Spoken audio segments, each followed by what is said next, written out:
This course is ideal for technology-focused pre-sales and post-sales engineers, application developers, IT administrators, or anyone wanting to understand how the blockchain is being architected and designed to create value for businesses and government alike. In this course, we will cover blockchain basics, such as components, terminology, and ledgers. We will then cover why Ethereum is widely used and discuss the technical merits of the technology platform. We will then compare and contrast blockchain platforms such as R3 Corda, multi-chain, quantum, for example. Why the blockchain is revolutionizing how businesses and government are looking at technology to create efficiencies. We will cover blockchain as a service and some business models that will benefit from the blockchain. We will discuss blockchain development tool sets, life cycles, and best practices. We will then move on to discuss blockchain pre-sale cycles such as RFPs and proof of concepts. We will then wrap up the course by discussing demand in the blockchain, roles and career options. And now, a little bit about me. I have been working in IT for over 25 years, starting off in the Navy with HPUX systems and eventually focusing on cloud architectures and cryptocurrency. I have been training for 10 plus years now and have been the author of a variety of video titles on Google Cloud and blockchain.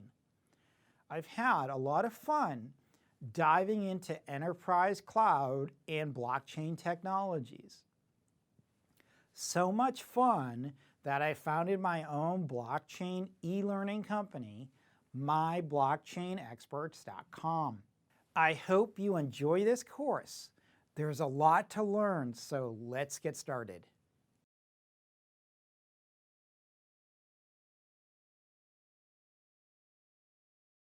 This course is ideal for technology-focused pre-sales and post-sales engineers, application developers, IT administrators, or anyone wanting to understand how the blockchain is being architected and designed to create value for businesses and government alike. In this course, we will cover blockchain basics, such as components, terminology, and ledgers. We will then cover why Ethereum is widely used and discuss the technical merits of the technology platform. We will then compare and contrast blockchain platforms such as R3 Corda, multi-chain, quantum, for example. Why the blockchain is revolutionizing how businesses and government are looking at technology to create efficiencies. We will cover blockchain as a service and some business models that will benefit from the blockchain. We will discuss blockchain development tool sets, life cycles, and best practices. We will then move on to discuss blockchain pre-sale cycles such as RFPs and proof of concepts. We will then wrap up the course by discussing demand in the blockchain, roles and career options. And now, a little bit about me.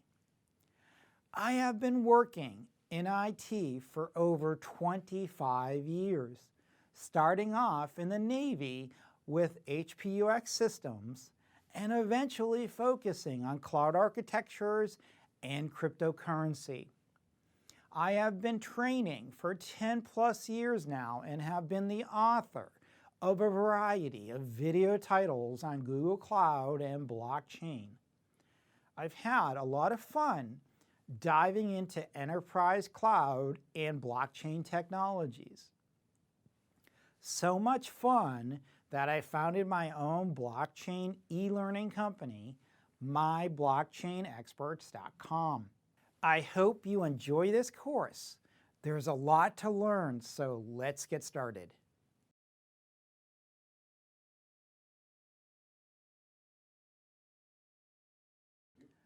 In this lesson, we will discuss the basics of blockchain technology to ensure that the basics are covered before we discuss the more technical and specialized areas.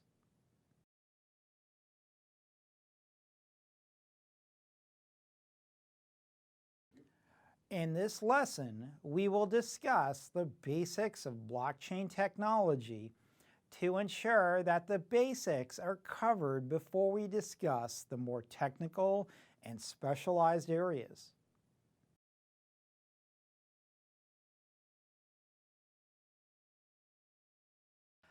Legacy systems architecture versus blockchain architectures.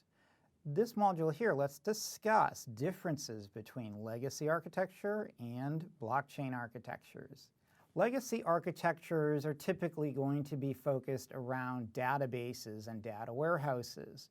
Generally, we're talking more like SQL or NoSQL. Those are typically very familiar databases people would be familiar with. Generally, they're going to be centralized. Traditional databases typically use client-server network architectures. Database processing is usually somewhat quicker, though. Traditional databases use client-server network architectures. Control of the database remains with a designated authority. For example, if you're an Oracle database administrator, you have pretty much full control over that database. And we'll discuss how that's very different in a blockchain. Security of the authority is compromised, for example, then the whole database could be at risk. Therefore, data could be modified or even deleted. There's also a term called CRUD. That's the typical create, read, update, and delete. This is much more flexible than in the blockchain, which typically would use create and read only in a blockchain technology. Disintermediation is typically a feature of a typical database. Centralization is also a feature of a database. Performance is generally going to be much better in a typical database, for example. Agility, you typically would have more flexibility in a database. And privacy can also be controlled typically as well. The blockchain allows for two specific functions. The first is validation of a transaction. The second is writing of a new transaction. Let's discuss blockchain use cases. When it comes to the blockchain, there's many different use cases. And throughout the course, we're going to discuss several of these use cases. For example, there was an ICO approximately about a year ago that focused mainly on logistical tracking. For example, tracking of tractor trailers, tracking of construction equipment, tracking of other service-related items that are owned, for example, maybe rental tools. The second use case typically is around trust and ownership. For example, the city-state and country of Dubai is a great example that we'll be discussing about further on in the course around how they're implementing the blockchain around corporate and residential focused properties. And we'll discuss many other use cases for the blockchain as well. Blockchain properties.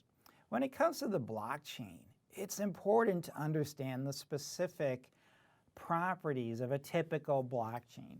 Now, for example, when we talk about blockchains, we'll get more into the difference between a permission-based and a permissionless-based blockchain. They're going to have slightly different properties, but let's discuss the typical properties you would typically see in an average use case of a blockchain. The first is trustlessness. For example, network participants help secure the network, so there is no need for a centralized third party to be employed. For example, when it comes to sending money in the blockchain, there's plenty of great use cases where there isn't a need for an intermediary. For example, Bitcoin is a perfect example of that. Replication. Blockchain stores a copy on every computer in the network.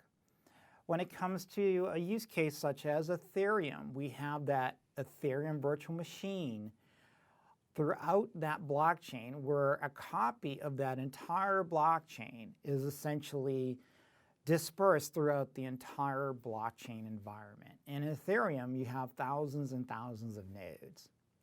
Immutable.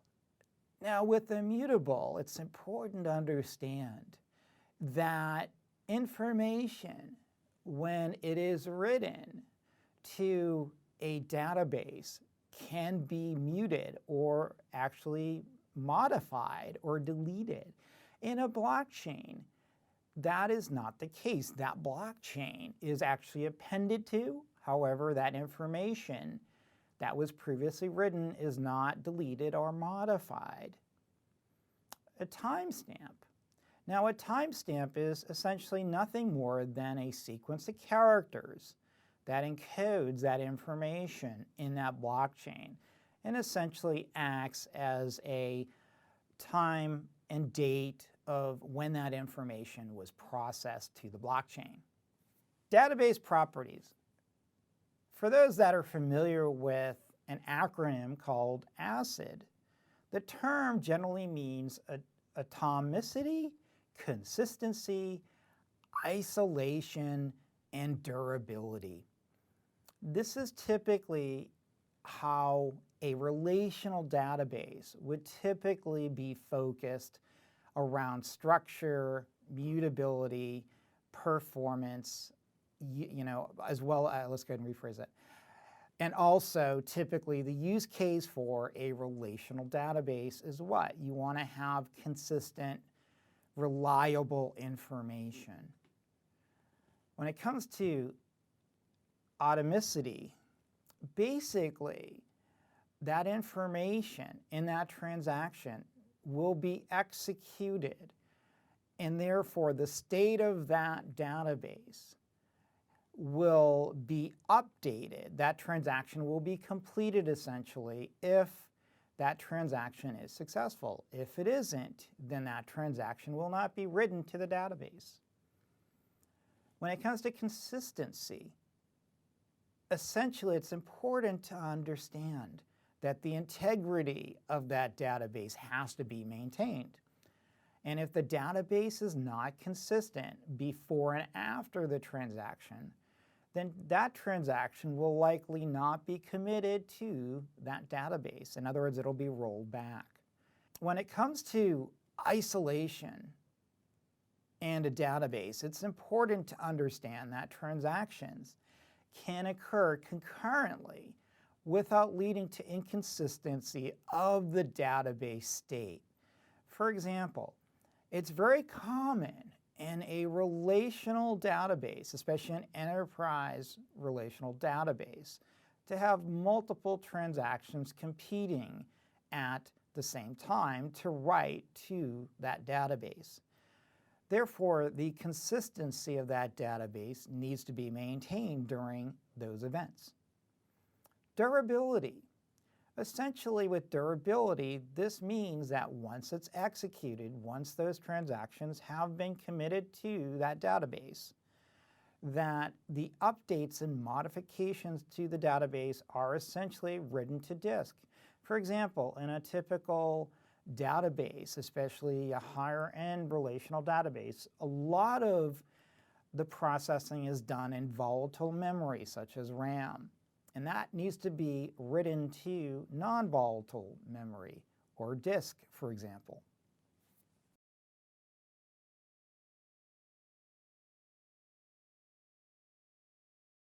Blockchain review. In this module here, let's go ahead and get a refresher on what the blockchain is.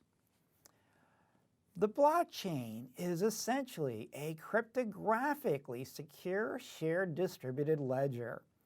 Essentially, these transactions are distributed throughout a network, and that network is distributed typically around the world, especially in a permissionless blockchain. Immutable transactions are written on this distributed ledger on distributed nodes. For example, on the Ethereum network, there's over 20,000 Ethereum nodes processing the blockchain activity. Transformational technology in which business and government invest in. The blockchain right now is experiencing massive growth, especially around areas in finance, science, and also logistics. It's also a decentralized database which stores information in the form of transactions. From a high-level perspective, it's important to look at the blockchain as nothing more than a book. A book is very simple to correlate in the sense that you open the book and you want to write to that book. And that page is what you're going to write to. So think of a book as a blockchain that is having pages written to, that's blocks, and page entries are essentially the transactions. For those that are familiar with what a ledger is, this is exactly the same thing. Let's think of the blockchain as a book that can be written to but not erased. Blockchains can be private or public. Another term that you're going to hear quite a bit in this course is permissionless and permission-based. Blockchains are revolutionary when it comes to implementing trust into a platform. A blockchain essentially is a globally shared data structure. Essentially, it has a transactional back-end database. This is the ledger. Everyone can read entries in the database, but the participating nodes in the network can only write. If you want to change something in the database, you have to create a so-called transaction, which then has to be accepted by all others. The word transaction implies that the change you want to make assumes you want to change two values at the same time. In other words, it's either not applied at all or is completely applied. When comparing blockchain to other technology, let's think of the blockchain essentially as a platform. For example, we have the telecom network. For you to make a telephone call, you need a telephone. However, you also need to have a network as well. Databases are centralized, whereas a blockchain is decentralized. Blockchains are not built from new technology. They're essentially built from a unique syncing of three existing technologies. And we'll discuss those on the next slide. They're either private or public. And remember, permission-based or permissionless. When it comes to blockchains, they're built on top of peer-to-peer networks. A peer-to-peer network is essentially where you have nodes in a network that are working together with no centralized control, no centralization essentially. Private key encryption, for example, SHA 256, NSA grade security, for example, in some of the blockchains. When we cover Ethereum, we'll talk more about what encryption is used there. And then you have to have programs, and some of those programs, when it comes to the blockchain, would be, for example, a smart contract, decentralized applications. We'll discuss those in detail as well. Digital identity is established. When it comes to combining a public and private key, it creates a strong digital identity reference based on possession. In other words, you have the key, it's yours, it's in your control. And then there's typically the private key and a public key. Blockchain is revolutionary in several ways. The blockchain is not a new technology, but essentially a syncing of technologies that now make sense working together. Trust is at the center and essentially removes intermediaries. When you remove those intermediaries, essentially you're creating efficiencies. For example, if you're able to send money from the US to Dubai and not have to use a SWIFT network, then that can reduce the cost of that transfer significantly from a financial perspective. But also, using the blockchain, those efficiencies are built in because there is no centralized control. Tamper-proof, public ledger of value. With the blockchain, you have the ability to view all the transactions on that blockchain, especially when you're considering a permissionless-based blockchain. For example, if you want to view transactions on the Ethereum network, you go over to Etherstats and view the current transactions. You can't, however, change anything, and that's where the tamper-proof comes in. It is disruptive to the status quo. Legacy is out. What that means essentially is that the old way of doing business, especially when it comes to financial services, logistics, science and technology, legal, a lot of industries are really being disruptive. It's a platform with numerous use cases. The blockchain is a complex technology, but at the center of it is a simple concept: trust. Blockchains are ledgers that are shared among computers around the world. The ledgers in the blockchain are immutable. Trust is distributed. That's the main focus that I'd like you to know.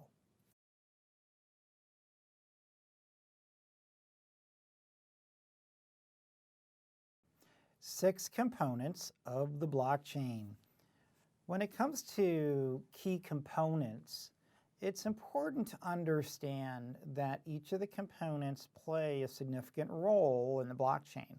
Let's go ahead and discuss these key components. The first is cryptography, being able to encrypt and de-encrypt using hashing is a very important function we'll talk about. Having a peer-to-peer network, being able to distribute that blockchain without centralization. Having a shared digital ledger, consensus algorithm. For example, does the blockchain use proof of work, or does it use proof of stake, or a Byzantine fault tolerance approach? Validity rules. In other words, how do we know that that transaction is valid or it's not valid? And then the virtual machines. We'll discuss, for example, what an EVM is. When it comes to blockchain cryptography, we need to have cryptography for securing the communications for that transaction that's occurring. This is essentially recorded, encrypted, and secured between the peers in a blockchain. Most of the implementations typically use a public and private key pair. When it comes to not having a need for a centralized authority, this is assuming that it's a permissionless-based blockchain, that there's no need to have someone managing certificates. This may be different in a permission-based blockchain. A peer-to-peer network. Essentially, these nodes that are distributed on the network throughout the world essentially have to be able to communicate with each other. And each of the nodes provide a valuable service to each of the other nodes.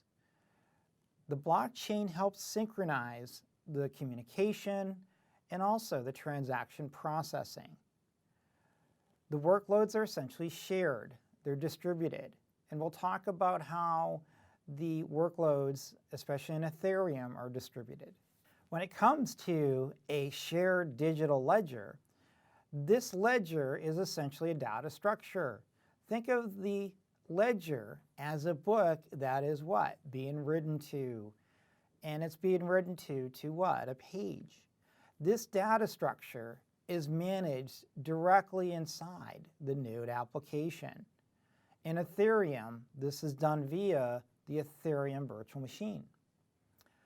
The distributed database is held and updated independently by each participant on the network. When we talk about blockchains, think of a node as a server. However, that node, that server, that participant could be in a cloud service, or it could be directly in your company or your home computer. The consensus algorithm is implemented as part of the node application for how the ecosystem comes to a single view of the ledger. Different ecosystems have different methods for attaining consensus. For example, if you're using proof of work versus proof of stake, the approach to consensus is somewhat different. This matters because it really determines the method of what is called the world state. In other words, does all the transactions that have occurred, are they all agreed upon by all the nodes on that network? Are they valid? Validity rules. Now, when it comes to validity rules, that is the validation of the state of the blockchain. Basically, as part of validating the state of the blockchain, this is how the transactions of the blockchain between the users are validated between other users in the blockchain. In other words, when a transaction is processed, the nodes in the blockchain have to agree that that is a valid transaction. Now, based on the algorithm, whether it's proof of work, proof of stake, Byzantine, that could be a different approach. In other words, that hash could be different. We'll talk more about that in the upcoming subjects. Virtual machines. Now, the virtual machine is essentially a representation of a server by a computer program and operated with instructions that is embodied in a language. Well, essentially what that means is this. The virtual machine is what's actually processing the blockchain transactions. This is essentially code that is running on your node or nodes. For example, with Monero, you could go ahead and download that blockchain to your laptop and process transactions. To do that, you have to download the full blockchain, and that can take a little while to download. But essentially, you're running a virtual machine of that blockchain. With Ethereum and Bitcoin, they both use virtual machines as well. The virtual machine lives in the Ethereum node application, for example. What this means is that EVM lives specifically in the blockchain which you've downloaded to your node and is processing transactions.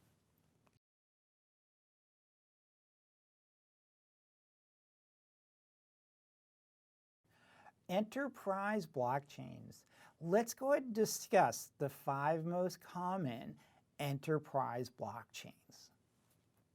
Ethereum is by far the most widely used permissionless-based blockchain. It also has a cryptocurrency called Ethereum, that also is widely traded. R3 Corda is essentially a permission-based blockchain that is typically used in the financial sector. Hyperledger is typically a permission-based blockchain. However, it's modular, where you could use it either way. We'll talk about that as well. Ripple is a financial sector blockchain that's commonly used for interbank transfers. And then we have Quorum, which is also a very common blockchain that's typically used by enterprises as well. Let's discuss each of these. Ethereum is the most widely used open source blockchain. It is essentially a distributed computing application platform. When it comes to Ethereum, it's a platform that really has many different uses and many different scenarios where it could be implemented. Essentially, though, it's mainly used for building and implementing smart contracts and also functions. This was initiated by Vitalik Buterin in 2013. Ethereum's live blockchain was launched on 30 July 2015. And in this course, we'll be focused mainly on Ethereum, so we'll learn a lot more about Ethereum coming up. R3 Corda is a consortium of 60+ companies who created an open source distributed ledger. This platform is called Corda. Now, Corda is a very solid and very popular enterprise blockchain solution. There is no built-in token. In other words, there's no cryptocurrency that's tied to this, such as with Ethereum or with Ripple. This is really focused around permissioned blockchains. Corda is typically going to be focused and supported by the enterprise financial sector. Hyperledger is hosted by the Linux Foundation. It was launched in 2016. It is an open source collaborative effort to advance cross-industry blockchain technologies. And it's a very significant blockchain platform because of the number of modules that are included, but also the capabilities and the features and functions that are part of this modular framework. You have Hyperledger Fabric, for example, and several other features that are part of the Hyperledger family. One of the key goals is to create enterprise-grade distributed ledger frameworks and code bases. It's also modular, meaning that you have the ability as an enterprise to pick and choose what capabilities you want to include in your blockchain. Ripple was originally released as OpenCoin in 2012. In 2015, it became Ripple.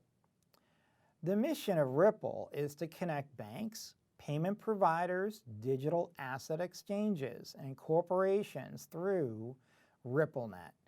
RippleNet is the network that is used for transacting throughout the international banking syndicate. RippleNet is nearly free global transactions with zero chargebacks. Interesting note when it comes to chargebacks, one of the common concerns financial institutions have is that transaction going to be disputed down the road? With Ripple, this does not occur because that transaction is executed and it's final.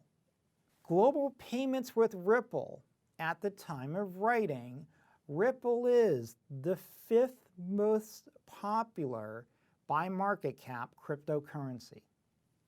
And the ticker symbol is XRP. Quorum was developed by JP Morgan Chase leveraging Ethereum in 2015. Quorum is designed to handle use cases that require high speed and high throughput processing of private transactions with a permission group of participants. Now, Quorum is a very strategically designed blockchain. What I mean by that is this.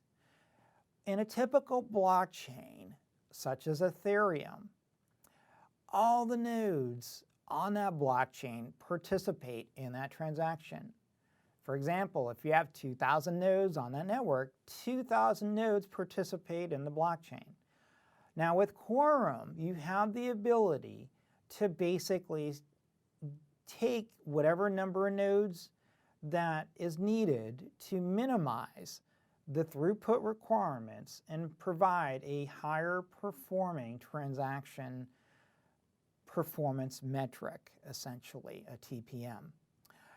And this allows for higher security, but also greater performance. It's also built on the Ethereum blockchain and is open sourced as well.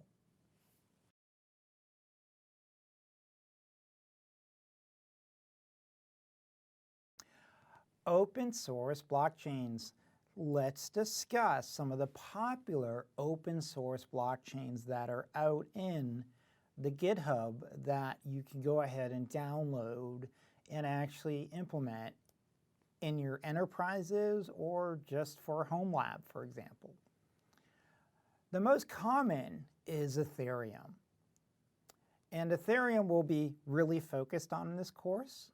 We'll talk a lot more about it. Hyperledger is also available as well. Quorum, multi-chain, open chain, and hydrochain. Let's go ahead and talk about these blockchains and get a better idea of the specific use cases for these blockchains. Now, when we say open source, let's just clarify that this is available for you to download and use. It's not proprietary in the sense that you can't use it or make modifications. Open source software is essentially what it is.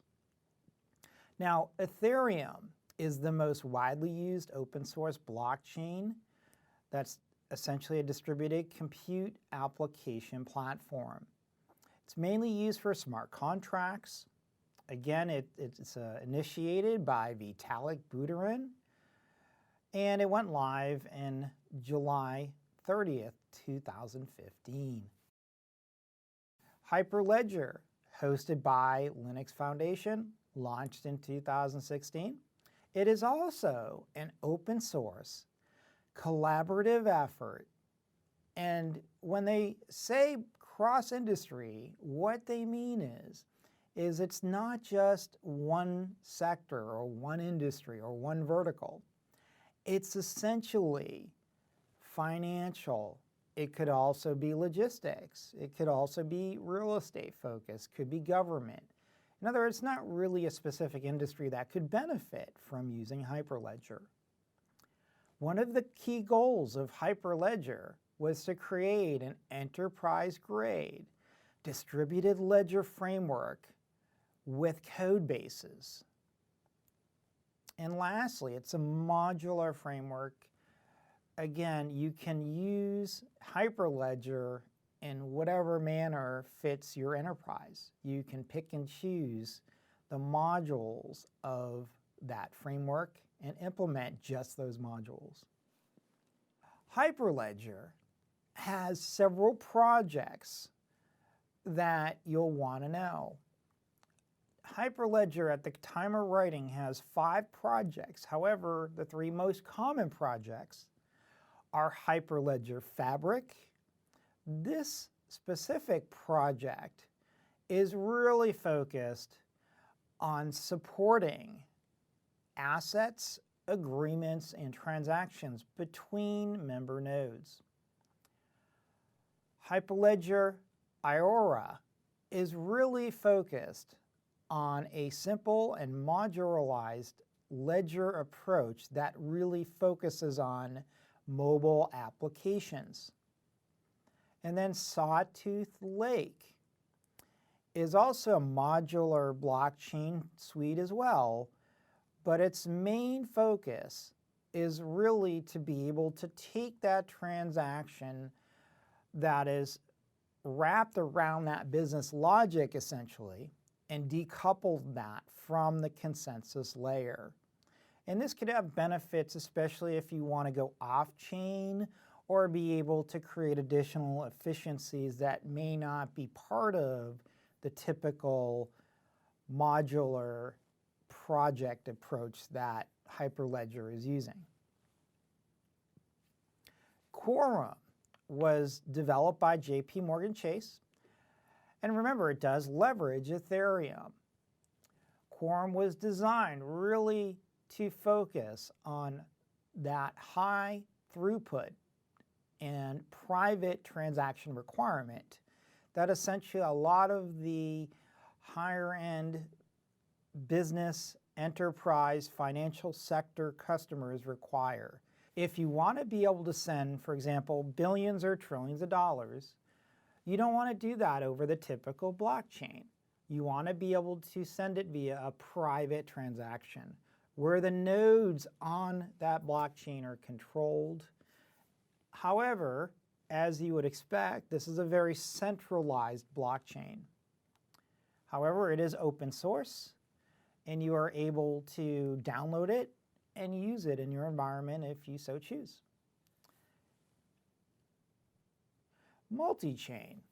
Now, multi-chain essentially is used to help companies design, implement, and operate that ledger instantly. One of the features of multi-chain is that it's a very simple setup to get up and running. There isn't a lot of programming required. You don't need to know a lot about Java or any other specific languages. So it's very simple to set up. The supervision of the software happens with the support of permissions. The deployment in this chain is instant. In other words, once it's deployed, the blockchain is essentially online. The platform is Bitcoin compatible as well, and you could also extend the blockchain as well. Open chain. Now, this again is an open source distributed ledger. This is really focused on companies that want to track their digital assets in a flexible and robust manner. For example, if you're an organization that wants to track assets such as construction equipment or large tractor trailers, this could be a blockchain that may interest you. It's very easy to set up. You could deploy this instance essentially under a minute. The administrator of an open chain instance defines the rules of the ledger. Now, again, this is a centralized blockchain that is going to give the enterprise control over how and when they want to distribute this blockchain. HydroChain is an Ethereum extension for creating permissioned distributed ledgers for private and consortium chains. Why is this important? For example, if you're an organization that would like to use Ethereum as a permissionless based blockchain and use it for specific use cases, but also extend Ethereum to a permission-based blockchain, then HydroChain could fit that use case. For example, let's say you want to extend HydroChain and create private transactions where you could have customers send funds between point A and point B. You can't do that on the Ethereum blockchain and not have every node participate. However, if you want to use HydroChain, then you have the ability to extend Ethereum to more of a permission-based blockchain. Essentially, it creates a private chain-oriented and is mainly set up for the financial industry. This extension is easy to deploy because it's open source and it has commercial support.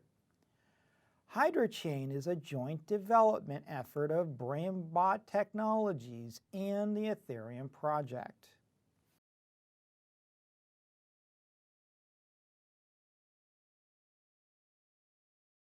Blockchain mining.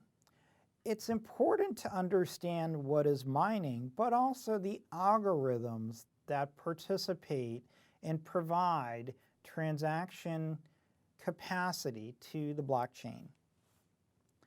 Bitcoin mining is the process of adding transactions to Bitcoin's public ledger. The ledger is essentially the past transactions, and this is called the blockchain, as it is a chain of blocks.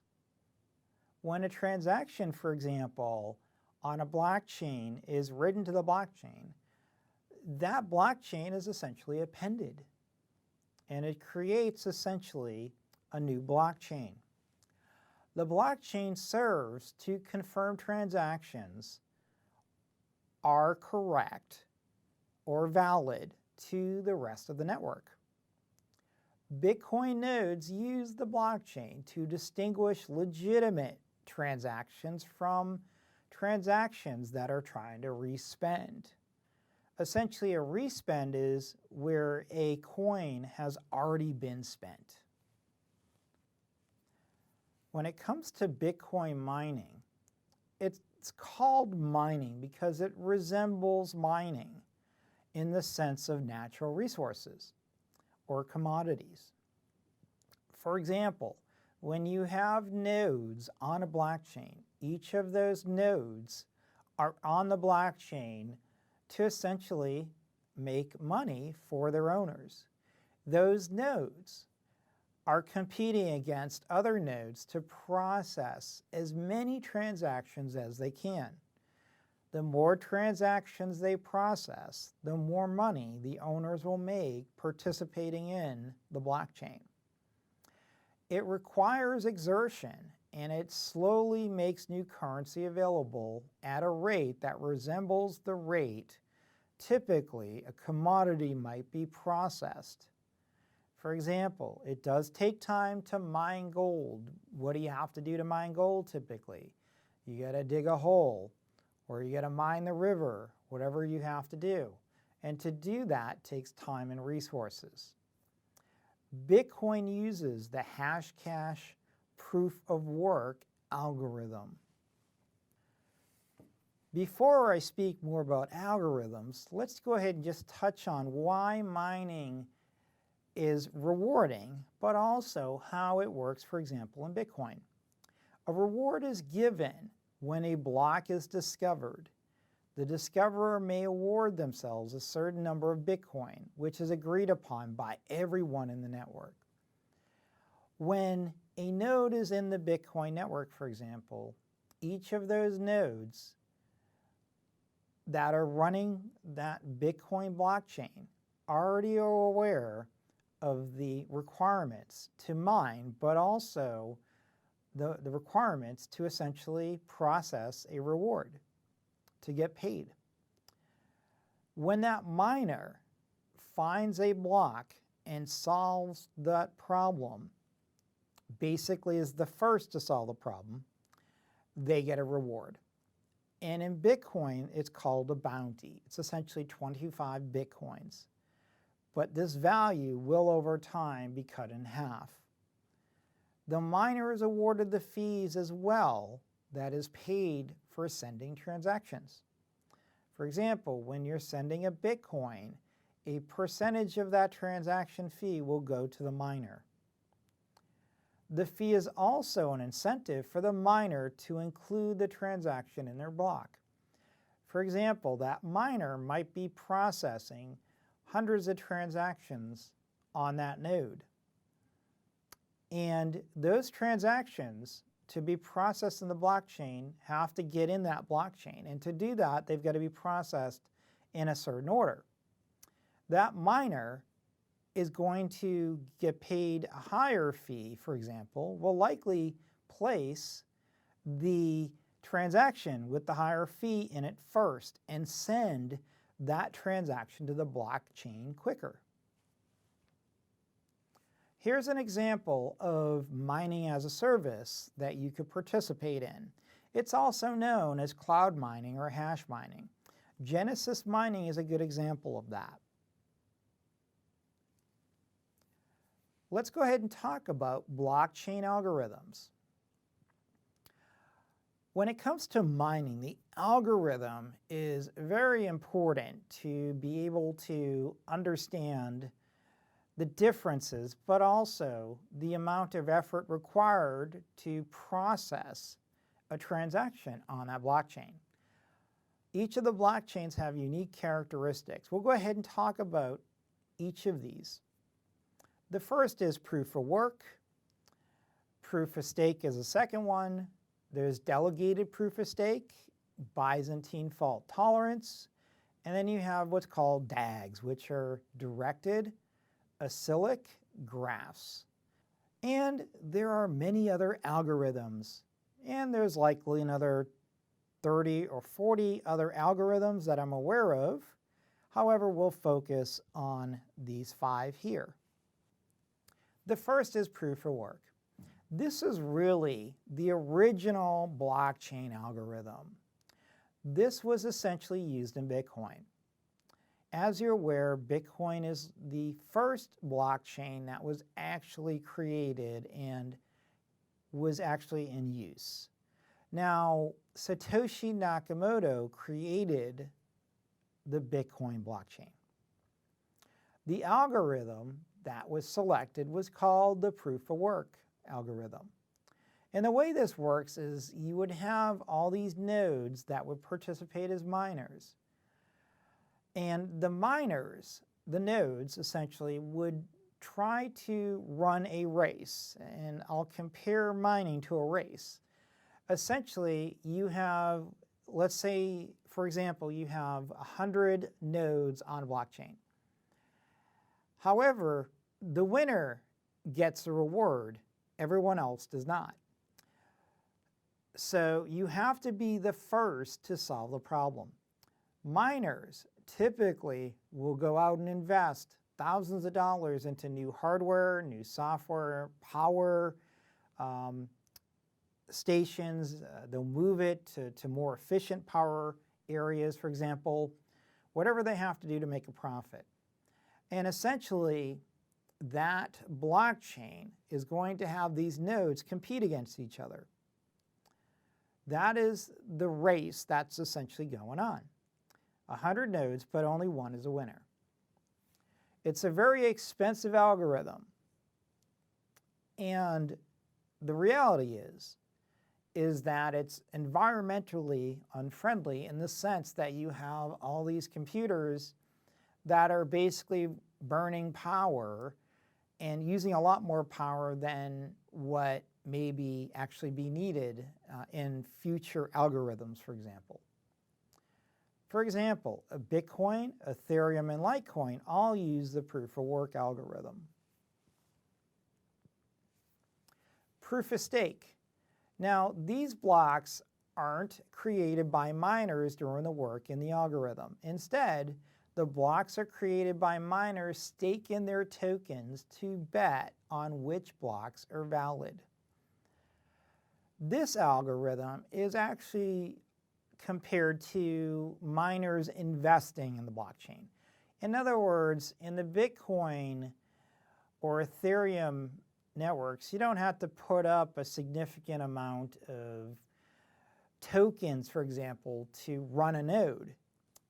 In the case of Dash, you have to place in escrow a specific number of Dash for those nodes that you're running to be able to participate in the Dash blockchain. When it comes to a fork of a blockchain, for example, the minters will spend their tokens voting on which fork to support. For example, when it comes to forks, that essentially is where the miners may have disagreements on how the blockchain transaction should be processed or what algorithm to use. And therefore, you have the original blockchain being split and a new blockchain being created. In the case of a fork, essentially what happens is that you have some miners staying on the old network and you have some miners going to the new network. With the proof of stake, the attacks can be costly, but the algorithm is much more efficient from an energy perspective. We have delegated proof of stake. In DPoS, as it's known, the miners can collaborate to make blocks instead of competing, as in proof of work or proof of stake. Collaboration is essentially, let's rephrase that. Collaboration is essentially what it sounds like, where you have different nodes working together to solve a problem. When this happens, the miners essentially create efficiencies in processing those transactions. By partially centralizing the creation of blocks, DPoS can run orders much faster than other algorithms. It's cheaper and faster, but the downside is that it's centralized. For example, Steemit and EOS are good examples of a DPoS-based blockchain. Byzantine fault tolerance. This is essentially where the classic problem is related to distributed computing. And it's essentially explained with the old Byzantine general story. Essentially, you would have pre-selected generals, essentially, that would make decisions. However, when you have a pre-selected group of nodes, in this case, you can run into some inefficiencies. However, when you are running this blockchain, it can also add some efficiencies, such as higher transaction throughput. However, once again, when you have specific nodes controlling the blockchain and it's less distributed, then you have more control in the hands of the few. And especially for blockchain enthusiasts that believe in decentralization, this is one of those algorithms that is generally not favored. This is really a centralized permission-based blockchain. Hyperledger, Ripple, and Stellar are good examples that are using this algorithm. Directed acyclic graphs. Now, DAGs are essentially a form of consensus that does not use blockchain data structures and essentially handles these transactions asynchronously. Essentially, the goal is that through that asynchronous transaction processing, that it removes the requirement of having all the nodes process the transaction. The plus side to this, though, is that it can scale much greater than the other blockchains. An example of that is IOTA and Hashgraph.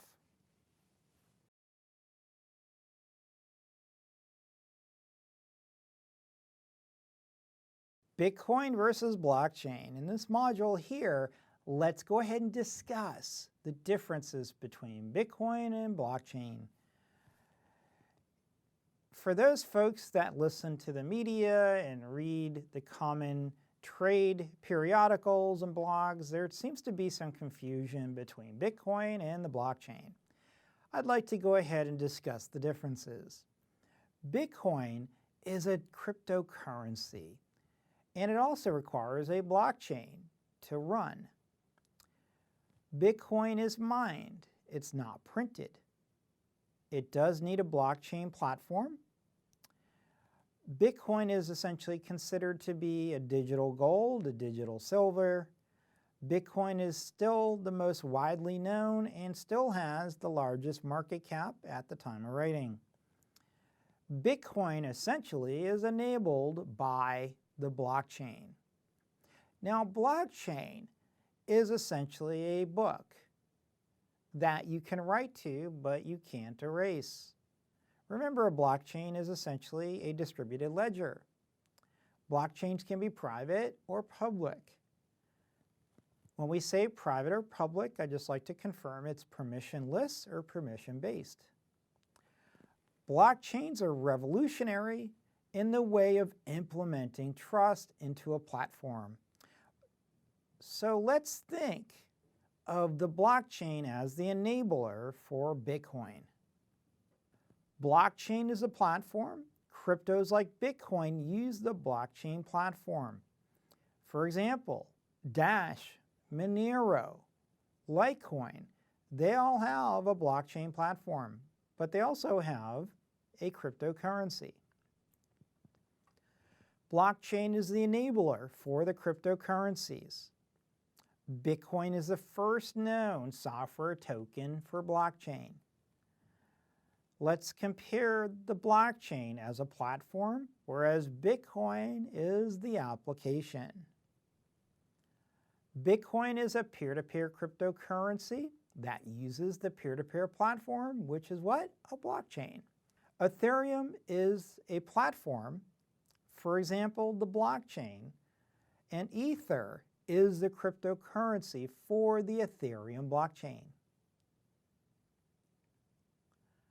Analogy: blockchain is the train track. Platforms are the enabler.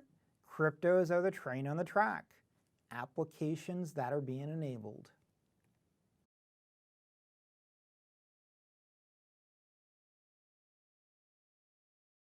In this module here, let's go ahead and talk about the key terminology that we'll need to know before we proceed on to the more advanced modules. When it comes to value creation of the blockchain, it's important to make sure that we understand a clear definition of the blockchain. A blockchain is a type of distributed ledger. It's comprised of unchangeable, digitally recorded data that's in packages called blocks. Essentially, each block is then changed to the next block using what is a cryptographic signature. This allows the blocks to be chained up to basically be called a blockchain that is a ledger. This ledger then can be shared and accessed by anyone with the appropriate permissions. A block is a container data structure. In Bitcoin, a block contains more than 500 transactions on average. A block also contains a digital signature, a timestamp, and also relative information, such as the wallet it was sent from and where it's going to. The block size is defined in megabytes, 1 meg, 8 meg, for example. Cryptocurrency is a form of digital currency based on mathematics, where encryption techniques are used to regulate the generation of units of that cryptocurrency and verify the transfer of those cryptocurrencies. A DApp is a decentralized application. This must be completely open sourced, essentially, so that it can run on the Ethereum platform. It must also operate autonomously and with no entity controlling the majority of its tokens. A DAO is known as a decentralized autonomous organization. This can be thought of as a corporation running without any human involvement under the control of an incorruptible set of business rules. When we reference a DAO in the crypto and blockchain world, this is essentially a way to implement code that is going to run in a binary manner. In other words, this condition has to be met, and if it is, the transaction's completed, and if it isn't, then the transaction is denied or not completed. And when we talk about business rules, we want to talk about, for example, smart contracts. This is essentially where you could set up a contract that is essentially going to be binary. It's going to be, is the condition met or is the condition not met? And if it's met, then the workflow will be processed, and if it isn't, then that transaction will likely not be valid, right?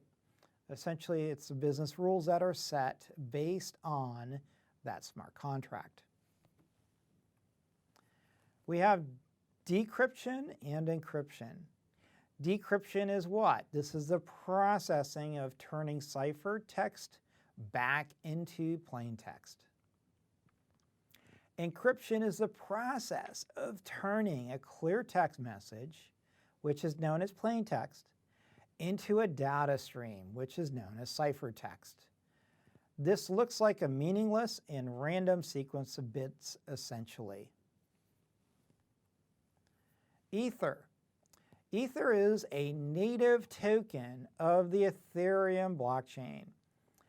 This is what's used to pay for transaction fees, miner rewards, and other services on the network. Ethereum is an open source platform based on blockchain technology that enables developers to write smart contracts and build and deploy those decentralized applications. Ethereum Virtual Machine. This is built into the software running the Ethereum protocol. It executes smart contracts, essentially. Ethereum programs are written in the Solidity language. The Ethereum Virtual Machine is contained in the full nodes of the Ethereum network. And essentially, it executes these Ethereum user-written programs. EVM code is a programming language in which accounts on the Ethereum blockchain can contain code. The EVM code associated with an account is executed every time a message is sent to that account and has the ability to read and write storage and itself send messages. To be able to process any transactions, we need to have the proper tokens to be able to do that. We'll talk more about that. Gas. Gas is a measurement roughly equivalent to the computational steps for Ethereum. Every transaction is required to include a gas limit and a fee that it is willing to pay per gas. I like to call the Ethereum measurement approach a way for you to process your transactions based on what you're willing to pay. And essentially, the higher you want to pay, the faster it'll be processed. Miners have the choice of including the transaction and collecting the fee or not. Typically, when the blockchain is at higher load, the lower price transactions will not get priority. The higher price transactions will be processed by the miners because they'll make more money, essentially. That's really what it comes down to. Every operation has a gas expenditure on an EVM. A fork. Now, forks are generally one of the more confusing terms when it comes to blockchain technology. Let's go ahead and clarify what a fork really is. A fork is really nothing more than taking a blockchain and essentially splitting it up or creating a different version of the blockchain. A fork is the creation of an ongoing alternative version of that blockchain by creating two blockchains that are simultaneously running on different parts of the network. So essentially, you processing blocks on different parts of the network is what it comes down to. Now, there's also hard forks and soft forks. In the upcoming modules, we will be talking about those in detail. Essentially, it creates two parallel blockchains, where one of the two is the winning blockchain. For example, with Bitcoin, we had several forks, and we'll talk about that. For example, we had the Bitcoin Cash fork, That was a common one. Litecoin was also a fork of the Bitcoin blockchain as well. A ledger is an append-only record store where records are immutable and may hold general information such as financial records. A token is a digital identity for something that can be owned or be utilized as a service. For example, with Ethereum, you need to have Ether, which is also gas essentially, to be able to use the Ethereum blockchain. A tokenless ledger refers to a distributed ledger that doesn't require a native currency to operate. For example, a tokenless ledger would be Corda, for example, R3 Corda. That is a permission-based blockchain. That is an enterprise. And if you think about it, if it's an enterprise asset, then do they really need to have a cryptocurrency to operate the blockchain? Probably not. A wallet is a file that contains a collection of private keys. A wallet also is essentially how you would trade and receive and save your cryptocurrencies. Satoshi Nakamoto. Now, Satoshi is the name used by this unknown person or persons who designed Bitcoin and created its original reference implementation. It is still true to this day that no one really knows who Satoshi was or where he came from. Satoshi, as well, is also referenced in Bitcoin, and what this really means is that this is the smallest unit of the Bitcoin currency that could be recorded on the blockchain. It is 100 millionth of a single Bitcoin.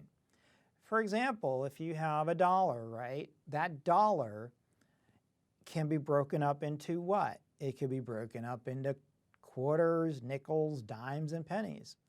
Same thing with cryptocurrencies. You don't have to use a full Bitcoin. You can just use a partial of that Bitcoin, for example.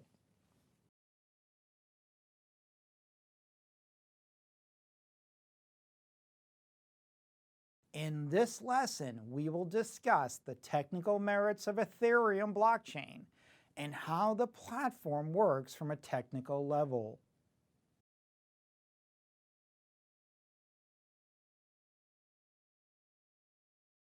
In this module here, let's discuss the 3 most common ways to view the Ethereum platform, the dApps, and additional services with Ethereum. We have Mist, MetaMask, and Parity. Mist is the browser for decentralized web apps, i.e. Google Chrome, for example, or more for HTML-based applications, Web 2.0. Mist is still heavy in development and may not support untrusted dApps. Mist essentially is a full node, so when you download this browser, you're essentially downloading the full Ethereum blockchain. Mist also integrates with Swarm. Mist is also a flexible desktop hybrid Electron application with a web interface. And the link to take a look at Mist is on GitHub at github.com/Ethereum Mist. MetaMask, on the other hand, is a bridge that allows you to visit the distributed web of tomorrow in your browser today. It allows you to run Ethereum dApps right in your browser without running a full Ethereum node. MetaMask includes a secure identity vault, provides a user interface to manage your identities on different sites, and also blockchain transactions. MetaMask, of course, is lightweight as opposed to Mist. MetaMask is the best ERC20 compatible wallet. ERC20 is essentially the compatibility for Ethereum wallet transactions and token transactions. It provides you that extra layer of security from phishing sites. You could download MetaMask at the link below. Parity is another lightweight browser-based wallet that gives users access to decentralized applications and currencies on Ethereum. Parity comes with an extensive inbuilt Ethereum wallet and DApp environment. This is a Web3 DApp browser. The link for Parity is below.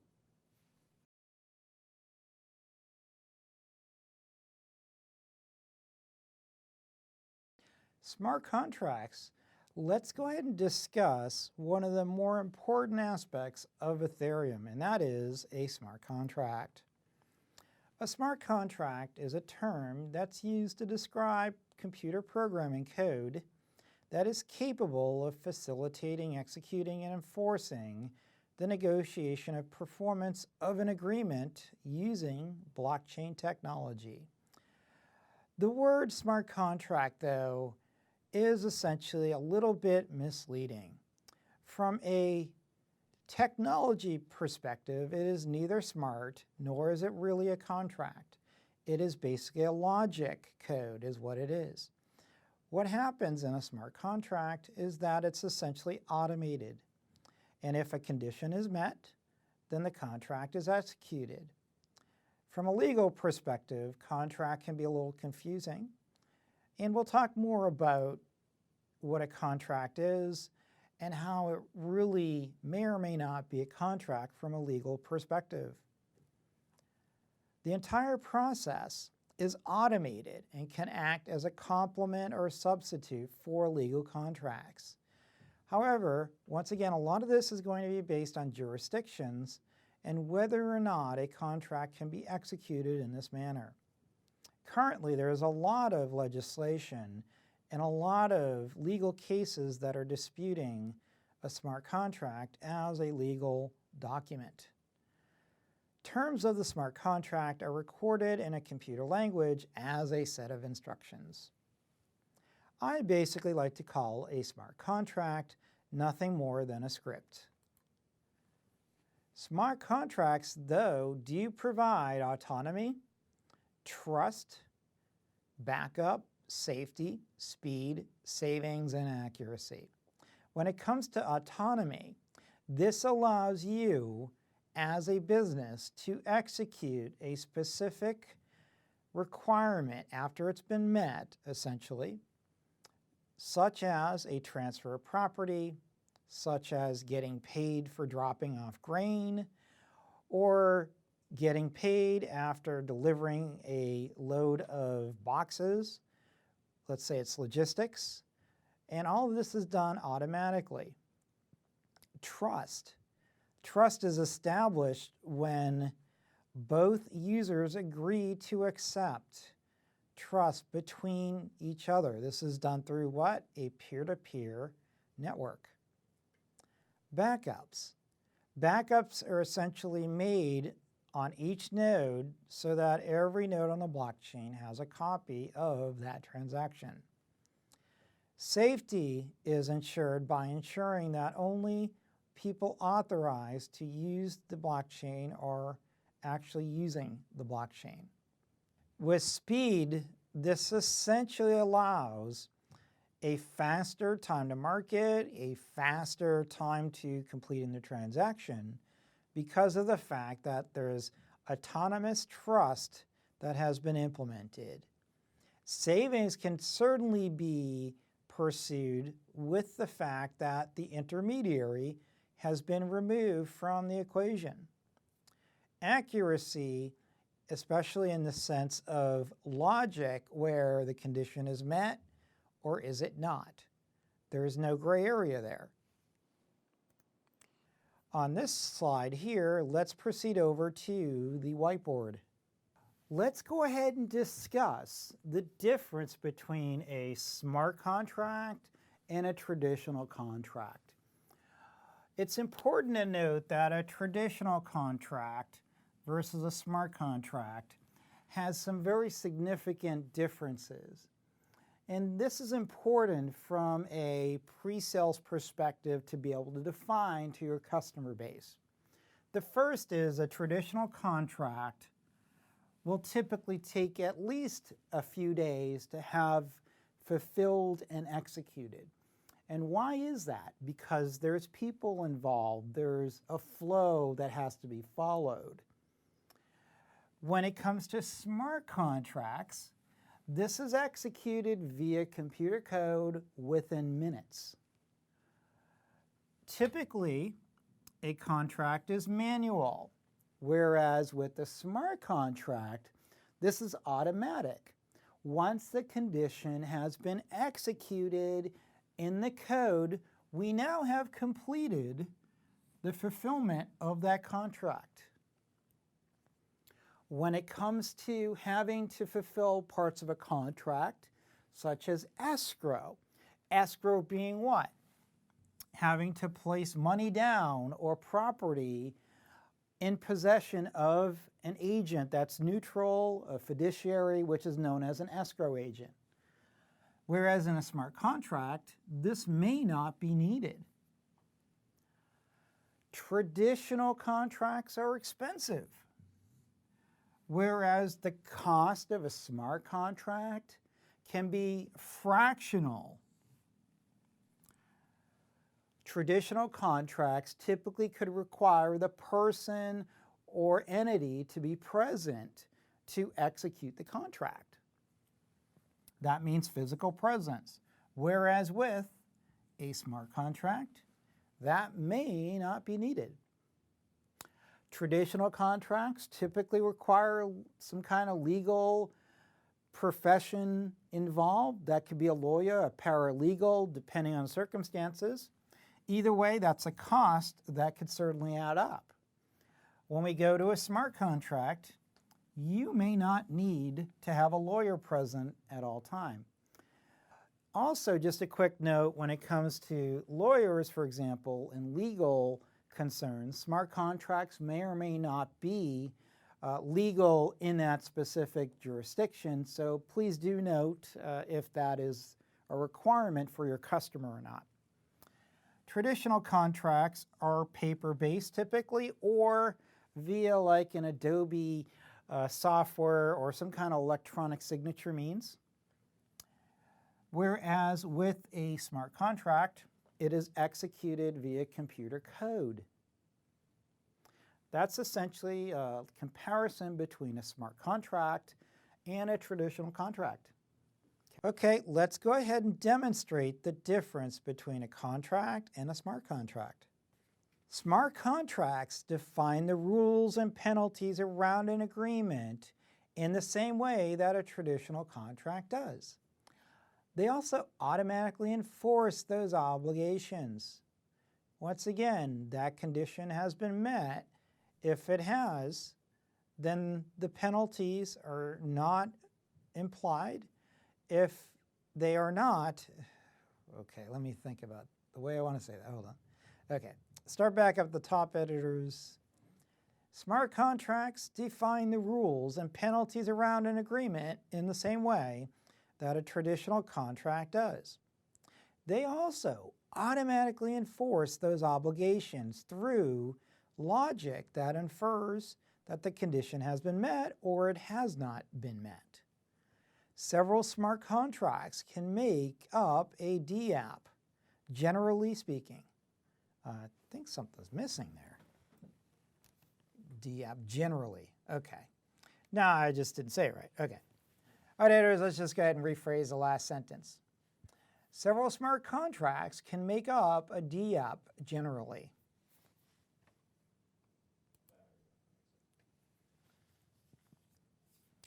Types of functions required in a smart contract. Generally, in a smart contract, there's functions, and these functions are generally called based on the condition. The first is the constructor function.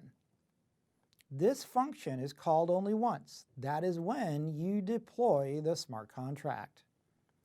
It can be used to receive the initial ether that is sent to it at the time of, let's rephrase that, at the time of deployment. And then the fallback function.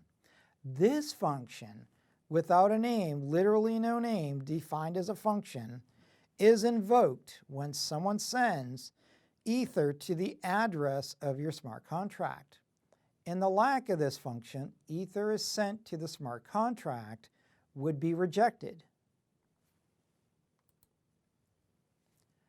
Smart contracts can provide security that is better than traditional contracts. Can also cut transactional costs associated with traditional contracting. Smart contracts on the Ethereum network run on the EVM, which is the Ethereum virtual machine. The decentralized apps running on the Ethereum network are basically complex smart contracts. As the previous slide stated, the dApps could be a combination of one or many smart contracts. When it comes to enforcement of the smart contract, the basics of Ethereum states that all modifications to a contract's data must be performed by its code. In other words, you as a user, developer, data owner, you can't just modify the blockchain. The code needs to do it. Modification of a contract data requires a blockchain user to send requests to the code. The process then kicks off and determines whether or not to fulfill those requests. A traditional database uses an enforced stored procedure. Think of this approach as a predefined rule. When it comes to legal enforcement, it's important to note that smart contracts may not be legally enforceable, especially across borders. Could also be used as evidence in an investigation, for example. Think of it as a vending machine where you put in the required funds to get the food or drink. Basically, if you put in the right amount of change, you get the drink. If you don't, the vending machine takes your money and you don't get the drink. Sorry, bad analogy. Okay. All right, let me rephrase. I try not to giggle. It sounds so elementary, but it's about as simple as I can make it. So, okay. All right, let's rephrase that, editors, one more time, the third line. Think of a vending machine where you put in the required funds to get the drinks or food. Whereas you could put in the required funds, you get the drink, but if you don't put in the required funds, whether you put in funds or not, but if they're not the right amount, you may not get the drink. Let's go ahead and proceed and walk through a smart contract workflow. Let's go ahead and discuss the workflow of a typical smart contract. When it comes to smart contracts, they generally have the same workflow. They could be as simple or as complex as you so choose, but generally this is the high-level process that you want to follow with the smart contract. Generally, the first thing to note with the smart contract is that you're going to have some kind of terms that are programmed into the smart contract code. And remember that a dApp could be one or many smart contracts, but an individual smart contract will execute according to how it's coded, how it's programmed. The first thing is the terms. For example, the buyer needs to deposit $1,000 before they're able to get a loan on the car. For example, it could be an escrow. The payment amount could be specified, but also the currency, such as US dollars. Lastly, there could be other conditions that could be met as well, whatever you want to specify in the contract. The second thing that happens is once the contract is met, then that kicks off what's called a trigger. Now, I like to call a trigger basically a webhook in some respects. If you're a web programmer, you understand what a webhook is. Basically, it's nothing more than a trigger. So a trigger does what? If this happens, do this.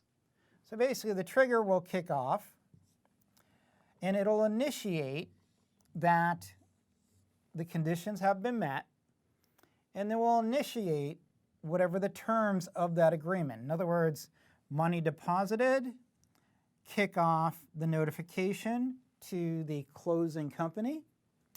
Closing company will then execute the contract, and then the account will be settled. So basically, transfer is basically saying the terms have been met by the contract. And then settlement will occur, and essentially it's executed, and then settlement will occur.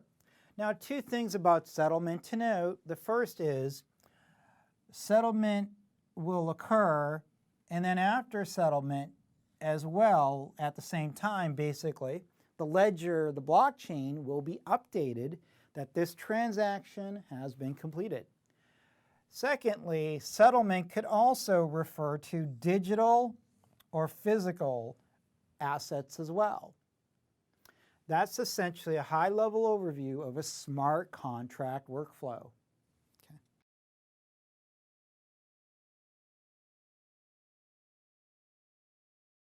Okay. Ethereum dApps. Let's discuss what a dApp is. A dApp is a decentralized application. Remember, when we say decentralized, we mean that there isn't one controlling node or two controlling nodes, that the whole blockchain participates in the processing of these transactions that are made via the decentralized applications. dApps run on a peer-to-peer network of computers instead of just one computer. Can also be one or more smart contracts. A dApp could be as simple as a single smart contract, or it could be as complex as hundreds or more smart contracts. dApps are open source. Data and the records of operations are cryptographically stored on the ledger. Uses a cryptographic token and also can generate tokens as well. Runs on the decentralized peer-to-peer network, which is Ethereum, and you would access the dApps with the Mist browser.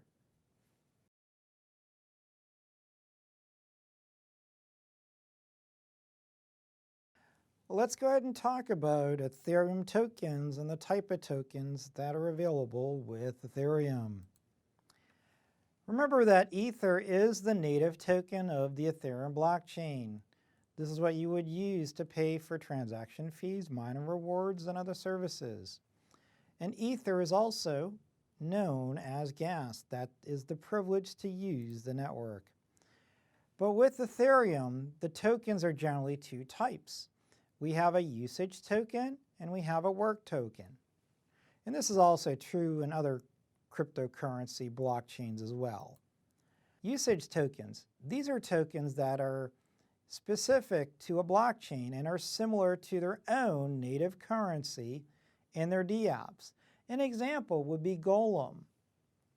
Work tokens, on the other hand, are tokens that identify you as a shareholder in that distributed app. As a shareholder, you generally have some voting rights.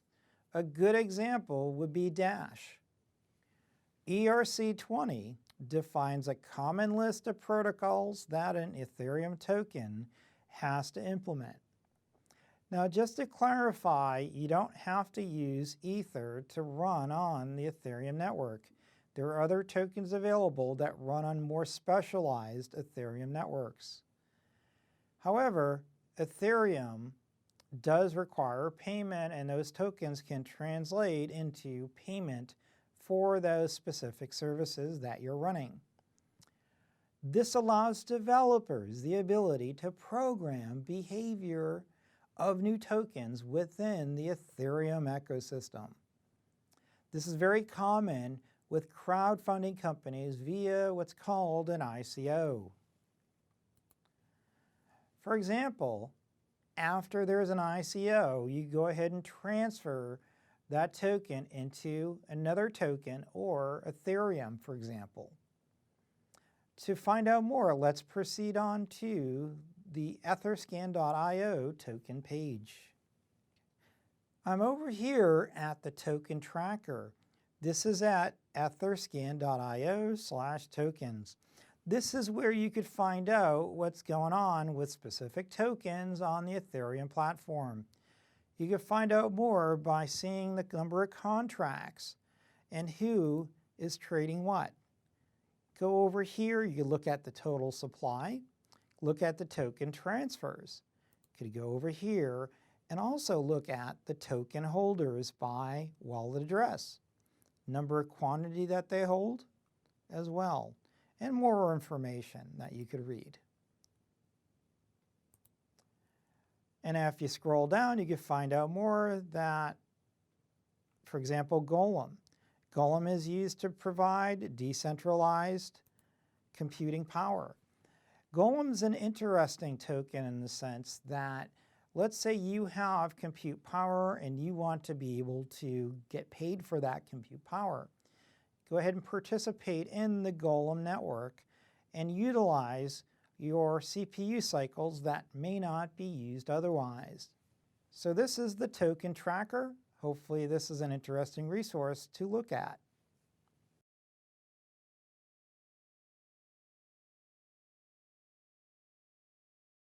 All right, in this module here, let's proceed and talk about what Ethereum gas is and how do you figure out how much gas you really need to run a dApp. Remember that Ether is the native token of Ethereum blockchain, and that you're going to use Ether to pay for the privilege with gas. Gas is a measurement roughly equivalent to the computational steps for Ethereum. Remember that every transaction is going to require gas, and every operation on an EVM requires gas. The gas price that you enter is basically telling the Ethereum platform how much you're willing to spend and how important this application is. You need to determine the price of gas you want to pay and the maximum amount of gas you want to spend performing a transaction on the Ethereum network. The more important the processing, the higher the price. You could use MetaMask for confirming your transaction, such as the balance, the gas limit, the gas price. Can also proceed to buy more Ether at Coinbase or Shapeshift. When it comes to Ethereum, it's important as well to understand the unit of Ethereum. Like in Bitcoin, which has Satoshis, Ethereum has what's called W's. W's are units of Ethereum coin used to calculate transaction fees. One Ethereum coin is worth 1 billion W's. Let's proceed and look at the MyEtherWallet site. I'm over here at myetherwallet.com. You go ahead and set up a MyEtherWallet by simply entering a password. And what you want to do is, of course, create a password that is going to be strong and easy to remember. You go over here and view the password, create a new wallet. Then what you want to do is download what's called a key store file.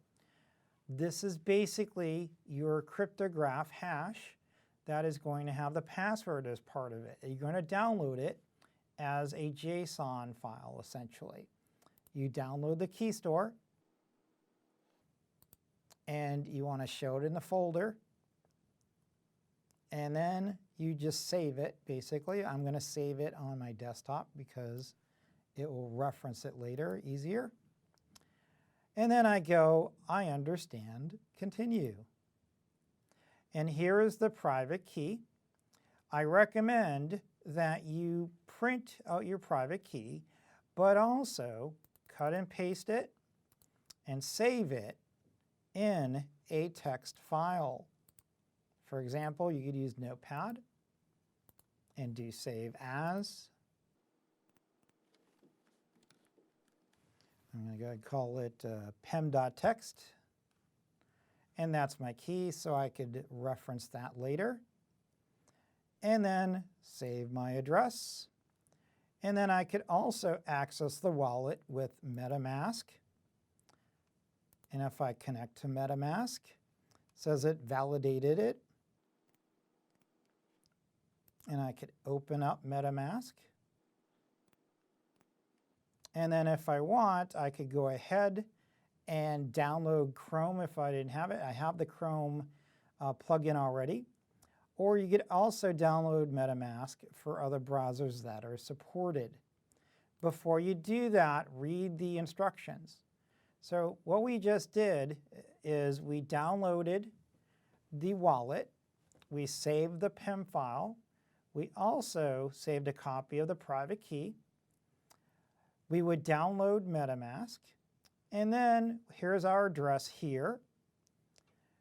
And then we could print the paper wallet. You could see that it has my 0.28 Ether already there. It already figured out my MetaMask address. Let's go back and validate it. Could see there 0.028. And we just go back, we validate, that's our account balance. And now if we wanted to go ahead and proceed and use the Ethereum network, we want to buy gas, we now have Ether available to do that. Let's proceed on. Now what we want to do is find out how much gas it's actually going to take to run a specific DApp or get an idea of what a transaction may cost. We want to now proceed to what is the gas station for Ethereum. It is ethgasstation.info. Let's proceed over. We are now at the Ethereum gas station. What we can do here is actually view specifics of the blockchain, but also estimate what a transaction may cost. If we proceed over, we could see that we have a gas time price estimator. And if we go above that, though, you could see that the standard cost is 0.201 in US dollars.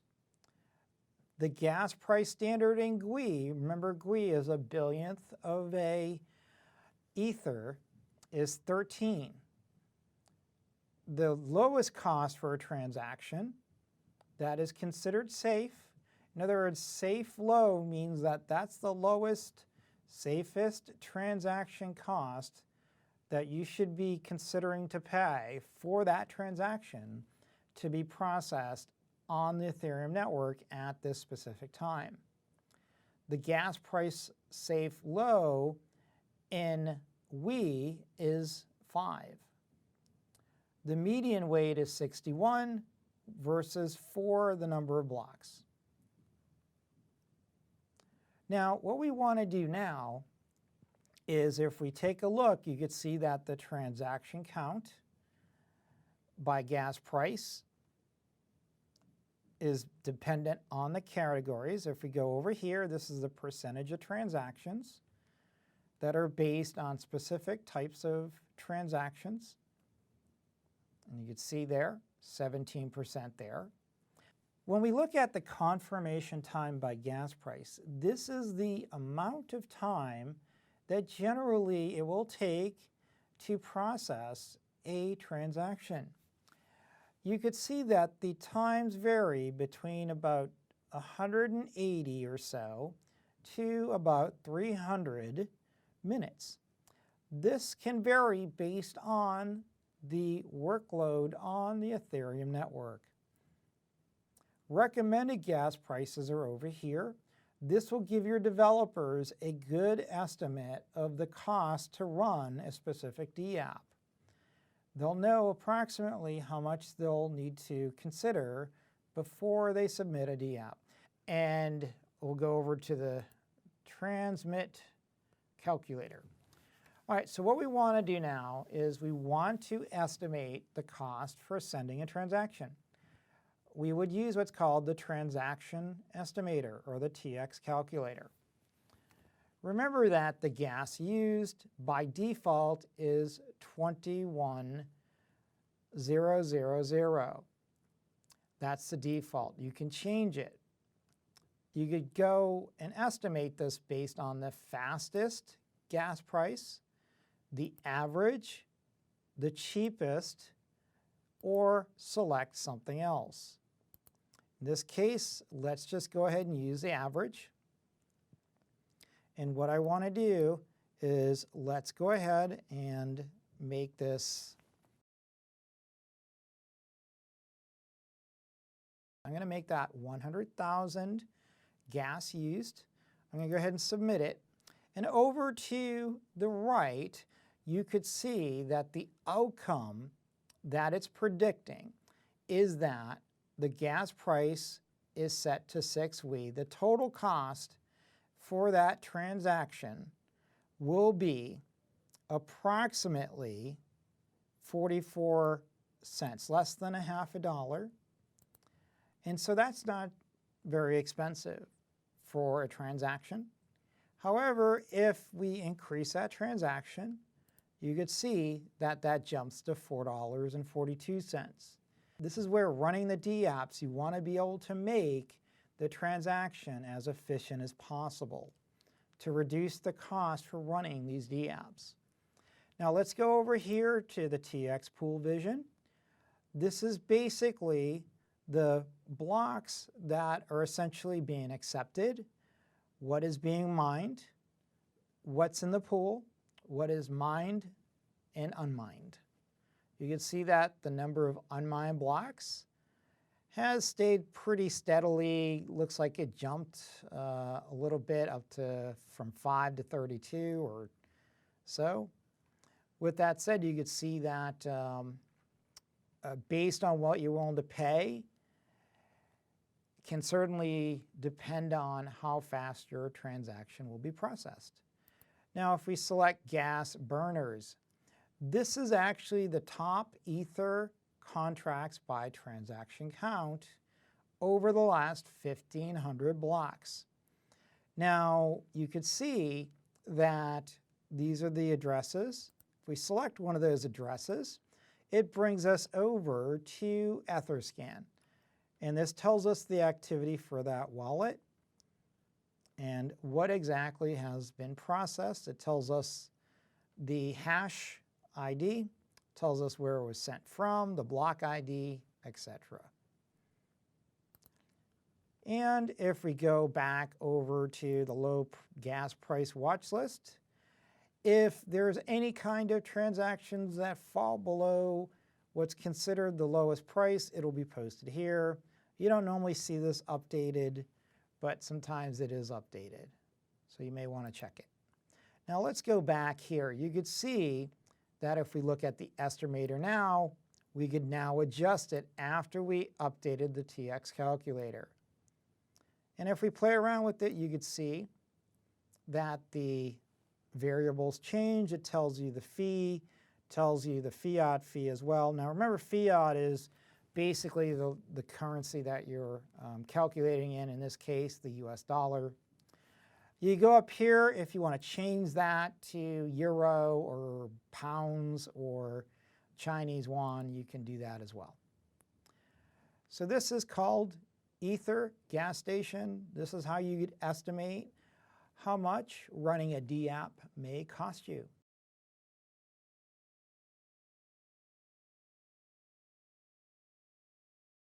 In this lesson, we will discuss the technical merits of Ethereum blockchain and how the platform works from a technical level.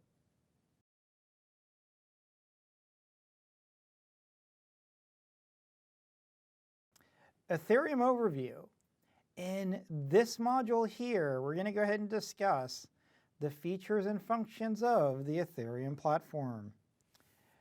Ethereum is the most widely used open source blockchain, essentially as a distributed computing application platform, mainly used for building and implementing smart contract functionality. It offers a decentralized virtual machine. This is known as the Ethereum Virtual Machine, EVM, initiated by Vitalik Buterin in 2013, and it went live in 2015.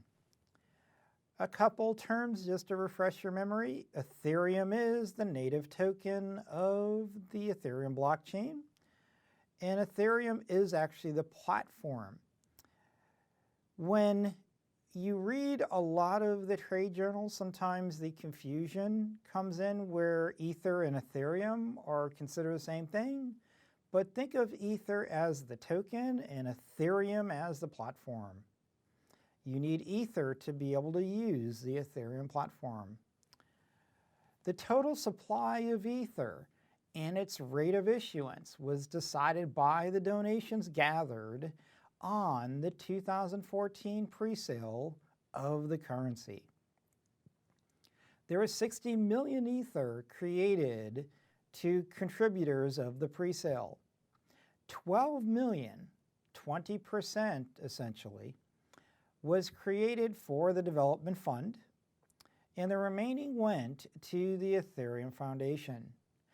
When a miner mines a block, and that block is actually accepted as valid, it is then granted 5 ethers. And then there's additional ethers that may be granted to other miners. For example, if a miner was processing a transaction and literally was received at the same time of another miner, 2 to 3 ethers may be sent to another miner that essentially solved the problem or participated in solving the problem, but from a timing perspective was essentially the runner-up. Ethereum has 4 main components. We have the nodes. Essentially, this is the processing power that the blockchain runs on. We have the virtual machines that runs on the nodes. And remember, too, that the nodes could be hosted at a mining provider. It could be hosted in the cloud. It could also be hosted by you, for example, at your corporation or your own home. Ethereum Virtual Machines is essentially going to run on the nodes. Smart contracts are created. This is essentially code. And dApps are essentially the applications that are used based on the blockchain platform. The Ethereum Virtual Machine is essentially a Turing-based machine. Basically, this is the Turing software that is running the Ethereum protocol. This is what actually executes the smart contracts. This is also written in Solidity. Solidity language is essentially a programming language that was developed specifically for the Ethereum blockchain. The EVM is contained in the full node of the Ethereum network, inside of which this is where the programs are executed. EVM code is the programming language in which accounts on the Ethereum blockchain contain code. The EVM code is associated with an account and is executed every time a message is sent to that account, and also has the ability to read and write to the storage and then send messages. Now, for this to occur, you need to have gas to be able to process your dApp, your smart contracts. You need to have the proper tokens to be able to process your application on the blockchain. And remember that the EVM is what processes it.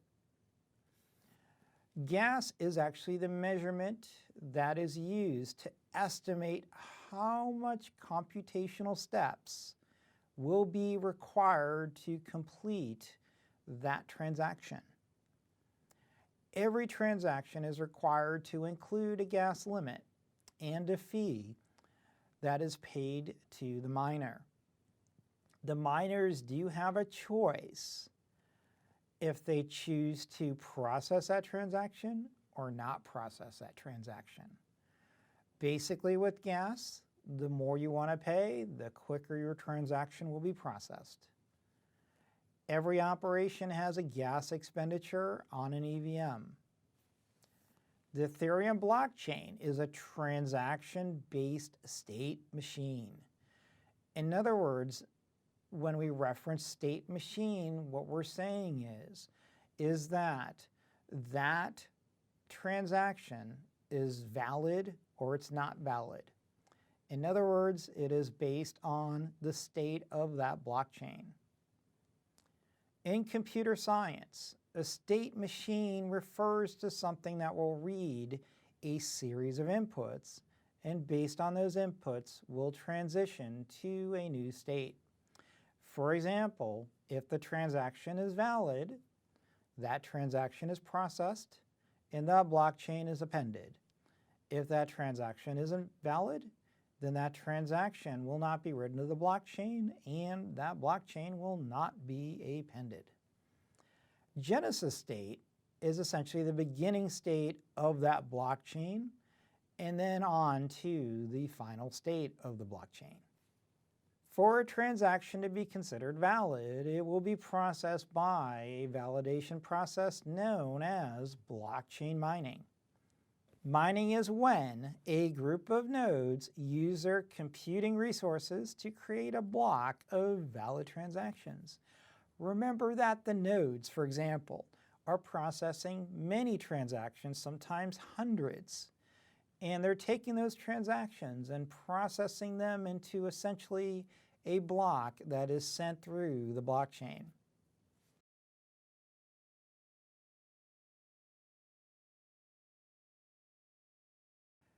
In this module here, we're going to focus on the Ethereum networks and some areas that you may want to be aware of when it comes to planning and architecting your Ethereum architecture. Mainnet is data on the blockchain, including account balances and transactions. This is publicly available, and anyone can create a node and begin verifying transactions. Ether on this network has a market value and can be exchanged for cryptocurrency or for fiat currency. For example, when you purchase Ethereum, that has a current market value based on the date of purchase, and when you sell it, it'll have, of course, a sell value, and you may or may not make money on that trade. However, Ethereum is what you'd want to use to also use the Ethereum network. Three main types of extended Ethereum networks. Essentially, there are three approaches that you could use to test, validate, and also develop on when it comes to Ethereum. The reason to have a separate network is to allow for the development of smart contracts, dApps, without having to run this on the production Ethereum network. It also removes the requirement in some cases with some test nets to also have to purchase Ether during the development phase of your development project. Public test network. The public test network is used by developers and is also known as a testnet to test Ethereum applications before deployment to the main network. Remember, the main network is the main net. Ether on these networks is issued for testing purposes only and has no value. Some of the public test networks are as follows. We have Ropsten, Coven, and Rinkeby.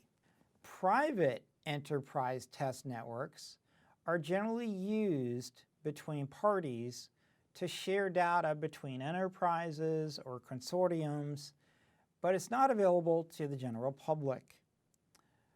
This is essentially a private blockchain that is used for sharing sensitive resources, but could also be used to scale for performance reasons. An example would be Quorum, for example. When it comes to monitoring the Ethereum network, let's go ahead and check out the health of the Ethereum network. I'm over here at the ethstats.net site. This is essentially the Ethereum network statistics page. This is a really good resource for you to review before you start deploying resources to the Ethereum network. But also, it gives you an idea of the performance of the Ethereum network itself. For example, if we proceed over to the right of the page, you could see that it shows best blocks, uncles, last block, average block time. These stats are updated in near real time and tells you essentially the number of transactions, how long it's taking since the last block was written, and also the average block time as well. And under that, it shows you how many active nodes are processing transactions, what the gas price is, the gas limit, page latency, and other valuable information to help you understand the Ethereum network. If we proceed over, you could see some scrolling green information down the bottom of the page. And what this is showing you is the nodes that are processing information. You see the node type. You also see the latency, and you could see just by looking at the latency scrolling that it could vary pretty significantly. The node that is mining, and other information, for example, such as the last block. Once again, ethstats.net is a resource you could use to understand the Ethereum network. As you've just seen the site, ethstats.net, you could see that you're able to look at the performance and the state of the Ethereum network. Just to note that it doesn't represent the full state of the network. In other words, there's always that chance that nodes are taken offline, or there's just a lot of latency, or the network goes down. But it's a really good resource to essentially show what the KPIs are. There's also a local test network. This is where you could go and simulate your Ethereum application on a test network. Essentially, the local test networks process transactions instantly, and Ethereum can be distributed as desired. This is nothing more than essentially a simulator. An example of that is truffleframework.com/Ganesh.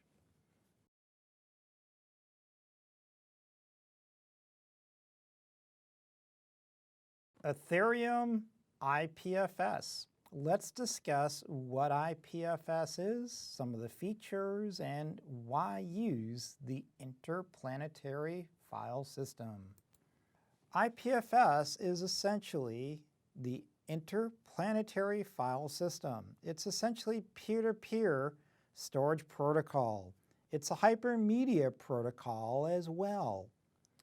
Compare this to such as a BitTorrent, where you have swarm exchanging and sharing data through multiple computers storing the same file. IPFS is a version file system that can take files and manage them.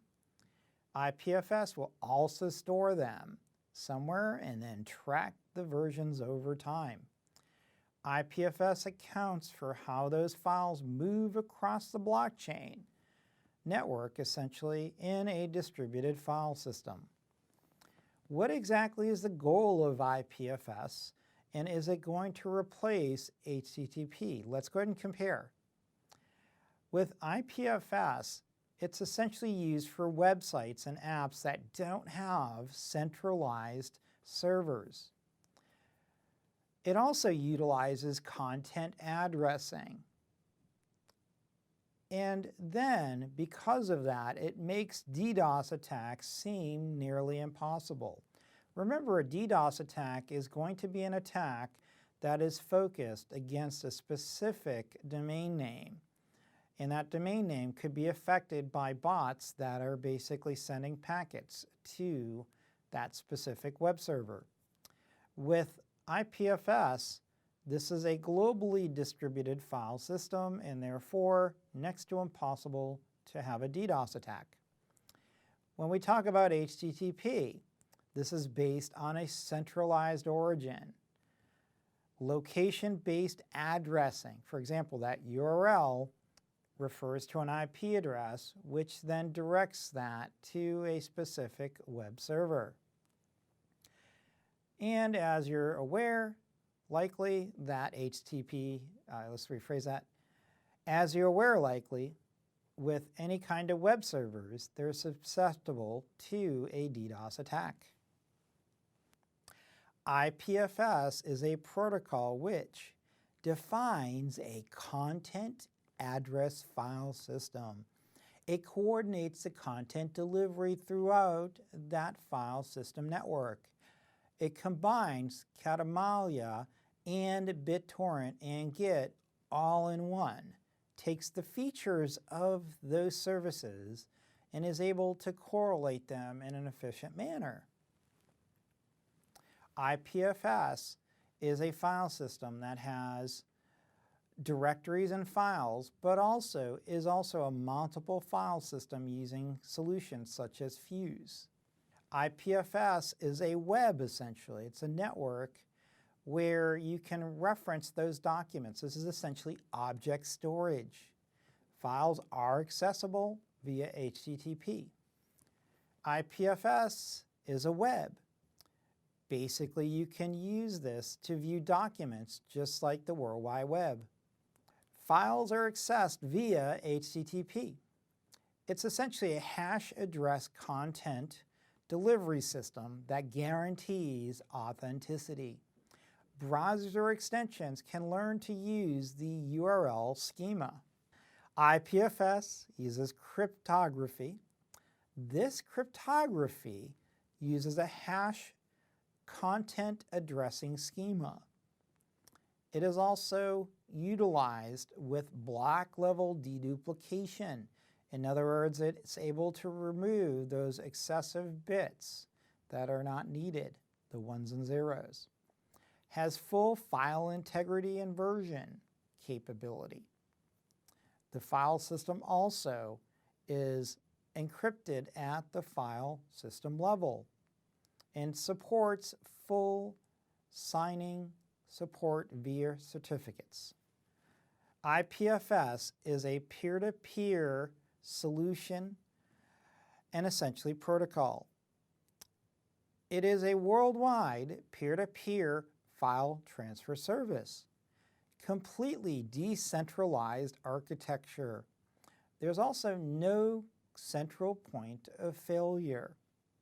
If one node goes down, essentially there's hundreds and thousands of other nodes that are available to address that file if needed. IPFS is a content delivery network. You can add a file to the file system locally, and it's available to the whole world. It's caching friendly, and essentially is a BitTorrent-based bandwidth distributed service. It also has a name service called IPNS. Essentially, it's an SFS-inspired name system. It uses a global namespace, which is based on public key encryption, serves to build trust chains, but also is compatible with other name services. Can also map to DNS, Onion.bit, Etsy, as well to IPNS as well.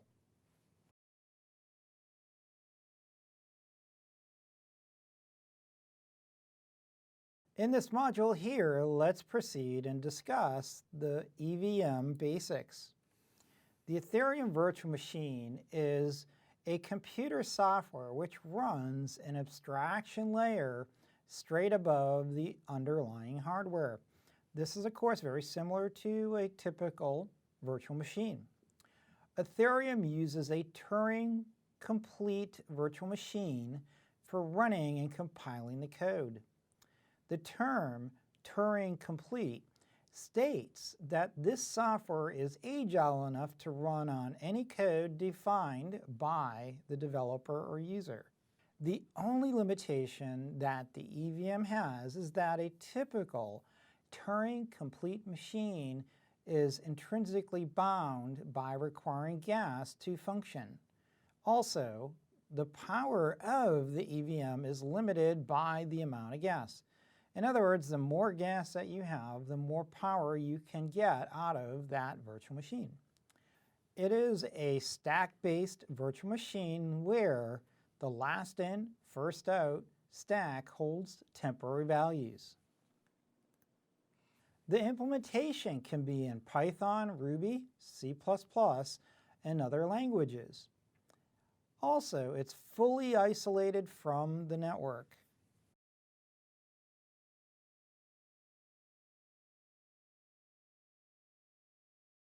In this module here, let's discuss the front-end tools and the back-end tools available on the Ethereum platform. When it comes to developing applications, it's really important to understand the tools that are available to your developers. When it comes to developing in the Ethereum platform, generally the main languages you're going to use would be Solidity, Serpent, and Mutant. For example, Solidity was specifically designed for the Ethereum network. When it comes to IDE environments, the Solidity browser, as well as the Ethereum Studio, can also be used. It also supports a number of clients such as Geth, Eth, Parity, Ethereum Wallet as well. Storage could be via the IPFS protocol, Swarm, and Storage-J. When looking to utilize distributed app browsers, for example, you can use MetaMask or Mist. When testing, there's also testnets that are available as well, such as testnet and TestRPC.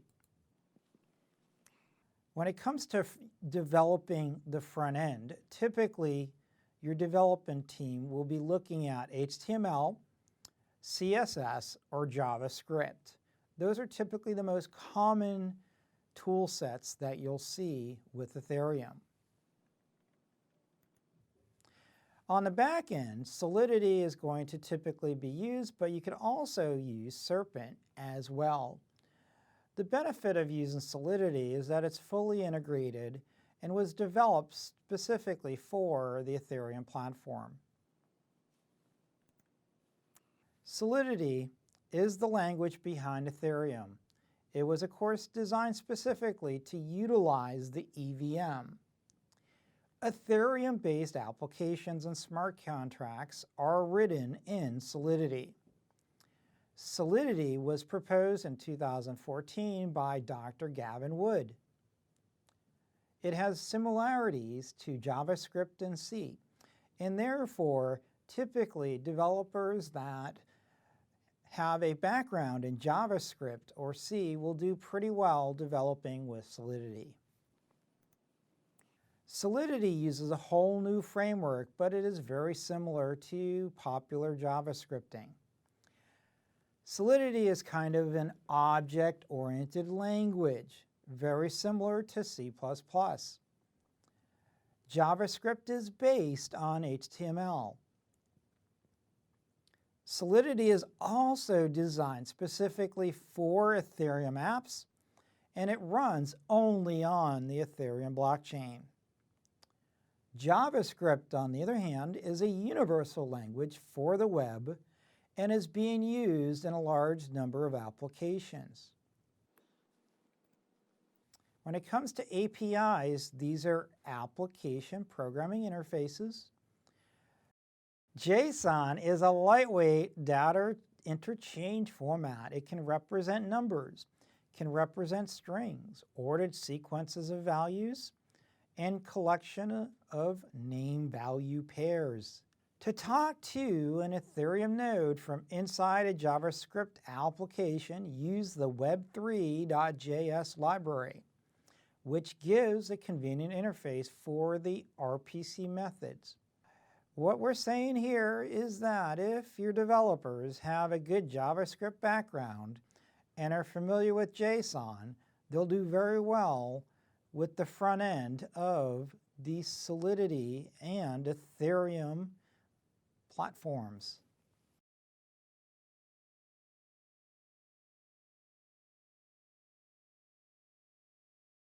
In this lesson, we will discuss the details of other blockchain platforms and specifically running blockchain as a service.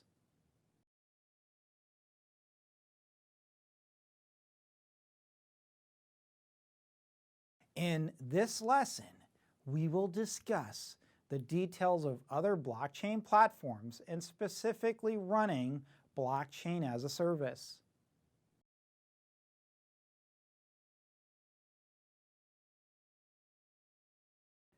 In this module here, let's talk about some facets of blockchain architecture.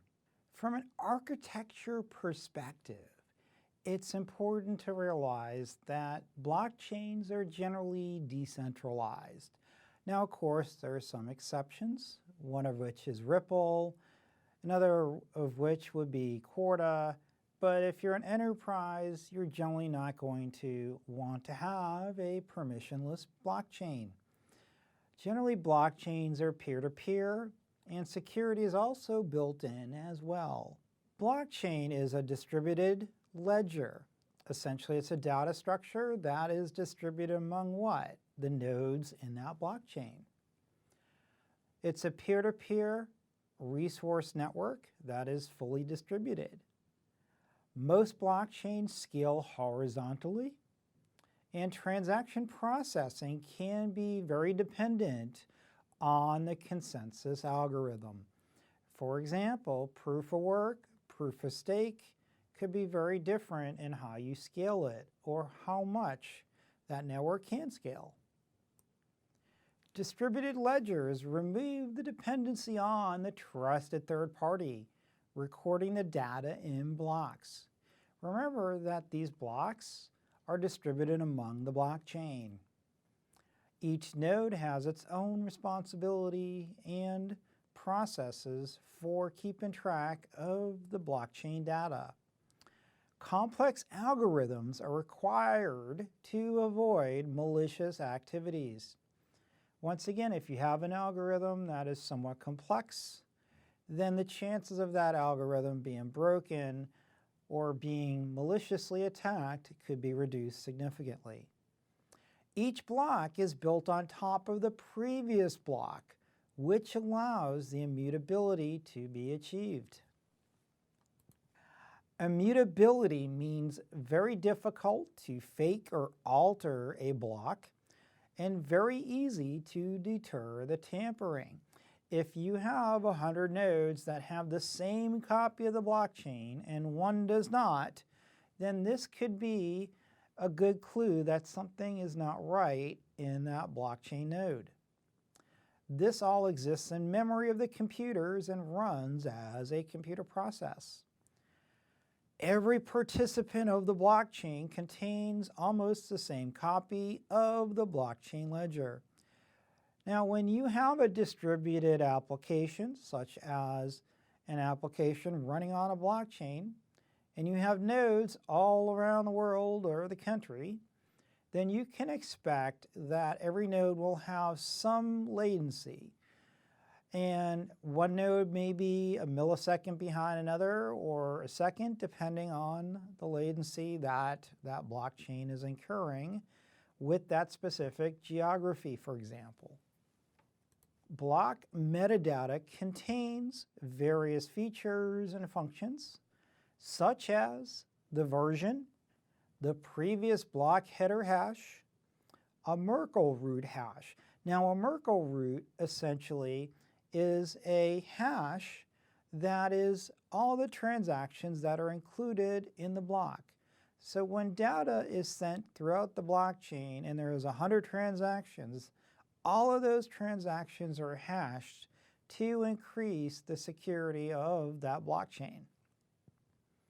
Time, this is when it was created. Now, n bits is essentially the current difficulty that was used to create the block. Another term that's frequently used is called a nonce, a number that's used once. This is a random value that the creator of a block is allowed to manipulate. For example, when a miner is getting ready to write to the blockchain, that number is automatically created by the miner. Doesn't have to be in order, just has to be unique. A genesis block is the first block of a blockchain, and then comes the branches. There's specifically 3 categories when it comes to blocks. We have the main branch, we have side branches, and then we have orphans.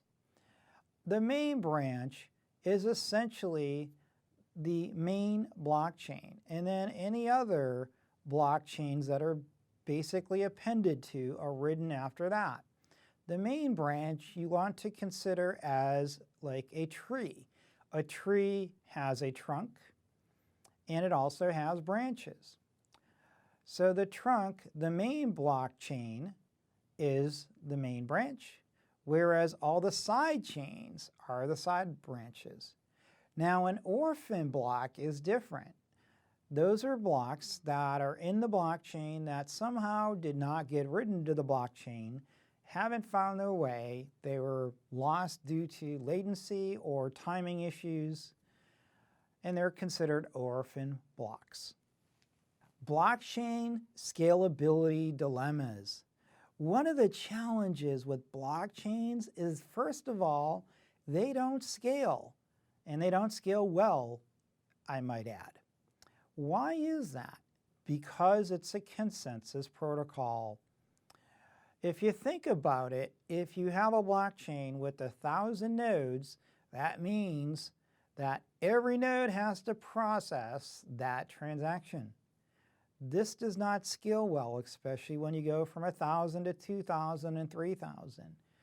Over time, there will be additional latency that could certainly affect the performance of processing transactions. When it comes to scalability, there is a trade-off. Low transaction throughput versus high level of decentralization. Once again, this is a big factor in blockchains. Permission-based blockchains sort of solve this problem because they don't scale.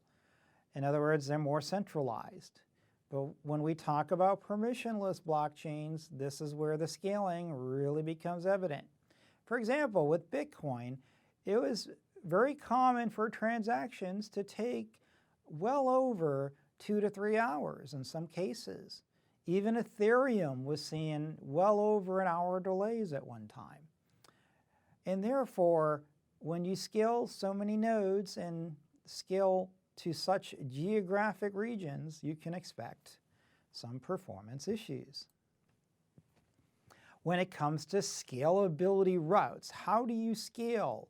How can you mitigate scaling issues? There's a couple ways that are fairly well utilized in the blockchain space. The first is SegWit. This is segregated witness. This is basically a fork. We have sharding, where the data is essentially distributed and processed by individual nodes. We have off-chain, where the processing is actually taken off the blockchain through what's called a side channel. And then we have increased the block size. Remember that a typical block can only scale to so much based on that blockchain. The first way to scale is a SegWit. This is a segregated witness. Basically, this is how you separate transaction signatures. It's a process by which the block size limit on the blockchain is increased by removing signature data from, for example, the Bitcoin transaction. When you remove signatures, it frees up capacity to add more transactions to the chain. When it comes to a SegWit, this is generally best achieved by increasing the block size, which in turn will create a fork 9 times out of 10. Sharding. Sharding is the process where the blockchain is separated into different shards, and each part of the state would be stored by different nodes in the network. Now, a shard is essentially a sliver of the block. So, in effect, you have different states of that blockchain being stored in different nodes and being processed. Nodes only process shards. Why would you want to do that? It increases processing power, but it could also increase security concerns as well. Off-chain or a state channel. Now, a state channel is a routine by which blockchain processes that could be processed on the blockchain get conducted off the blockchain instead. Why would we want to do this? If you think about it, what you're doing is you're segmenting the blockchain. You're essentially removing the blockchain from the equation. This could increase the speed of the processing. If you have 2 nodes versus 1,000 nodes, then you have a faster blockchain that is updating much quicker and processing transactions quicker. Could also lower the cost of processing. In Ethereum, well, this could translate to less gas. Increased block size. When it comes to forking, the block size generally increases. The goal of the increase is to allow larger transaction sizes. For example, Bitcoin was originally 1 meg. Bitcoin Cash decided to fork over to 8 meg. This, of course, poses some challenges for the miners and could also pose some challenges for the investors that are investing in these cryptocurrencies as well. But in general, increasing the block size is a desired way to scale.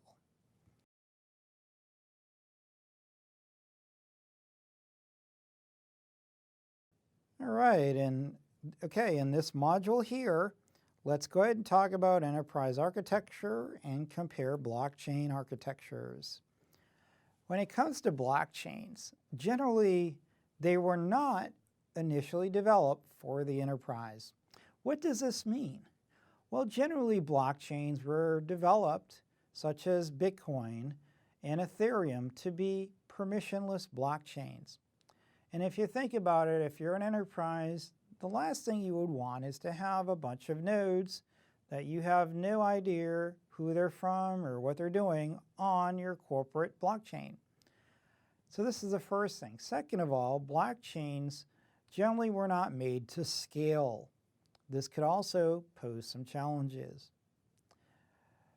There are new blockchains that have been developed for enterprises, and we'll talk about a few of those as well throughout the course. There's also 4 domains when it comes to enterprise architectures. The 4 pillars or domains, as they're known, is to focus around the business, around the data, around applications, and the technology. When it comes to business, the blockchain really should meet the business requirements. For example, if your goal of the blockchain is to reduce the intermediary requirements or to reduce costs, then that blockchain hopefully will have set business requirements to be able to accomplish. When it comes to data, Generally, data is going to be the cryptocurrency or the transactions that are being processed. An application that is being used, such as a DApp or the smart contracts that comprise that specific DApp, for example. And then the technology, that's the blockchain itself. For example, do you use a proof of work algorithm or do you use a proof of stake? Blockchains were originally developed as permissionless, such as Bitcoin. There's generally two types of blockchains from a permission-based approach. We have permissionless and permission-based. Permissionless is a public blockchain where any node can connect to the blockchain, whereas permissioned is generally an enterprise where the nodes are specifically authorized to connect to the blockchain. When it comes to enterprise architecture, traditionally enterprises have focused on centralized control.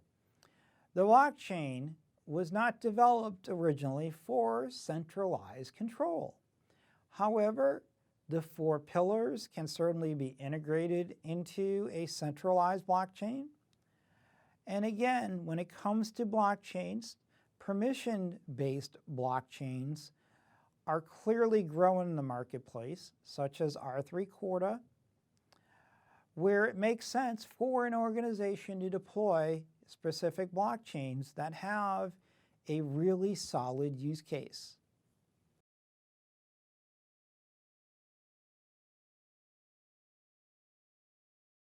When it comes to blockchain architecture, it's important to understand how the domains can play into the design of your blockchain. With enterprise architecture, and specifically enterprise blockchain architecture, there's four domains that you should focus on when designing a blockchain solution. That is technology, applications, data, and the business requirements. Remember that the technology could be the underlying factor for designing your blockchain. For example, it could be permission-based or permissionless. It could be distributed or it may not be distributed.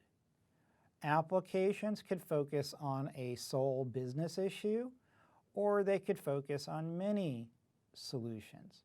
For example, in a DApp, you could make that DApp as complex or as simple as you like. The data is essentially what you're protecting and what you're processing. Lastly, when it comes to the business, remember that the business is expecting you to design a blockchain that is going to meet its requirements. Domains can complement each other in the design of the blockchain. For example, a blockchain could be considered disruptive to your industry. It could also be disruptive to your enterprise. It could also be a give and take where you take this new technology, however, you disrupt the way that that application or that solution that you were running with legacy is actually delivered. Could solve problems in your enterprise.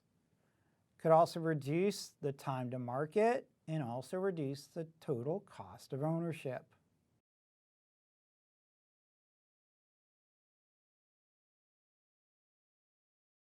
In this module here, let's just make sure we're aware of mainnet. Mainnet is data on the blockchain. Now, mainnet is also really a production blockchain. This is where the transactions are kept. They're publicly available, and you can go on the Ethereum network and create a node and start mining those Ethereum blocks if you so choose. Ether on this network has a market value and can be exchanged for other cryptocurrencies or fiat currencies. Just be aware that Ether is a cryptocurrency and the value can certainly fluctuate on an hourly basis.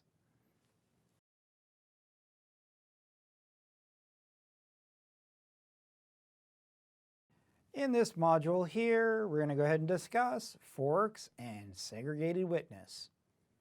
A fork is a change to the software of the digital currency that creates two separate versions of the blockchain with the shared history. One blockchain is dominant.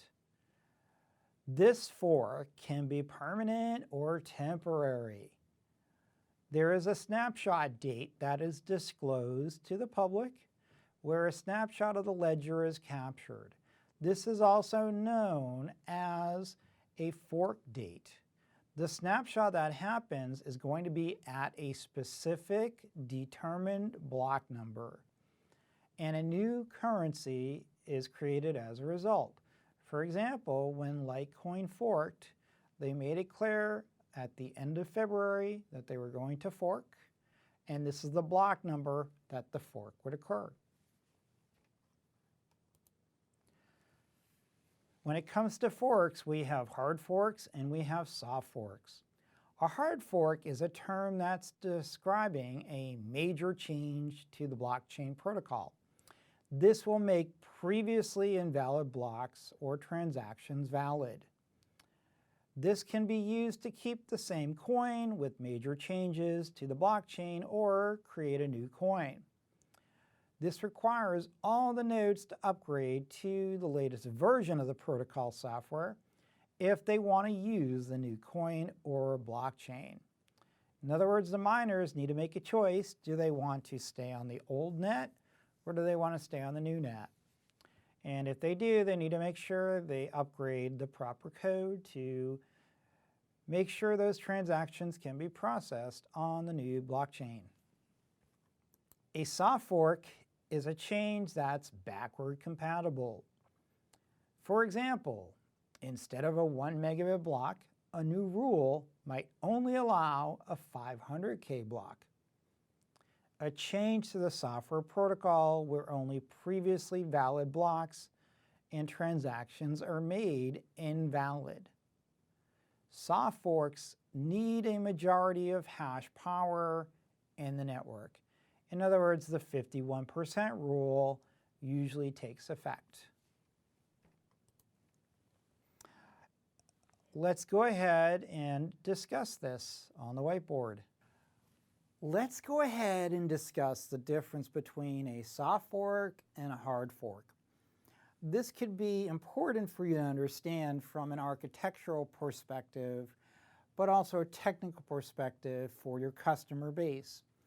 Even though your customers may likely be using an enterprise blockchain, which probably won't have this issue, if you do go to Ethereum, you would definitely want to let your customer be aware of what can happen on the Ethereum blockchain.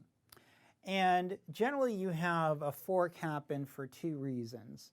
Generally it'll be a hard fork or a soft fork.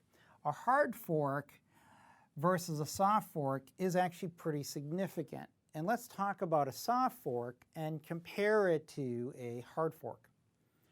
A soft fork generally changes the rules. In other words, some modification. For example, let's say, the block size changes from 1 meg to allow block sizes of 0.5 meg. That doesn't require a whole new blockchain update or a code in a lot of cases. If we go to a hard fork, this is where adding rules, basically, and this could increase the blockchain size. When you increase the blockchain size, this could definitely change the way the miners are able to participate in your blockchain. Remember, adding memory or having to do anything that increased costs, like increasing the blockchain size, could definitely affect the miner participation. And therefore the transaction size would change as well. Now, generally soft forks are backward compatible. In other words, there's no need to upgrade. You could go ahead and go back a revision and the blockchain itself should be fine. Whereas with the hard fork, it's generally not compatible. That generally means that the fork splits. You have some miners saying, hey, we're going to go ahead and stay on the blockchain, and you have other miners saying, we're not going to stay on the blockchain, we're going to start our own. Older nodes and new code may be required or may not, but generally there's no need to do significant upgrades to the code, which would change how the blocks are written. Older nodes generally may or may not need new code as well. Basically what it could happen is it changes the code, which changes the block size as well, and that could definitely induce some changes to how the miners are essentially looking at the blockchain. But also too, there's a lot of other things that could go into it, like the signatures, the signature size, the amount of transactions in a block, a lot of different variables. Lastly, for example, let's just give you two examples. With the soft fork, we had the BIP66. That was the Bitcoin protocol number 66. And this is where the signatures needed to be adjusted in the blockchain. This did not affect any of the major rules where things had to be added or the block size was adjusted, and therefore it was considered a soft fork. A hard fork was Ethereum Classic, where essentially you had half the miners going one way and a good amount going the other way, essentially. That's really the difference between a hard fork and a soft fork. Hard fork examples would be Ethereum Classic. This is where a split from the existing cryptocurrency. Ethereum after a hard fork. Monero had a hard fork as well to introduce an upgrade to the network by implementing a feature called Ring Confidential Transactions. This improved its privacy and security. Bitcoin Cash is another hard fork where it improved the blockchain size from 1 meg to 8 meg. A soft fork example would be BIP66. Now BIP means Bitcoin Improvement Protocol Request. That is number 66. This is a soft fork on the Bitcoin signature validation. P2SH was a soft fork that enabled multi-sig addresses in Bitcoin's network. Segregated witness is where you separate transaction signatures. This is the process by which the block size limit on the Bitcoin network, for example, is increased by removing signatures, data from the Bitcoin transactions. By removing signatures, it frees up valuable capacity to add more transactions to the chain. Now remember, when you're taking something away, you can add something, but you're also giving and taking in the same situation. For example, by increasing the block size, that also made it so where some miners may need to process less transactions.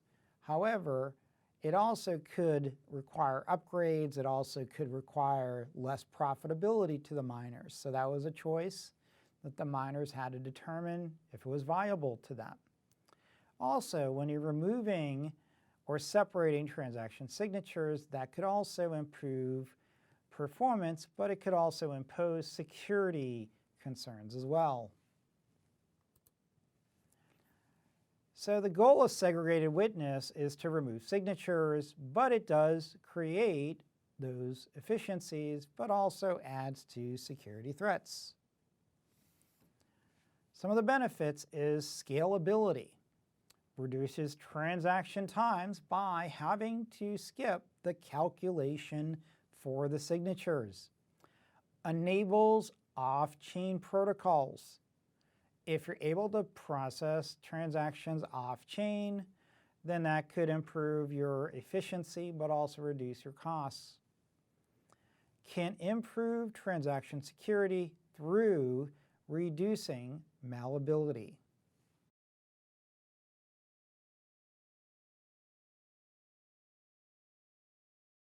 This module here, let's talk about how you can take advantage of blockchain as a service.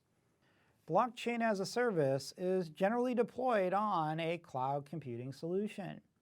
It enables an organization, developers, or individuals for that matter, to be able to develop, test, and deploy secure blockchain apps without the requirement to have to set up all the nodes. This is a great solution for proof of concepts. No need for CapEx or OpEx for infrastructure expenditures. Some of the more common blockchain as a service providers are Microsoft Azure. Microsoft has a very solid blockchain solution. Amazon Web Services has a solid solution that can be enabled through partners, for example. IBM has a very solid solution, especially around Hyperledger. Stratus, HPE, and Oracle all have niche markets around blockchains as well. I'm over here at the AWS website for blockchain. AWS has a fairly robust support of blockchain technologies. This was originally done through partners. However, AWS has recently come out with templates that can really enable your organization to deploy on AWS somewhat quicker. This is really focused on Hyperledger and Ethereum. For example, with Hyperledger, you go ahead and deploy a private blockchain as opposed to Ethereum, you could deploy a public or a private blockchain on AWS. Now, when it comes to blockchain on AWS, I highly encourage you to scroll down and make sure you take a look at the blog posts that are here because they cover some details that the documentation may not cover initially. Again, AWS was a little bit late to the blockchain race compared to Azure and IBM. However, they do have a solid offering, and I think it's important we go through a few things. When it comes to AWS blockchain, I would highly recommend you go over here and look at the template page. This is the most effective way to deploy a blockchain. Now, you're going to deploy the blockchain, of course, using services that you probably already know, like EC2, for example, or creating ECS clusters, create a VPC. Nothing new that you probably haven't used if you've used AWS. So the learning curve here is actually pretty simple. The notes I want to point out, though, is if you go down here, you want to make sure that you look at some of the variables on how to deploy by going to the Getting Started page. You'll note that the templates available are Ethereum, but also Fabric, Hyperledger Fabric. Let's go ahead and rephrase that. The templates that are available are AWS, blockchain template for Ethereum, and AWS blockchain template for Hyperledger Fabric. Another note that's really important to understand and appreciate is that AWS deploys the blockchain service in essentially regions. So you want to make sure that you're in the right region that you want to deploy in. Right now, it's only supported in the US. If you need support overseas, that eventually will come, but for now, it supports the US only. Once again, make sure you take a look at the template page and look at other resources as well. There is a developer guide as well and a community forum. I'm over here at the IBM blockchain webpage. Let's go ahead and rephrase that. I'm over here at the IBM blockchain webpage. IBM supports Hyperledger very robustly, and if you're going to use Hyperledger, IBM has a clear and distinguished leadership in this area.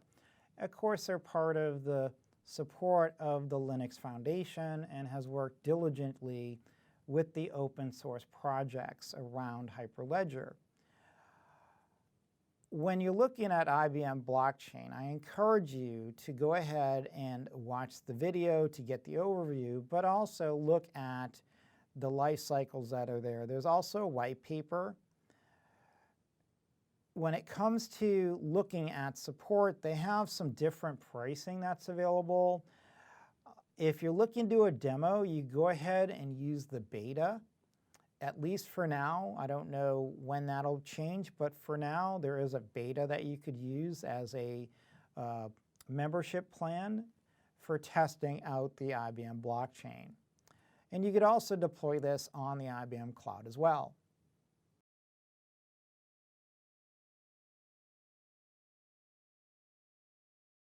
Let's go ahead and discuss R3 Corda. When it comes to enterprise blockchains, R3 Corda is one of those blockchains that's focused on the fintech enterprise market that you would definitely want to be aware of. Let's go ahead and discuss R3 Corda.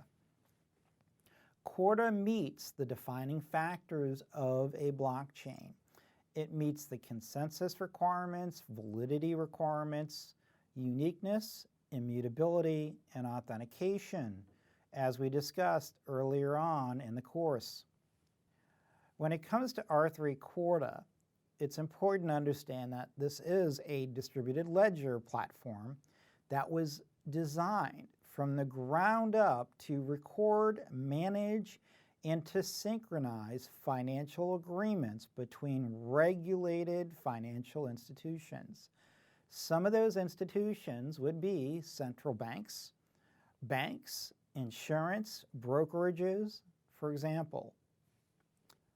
When it comes to features, Corda has a no unnecessary global sharing of data. Why is this important?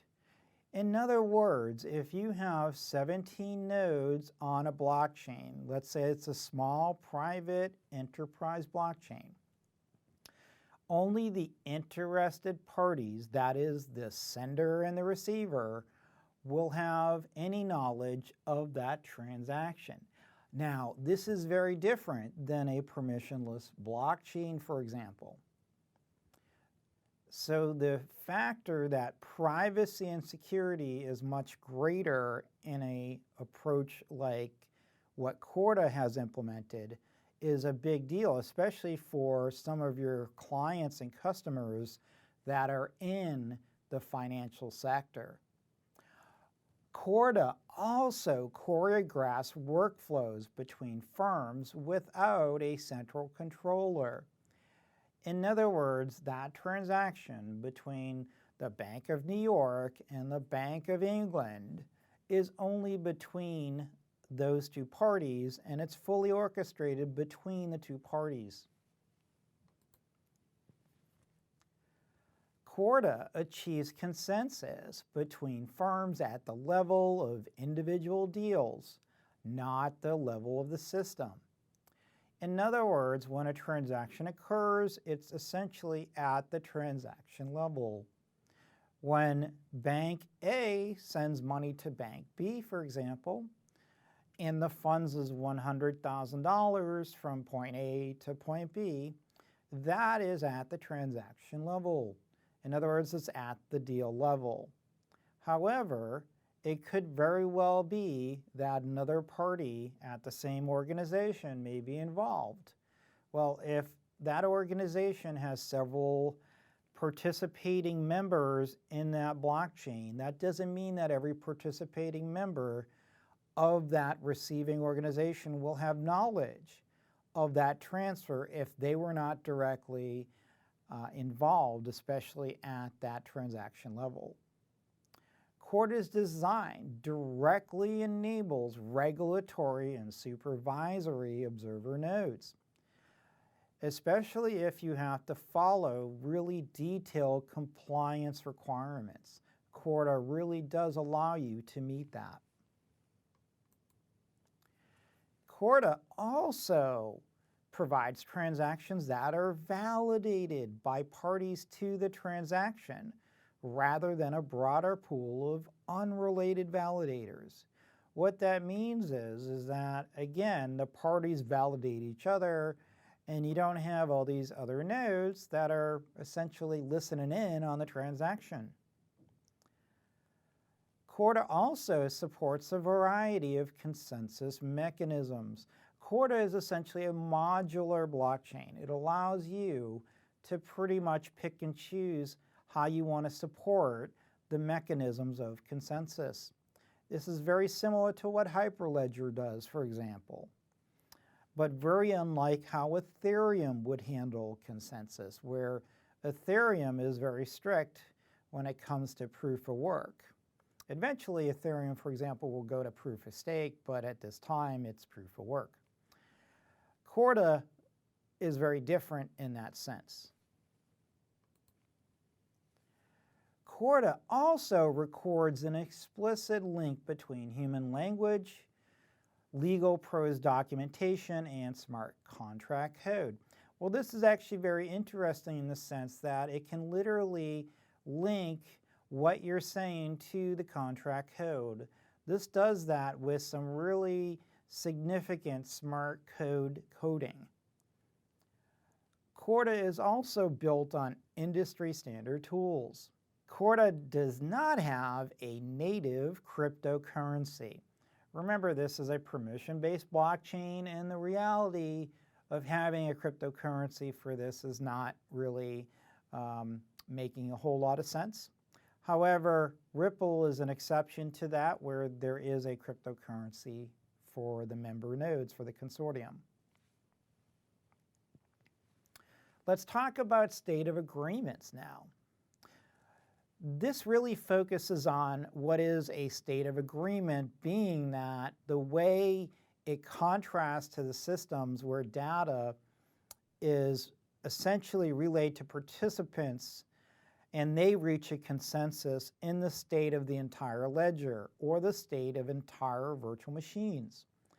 Basically, this is not how the agreement is really focused on when it comes to the state. Remember that the blockchain platform is essentially a state-based application. In other words, when data is written to the platform, essentially it is not mutable. Again, in other words, it's immutable. Data can't be deleted or modified. What can happen is, of course, the blockchain could be appended to, but that data is there. And of course, this is very important for compliance reasons, is the main reason, right? Let's also think that when you're deploying a virtual machine, that virtual machine typically runs the consensus algorithm, but also determines the state of the ledger. You have participating nodes. Well, this is done a little differently in the sense that this is between the nodes that are interacting, but also the individual agreements. So the state of the blockchain is not determined by a collection of the agreements, but by the individual state of the agreement. Not from a systems approach, but more of an agreement approach. So it's a little bit different way of thinking. There's also Corda tools that will help achieve global distributed consensus. Smart contract logic ensures state transitions are valid according to the pre-agreed rules. For example, if a contract states that the sender has to send $125,000, that agreement is not valid and doesn't transition. Transition in the blockchain or in a legal, actually in a legal contract, for example, but also a smart contract, basically means that the transaction is valid or it's essentially in a state of flux. Basically, for that transaction to be valid, those rules have to be met. And remember too, these pre-agreed rules can't just be changed on the fly. This is not something that is done by a human intervention. It is done by the code itself.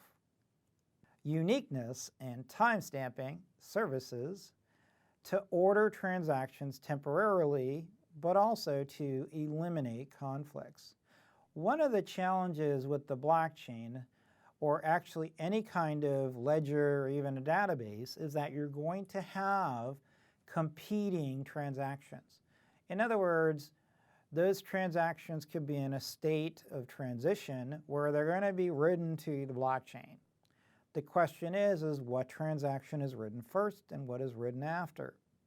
So there's going to have to be a specific naming convention, but also a time-stamping convention as well.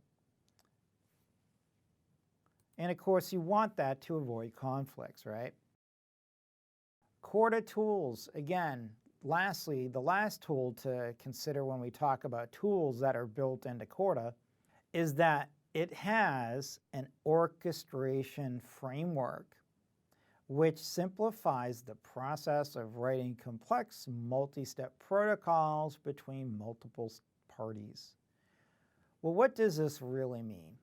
Basically, this orchestration framework basically helps synchronize the process of the multiple approaches that a smart contract could use during the process of executing those contracts.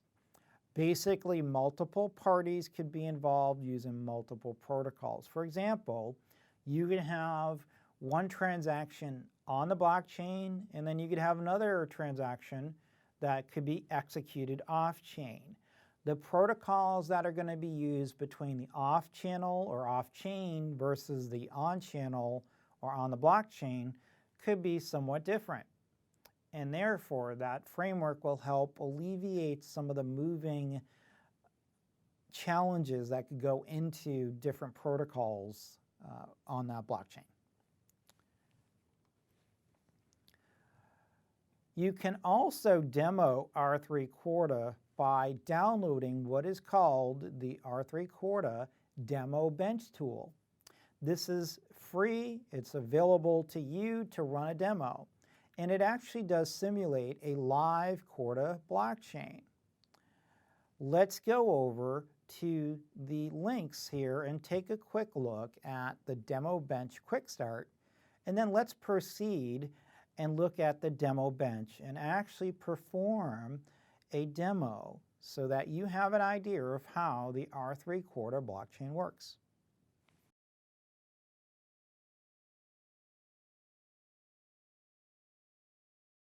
I'm over here at the Corda documentation site where you can find a quick start and also links to the content of Corda.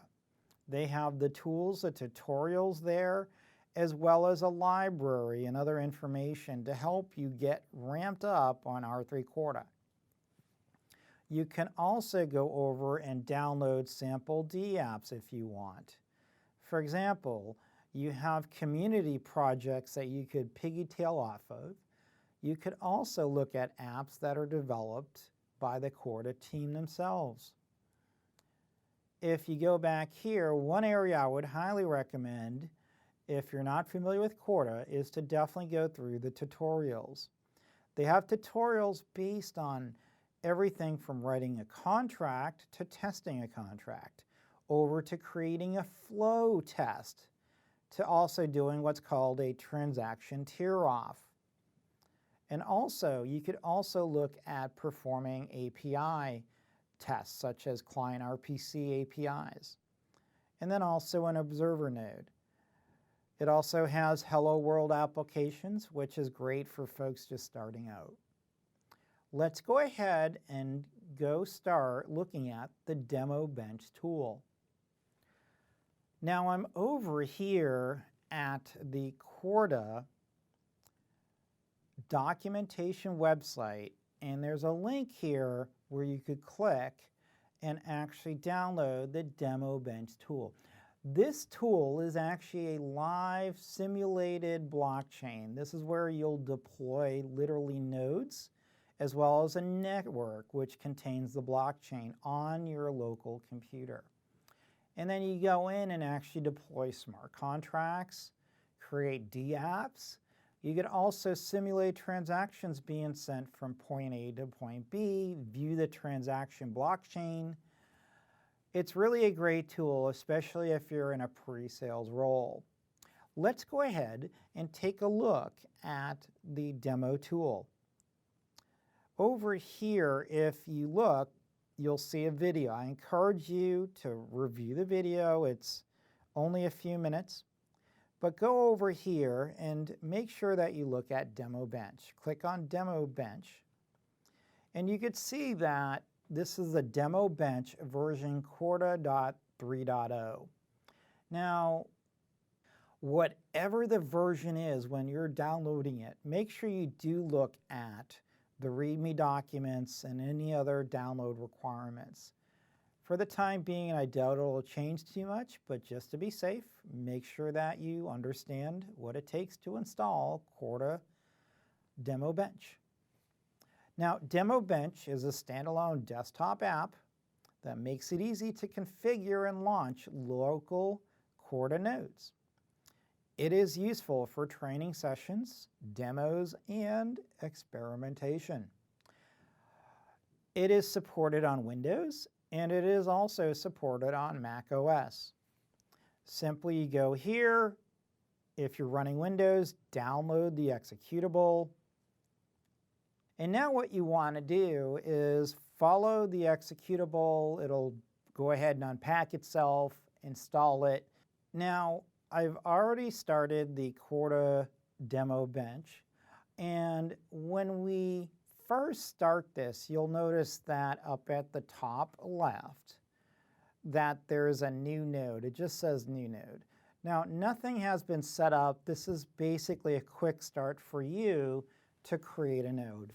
What we'd like to do in this exercise is give you an idea of the capabilities, features, and functions of the Corda Demo Bench. When we're configuring nodes, we want to, of course, configure at least 2, if not 3 or 4 nodes to at least give the customer an idea of the capabilities of the Corda blockchain. The first thing is that you could set up the node in a couple different scenarios. The first is, the first node that'll be configured is going to be a validated notary or a non-validating notary.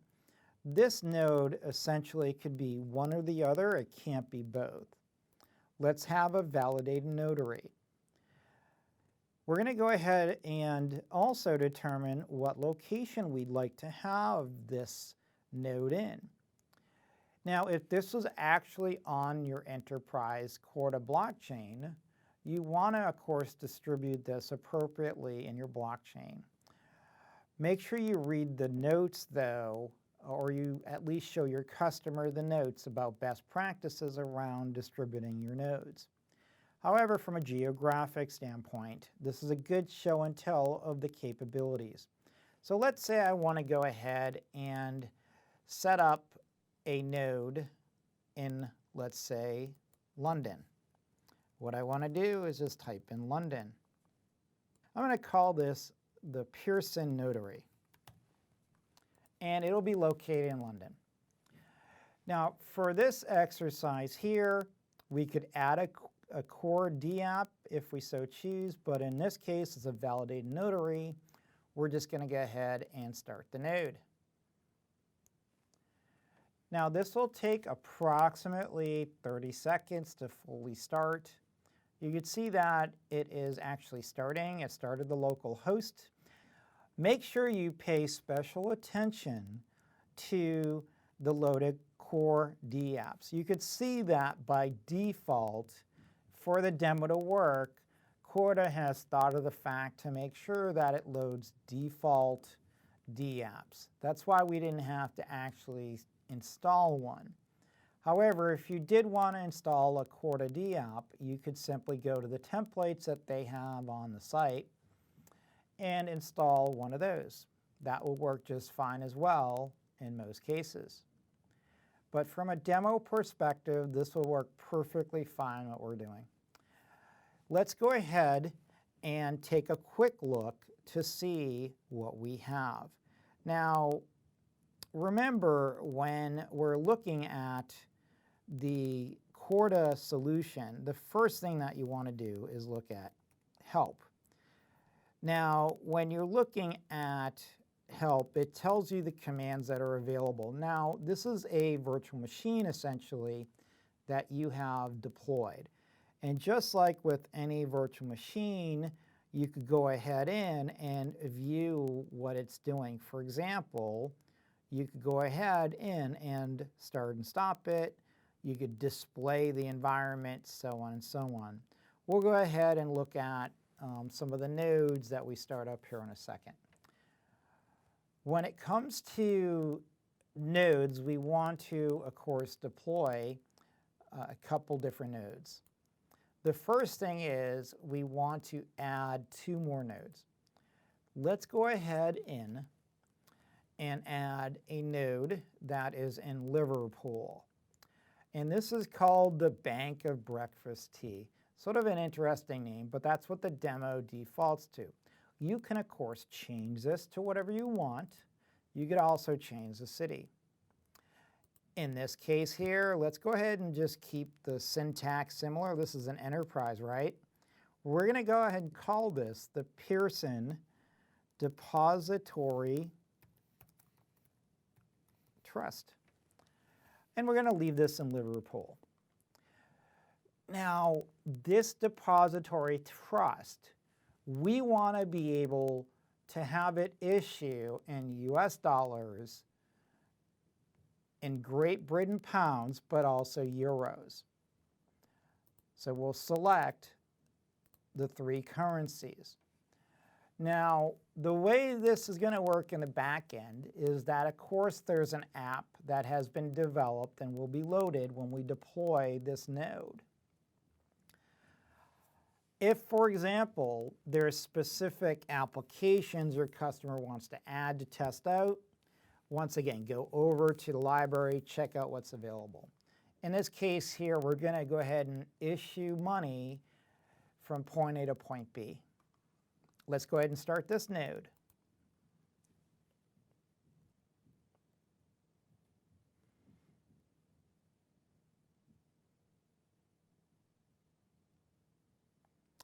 Okay, now this node is started. Before we start looking at the database, the web server, and Explorer, I want to start one more node. What I'd like to do here is actually create another node that we could use as a depository trust or a receiving bank, whatever you feel the demo should include. Again, your customer will be financial centric and probably will have really specific processes they'd like to take a look at, and you could use this to test out what matters for your customer. But in this case, I just want to go ahead and send and receive money. Let's go ahead and set up the Bank of Big Apple. But instead of the Bank of Big Apple, I'm going to set it up really as the Pearson Depository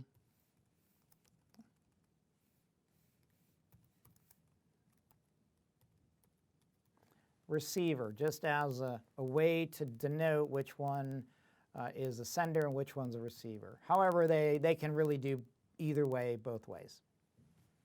In this one here, we're going to go ahead and select the same thing, US dollars, pounds, and then euros. Let's go ahead and start that node up.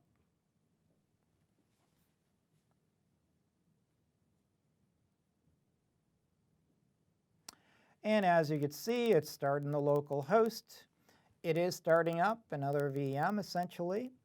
You can see that the Pearson Depository Receiver has been deployed.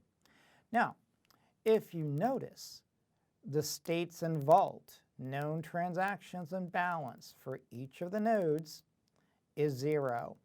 And that's what it should be, because why? We haven't actually done any transactions. Let's go ahead and perform a transaction. Now, just a quick note, let's say I'm on the Pearson one. I could go over here and type help, and you could see that there's commands there. Let's go ahead in and type the information around the JVM. So for example, if I want to look at the JVM, I could go type in JVM. That is the Java virtual machine that is running.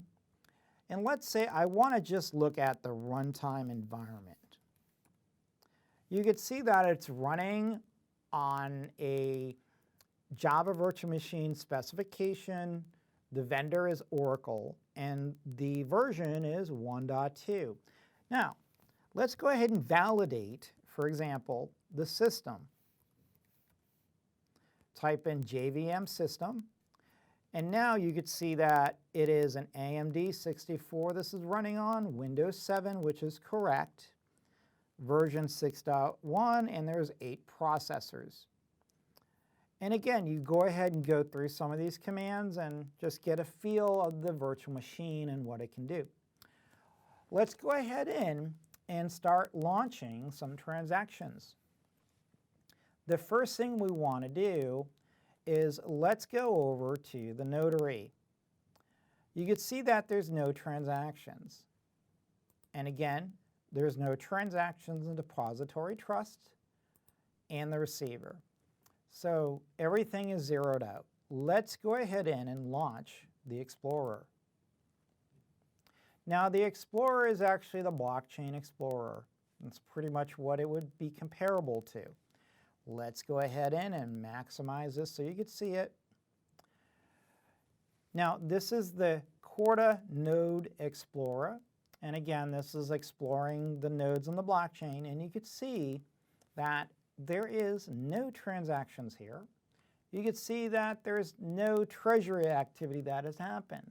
Well, let's go ahead and change that. Let's go over to, well, before we do that, let's walk you through the capability. First of all, now, if you see, we have transaction menus. There's nothing there in cache. The network. Now, if we go ahead and minimize these nodes, you could see that our network map has 3 nodes. We have the Pearson depository here in the US. We also have the depository trust in London and actually Liverpool, I believe, and then the Pearson notary, which is actually based in London. As you can see, geography-wise, it gives you a map of where the nodes are located. And you could actually watch the transactions happen on a peer-to-peer basis as well. Let's go ahead in and go to the dashboard again. If we select transactions, nothing is there, right? If we go over here, we could also exit the Code Explorer here, Corda Explorer. We could exit. Go over here to cache. Let's go ahead and send some funds. I'm over at the Pearson Depository Trust, and what I'd like to do is send funds from the Pearson Depository Trust to the Pearson Depository Receiver. Let's go ahead in and launch the blockchain.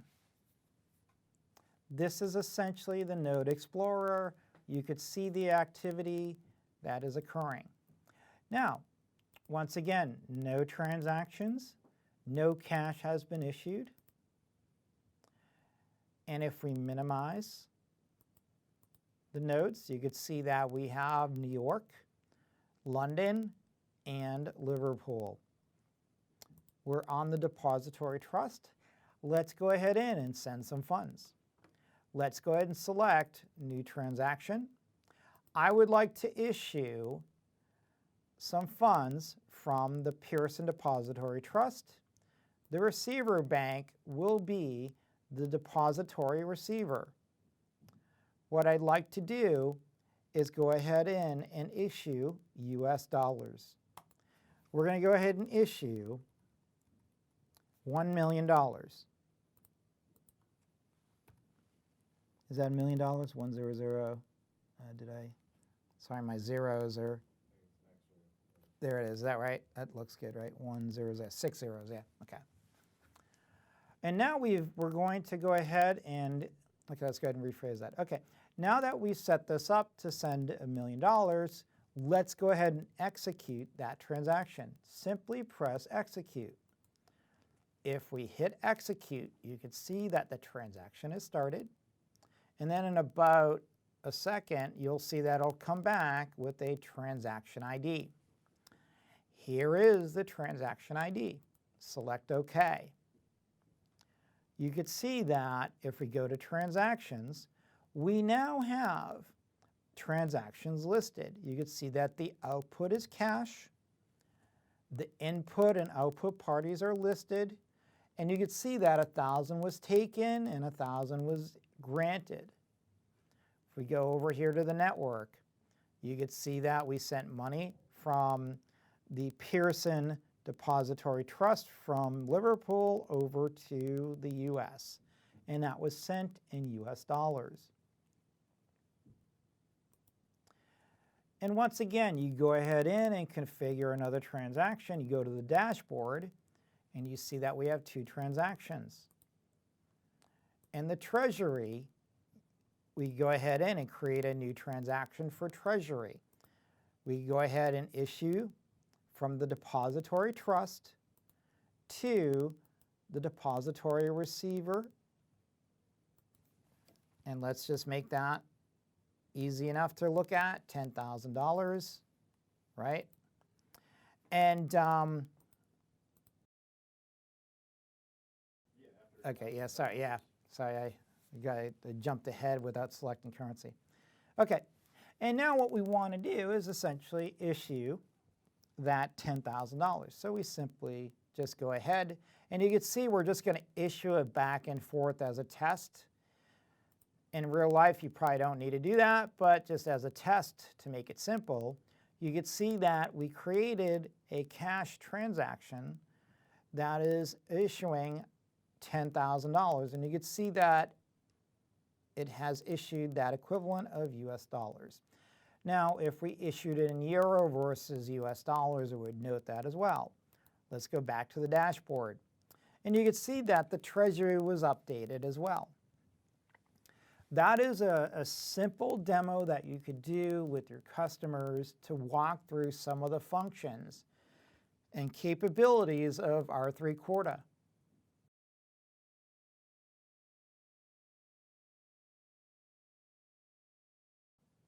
In this module, we will cover the basics of blockchain technology.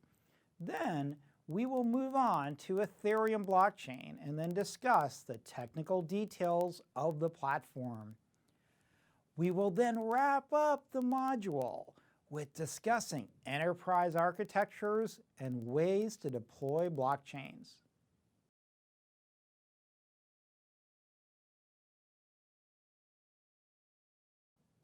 In this module, we will cover the basics of blockchain technology. Then we will move on to Ethereum blockchain and then discuss the technical details of the platform. We will then wrap up the module with discussing enterprise architectures and ways to deploy blockchains.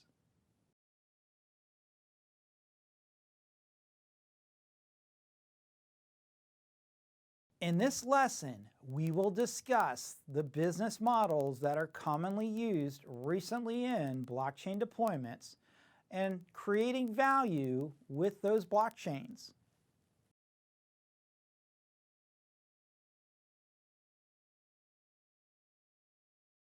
In this lesson, we will discuss the business models that are commonly used recently in blockchain deployments and creating value with those blockchains.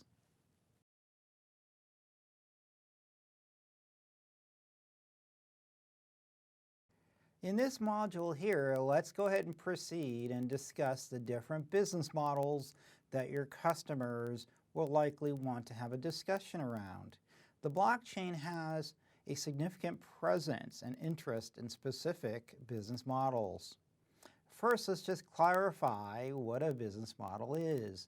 A business model describes the rationale of how an organization creates, delivers and captures value in economic, social, cultural, and other contexts. Basically, when it comes to business models, we have the typical business models that you may be aware of, such as business to consumer, business to government, government to citizen. There are many use cases for the blockchain, even though the technology adoption has really just started. Blockchain is one of the several dominant and promising technologies of the past few years that is driving companies to innovate and change how value is delivered. Some of the business models you can expect to see in a blockchain-centered discussion could be business to business. This is where businesses are transacting between specific business to business functions. An example of this would be where a business buys supplies from business A and then business A sends them to business B. That transfer of services is essentially paid for and approved through the blockchain technology. We have business to consumer. Businesses can deliver to the consumer services as well, such as specifically around social media, for example, like Steemit, or other solutions that are out there, such as using platforms like EOS. Consumer to consumer, this is where the consumer transacts directly with another consumer. A good example of that is cryptocurrencies, where you can select a wallet to send from and another wallet to send to between your peers without having to use an intermediary. Then consumer to business, as well as business to government. These are other use cases that could certainly be utilized. For example, the government of Dubai, for example, is certainly looking into ways to issue permits and licenses and also drive tourism with the blockchain. When it comes to government to citizen, again, the citizen can go register online. As long as they meet the requirements, that license would be issued, and that license would be paid for via cryptocurrencies or fiat currency if required. Blockchain technology is already disrupting financial services. If you go around to Google or any other search engine and you type in fintech blockchain, you'll find hundreds and hundreds of pages around this specific area. This is clearly the area that's driving most of the innovation. Government services is another area that is really starting to pick up. For example, the United Nations is already using the blockchain in specific facets of funding and delivering aid, for example. Healthcare, real estate, and many more industries are being disrupted on a smaller scale by the blockchain technology. Blockchain technology is already evolving to where an organization has to consider the effects on its business model in three main ways. The first is technical. Technically, this is a whole different way of processing transactions, but also interacting with your customers. From a business perspective, this is changing the business model, and therefore the cost of delivering a service has been drastically reduced in a lot of use cases, and it will be very interesting to see how far businesses will take this. As I previously mentioned, the fintech industry is really being interrupted, especially around the intermediary areas where you need to go through a Western Union or you have to go through the bank to send funds. Legal. Now, the legal area is usually the last area to get revolutionized, and this doesn't appear to be too much different in the sense that the legal area is adopting technology, but clearly is going out of its way not to adopt the technology as quickly as other industries. But when it comes to legal responsibility, fiduciary, and other facets of the legal industry, it's clear that the legal industry is very interested in the technology, but also very concerned about the technology. For example, how do you handle a contract, for example, that is initiated with an Ethereum smart contract between a user in Finland and a user in the US? Just that one transaction could have literally tens, if not well over 100 different facets of legal concerns to consider, depending on the type of transaction. So the legal industry is really looking into this and really trying to understand the technology. The use of blockchain technologies in several industries is affecting how services are delivered and how many people are involved in the delivery of that service. Essentially, a disruption in the business model is occurring clearly. For example, when it comes to an intermediary, such as Ripple, Ripple is an interesting blockchain use case that we'll discuss further on in the course. However, if you're able to take a transaction and reduce the number of people that have to handle it, there's clearly a transactional savings that can occur not only for the business, but for the consumer as well.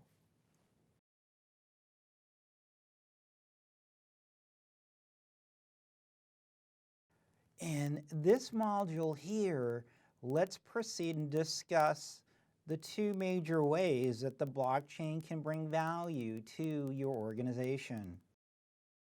When it comes to value, typically value creation and the blockchain technology itself typically adds value in several different ways. Now, that technology brings value specifically when we consider smart contracts and tokens. We'll talk about those here up on the next few slides. But first, let's talk about how smart contracts and tokens can really provide value. Costing. For example, if the blockchain was to be implemented and the total cost of ownership for a service that was being delivered with a typical SQL database was, let's say, $1 million per year, and the blockchain can come in and reduce that TCO down to $400,000 a year, that's $600,000 of additional savings that the company can certainly claim due to the blockchain technology. Security. Remember that the blockchain focuses on security. Remember, it's trust. Trust is built into the platform. Now, when we talk about blockchain specifically, we of course know that there's permission-based and permissionless. Each of these approaches certainly take security to different levels, and the way that security can be implemented certainly can be approached several ways as well. But at a high level, security should be a value that is added to that platform when you look at placing a blockchain solution in your organization. Privacy. Remember that the transactions on a blockchain are typically going to be private. Now, once again, this is where the variations come in between the approaches. Is it permission-based or permissionless? But in general, privacy should be strictly valued and clearly defined in how it will be implemented in the blockchain solution. Efficiency. This sort of falls under costing. When it comes to efficiency, And when we look at costing, it's not just costing. Efficiency should also provide usually a quicker time to market, a more rapid provisioning approach, a way to service the customer more efficiently or quicker, however you may want to look at it. The goal of efficiency is twofold. It should be economic, but it should also contain some kind of a service level efficiency as well. Lastly, blockchains are open source. This provides immense value, especially when you consider the level of investment that companies have made before in non-open source solutions. That relational database, that data warehouse that you were using costed you and your organizations perhaps millions and millions of dollars over the lifetime of that specific technology. With the blockchain, you don't have a lot of licensing concerns. There's certainly ways you could get additional support or provide value with additional APIs, plugins, and services off-chain. There may be cost to that, but overall, it's open source, which is very low or free when it comes to economics. Let's talk about value creation when it comes to tokens. Now, tokens are essentially going to be used as a store of value. This store of value is used to use the blockchain. Now, let's clarify permissionless and permission-based. Remember, when it comes to a permissionless blockchain, generally there is no major requirements for most of the blockchains to typically let you connect if you can pay the fee through a token, a user fee. This could be everything from using Ethereum to Golem to Steemit, so on and so on. But when it comes to the enterprise blockchains, which are permission-based, most of these blockchains, such as Corda, don't have a requirement for a token. This is, again, an enterprise private solution. So why would you need to have a token? Now, of course, you could certainly extend Ethereum, for example, to utilize a tokenless approach if you want. However, generally tokens provide value on a permissionless-based blockchain. These are tokens that you're going to own. This allows you to use the blockchain essentially. Also, tokens provide a stake as well. What I mean by stake is that it shows that you've made an investment in the blockchain, such as if you want to become a Dash miner, for example. You don't store the tokens on your computer. Essentially, you get a key that lets you reassign that to essentially a blockchain node, for example. Every blockchain handles it a little differently. These are digital resources that you control and you can reassign as you wish. Value creation of the blockchain is essentially delivered with smart contracts. This is especially true with a permission-based blockchain. The smart contract is a term that's used to describe computer code that is essentially facilitating, executing, or enforcing negotiation or performance of an agreement using blockchain technology.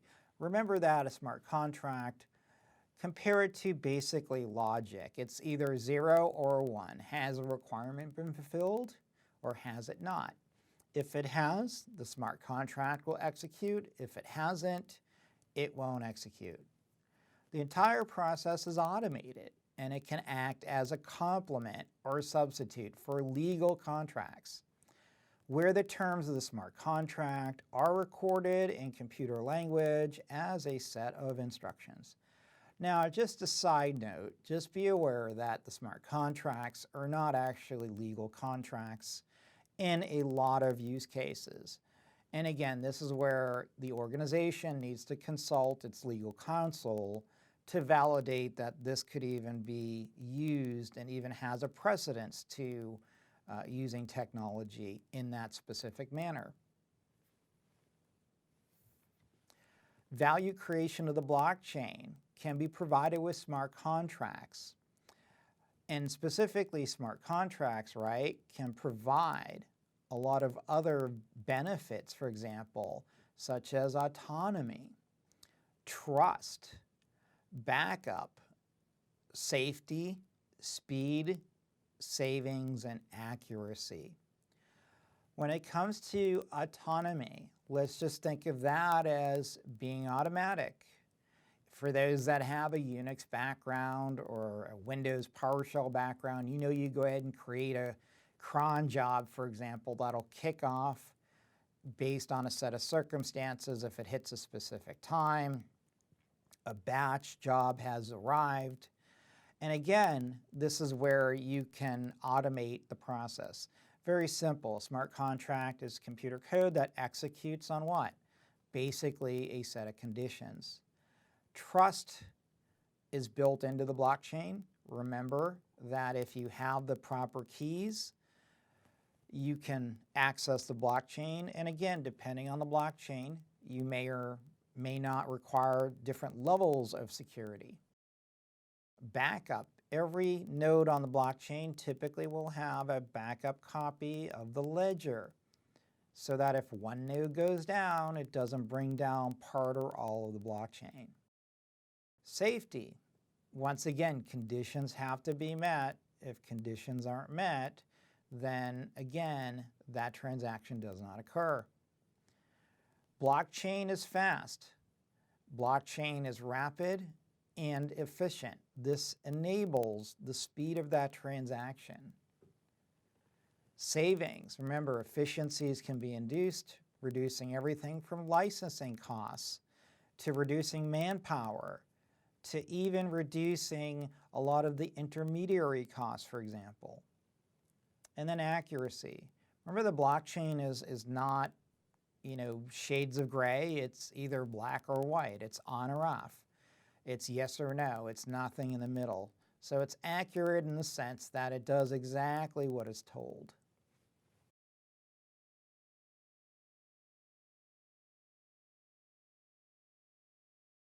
In this lesson, we will discuss the business model focused on business-to-business contracting.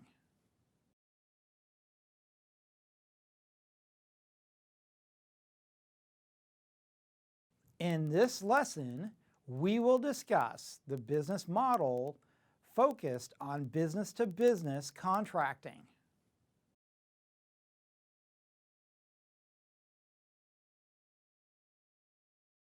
In this module here, let's just discuss briefly what exactly is the business-to-business model. A business-to-business model generally refers to a situation where one business makes a commercial transaction with another business directly. The contract process can be direct or through an intermediary. Generally, in a business-to-business model, the business directly would like to purchase as efficiently as possible. Resellers generally aren't going to be used unless if there is a valid reason. For example, if you're a large OEM, you're probably going to want to buy your parts directly from, for example, a disc manufacturer or a processor manufacturer. You don't want to have to go through a reseller if there's no reason, unless if the value is added through the reseller. Once again, think of the business-to-business model as a direct approach between businesses.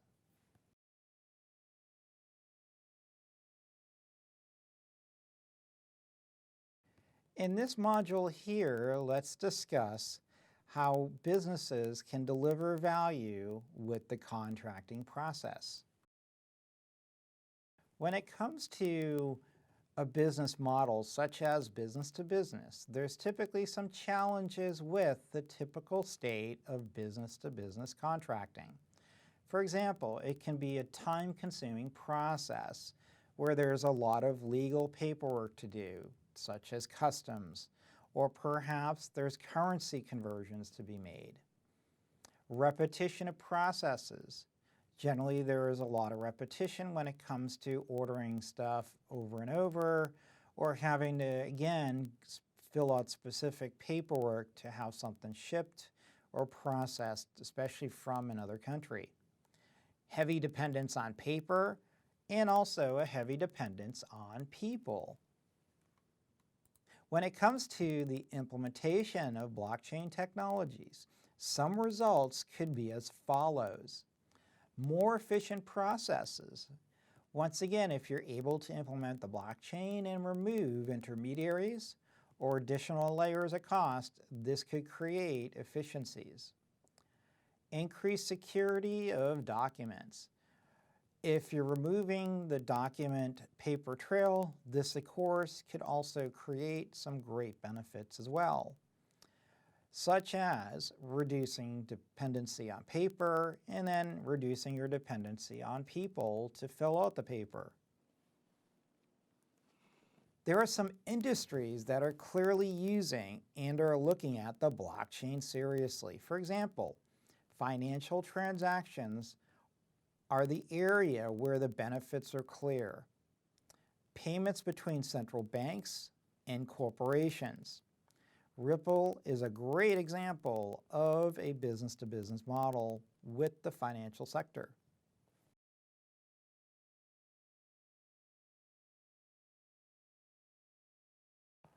In this module here, let's go ahead and touch on what Ripple is and why it's so important to the fintech sector.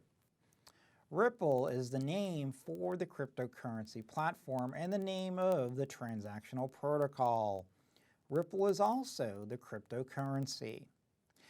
Ripple was built on a distributed ledger network which requires various parties to participate in validating transactions rather than in a singular authority. XRP is a ticker for Ripple. XRP transfers are effective immediately, requiring no typical confirmation time.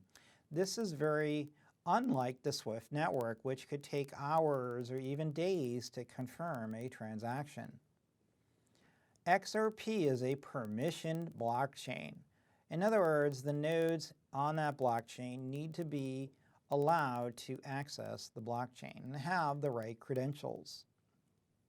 Ripple's nodes are handled by these consortiums or participating financial institutions, but also Ripple Labs as well. XRP is a consortium of banks agreeing to settle in blockchain technology.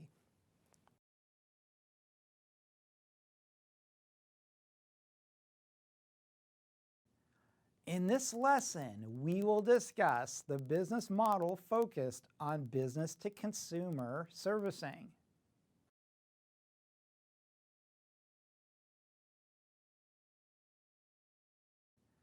In this lesson, we will discuss the business model focused on business-to-consumer servicing.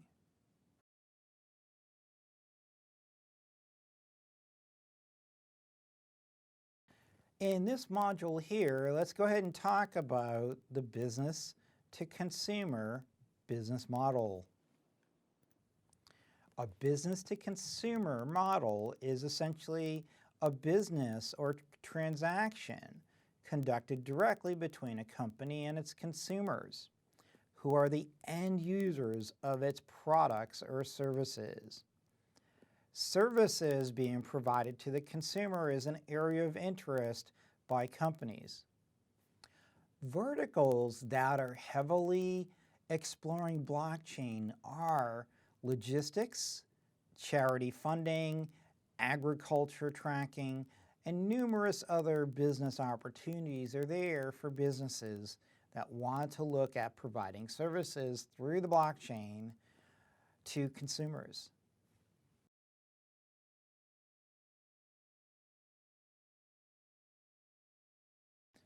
In this module here, let's go ahead and discuss the business-to-consumer challenges and solutions.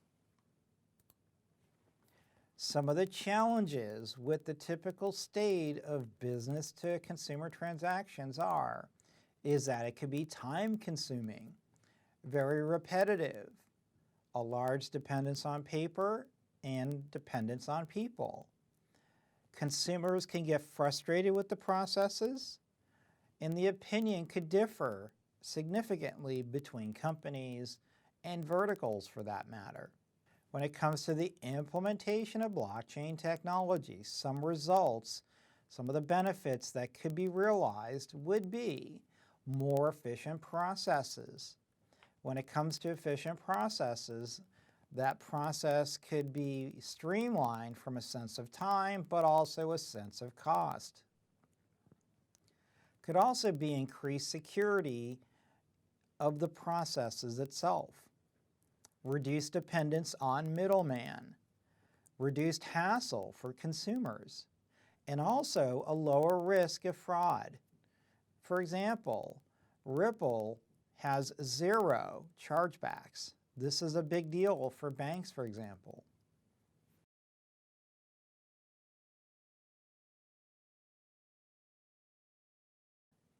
In this lesson, we will discuss the business model focused on government-to-citizen services and highlight the city-state of Dubai.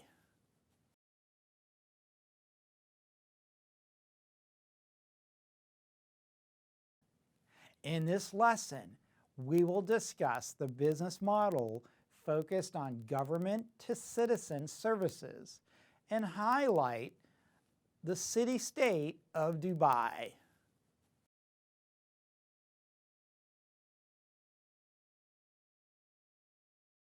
In this module here, let's discuss the government-to-consumer business model. A government-to-citizen business model is a term that refers to the relationships between organizations of public administration and its citizens. Governments are facing reduced revenue streams, and this could affect the amount of income and revenue that a government has to provide services to its own citizens. Opportunities to provide services at a lower cost could certainly be a benefit of the blockchain. Governments can provide services to citizens such as birth and death tracking, tax payments, permits and licenses, real estate transactions. These are just some of the services that government could provide through a blockchain technology.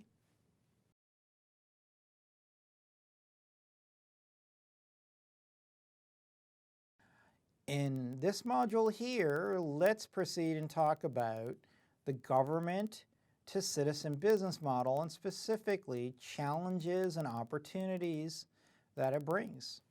Challenges with the typical state of the G2C model are you have very similar challenges to other models such as business to business or business to consumer. There's a lot of time-consuming processes that governments have inherently had. There's also repetition of processes, for example, where you need to fill out this form to get to this form. Been a dependence on paper as well as people. One of the things about government is that generally it grows, but somehow it never actually stops growing. And so the blockchain can really propose a good challenge to government to reduce the cost and services that it provides to the citizens. When it comes to the implementation of blockchain technology, some results could be as follows. More efficient processes could be delivered, efficiency of course through cost, but also the time to get the services to the citizens. Increased security of documentation, such as birth certificates or death records. These are typically documents that should be protected. Reduced dependence on paper, people, which should propose a reduced cost to the citizens. And ultimately, the blockchain should provide better access to the taxpayers and the citizens. There are some governments that are clearly using or looking at the blockchain seriously. For example, the government of Switzerland is a good example. Government of Dubai is another example. Government services is an area where the benefits are clearer and well defined for that matter. Dubai is a good example of leadership in the government blockchain space.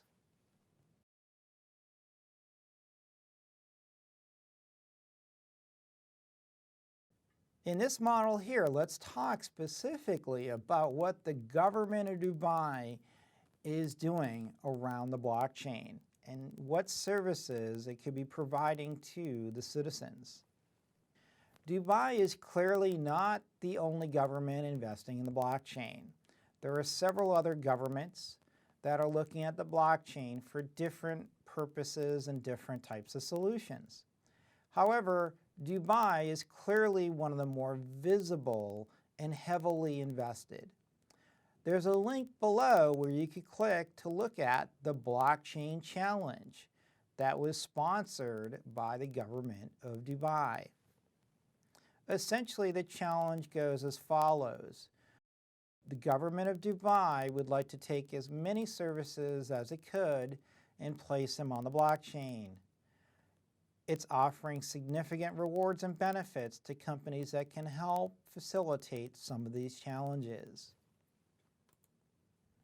Dubai aims to be a pioneer in the adoption of emerging technologies, such as blockchain, which it recognizes has a major potential to transform city services. Dubai is investing in the Smart Dubai office and the 1776 Launch Blockchain Challenge. The Dubai blockchain strategy is based on 3 pillars. If you read the link on the previous page, it goes through what exactly the government of Dubai has already accomplished and what they're trying to accomplish. It also states their vision as well. Part of the vision is called the 3 pillars. The 3 pillars proposes 3 specific and clearly defined goals of blockchain technology for Dubai. The first is government efficiency, implementing blockchain technology in government services, pretty much wherever they can.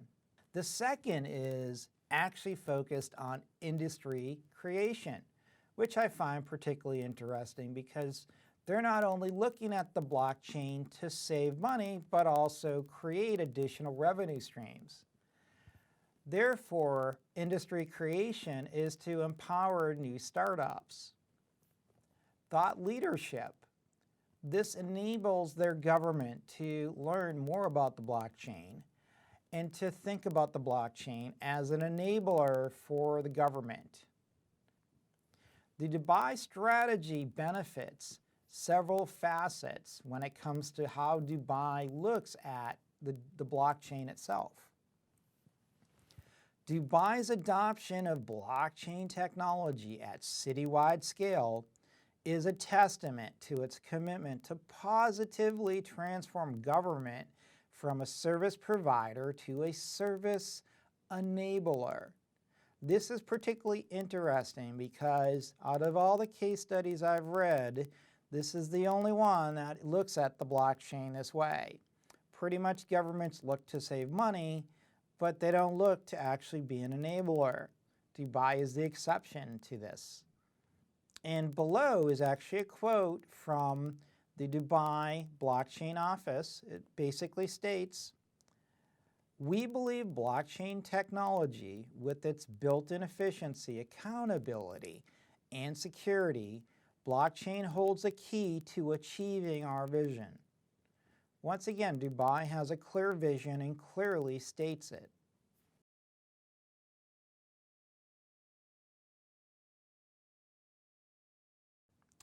In this lesson, we will discuss business costing models around the blockchain technologies.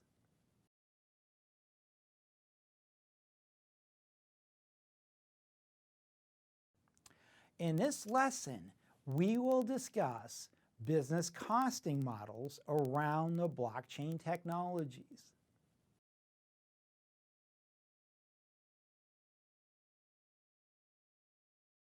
Blockchain cost modeling. When it comes to the blockchain, it's really important to understand some facets around cost modeling. If you've ever performed roles such as a pre-sales engineer or a project manager or a sales exec, you'll understand that the cost of a project or selling a solution is pretty important to the procurement process, for example.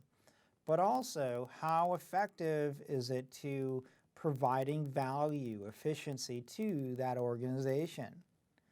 Cost modeling is used to determine the procurement process, process effectiveness, benchmarking operations to confirm efficiency, identifying the cost and timeliness, and solution pricing strategy. One of the challenges with blockchain and costing is that it's a new technology. There isn't a lot of knowledge out there still around blockchain, especially when you get into specifically integrators and vendors that don't focus on it. The reality is that the customers are asking about it and looking into it. And therefore, as a vendor, an OEM, an integrator, you really should understand how cost modeling works for the blockchain, since you probably already understand how it works for a typical technology, such as selling a storage array or selling software. You want to be able to transpose your experience and be able to benchmark that technology to the customer requirements. Cost modeling with the blockchain project can be very complex. Well, why would that be? There's a lot of reasons it's complex. The first is that it's still in its infancy. There's still limited use cases. Outside of fintech, there isn't too many other really solid use cases. Technology is, of course, in its infancy, and therefore it's brand new. It's revolutionary to some industries and clearly hasn't made an interest to a lot of other industries. And therefore, it's an interesting technology. It's not understood. A lot of verticals or sectors still really don't understand the blockchain. In other words, the technical merits of it just haven't been identified for that vertical in a lot of cases. Also, too, if you're a manufacturer or if you're a retail organization or if you're an educational institution, you may not have any kind of case study or use case to reference, and therefore you may not totally appreciate what the blockchain can do. This is part of the vendor's challenge as well, the VARs and the integrators, to derive value with the use case that your customers can certainly take to a meeting and understand where they could go with it. Organizational buy-in. Now, generally from a pre-sale cycle, before you start doing proof of concepts and proposing estimates and service delivery, project numbers, so on and so on, you really need to get the organizational buy-in. And that could be identifying the right stakeholders. Blockchain costs. Each blockchain has different costs, whether it's permission-based or permissionless. An example would be the cost of implementing Ethereum versus R3 Corda could be significantly different. Permission-based or permissionless. Generally, a permission-based is going to be a private blockchain.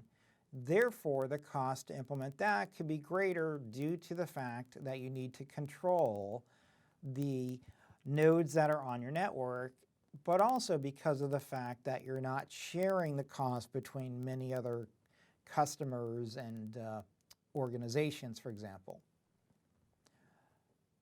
There may or may not be miners required in your blockchain. Again, that could be another cost issue to look at.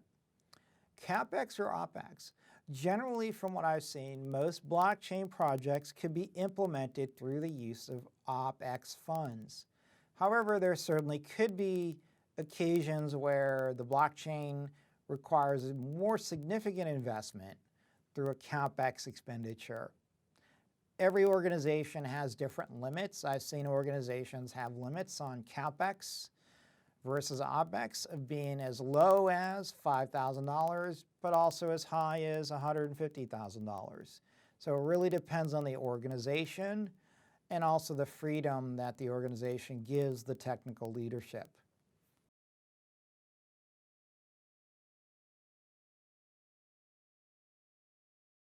This module here, let's go ahead and talk about some cost considerations when it comes to blockchain technology and the implementation of that technology. First of all, when it comes to cost, generally cost could be predictable or unpredictable. Some costs could be predicted, such as the amount to procure specific types of hardware. However, some unpredictable costs could be the development of specific software programs, or perhaps the amount of time it takes to deliver a service that hasn't been delivered before. Could be a lot of variables to consider. Infrastructure. If you're going to require infrastructure, that infrastructure typically could be a fixed cost, or it may not be a fixed cost. You want to look at the specific costing to gather the right cost for the right use case. Also, too, if you're using a lot of network services or cloud services, there is going to be costs affiliated with data storage, data transfer costs, egress versus ingress cost. If you're using a blockchain as a service, such as AWS, Azure, IBM, they have very clear allowances for egress and ingress on where the costing changes, or what is free or what is not free. Also, too, typically the costs are tiered. Once you go past a specific threshold, the cost will go down in a lot of use cases. Implementation. What's it cost to actually implement that blockchain? When it comes to implementation, typically you want to look at the implementation from a holistic perspective. What I mean by that is you want to look at what exactly is being implemented, but also what is it going to affect from an end-to-end perspective. You could also be delivering a service on a blockchain that not only could affect the company's employees, but perhaps affect the customer service as well.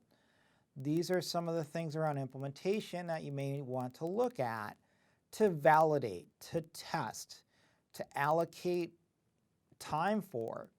A good project manager should ask the right questions and be able to determine what costs need to go into the implementation project so that the project is scoped properly.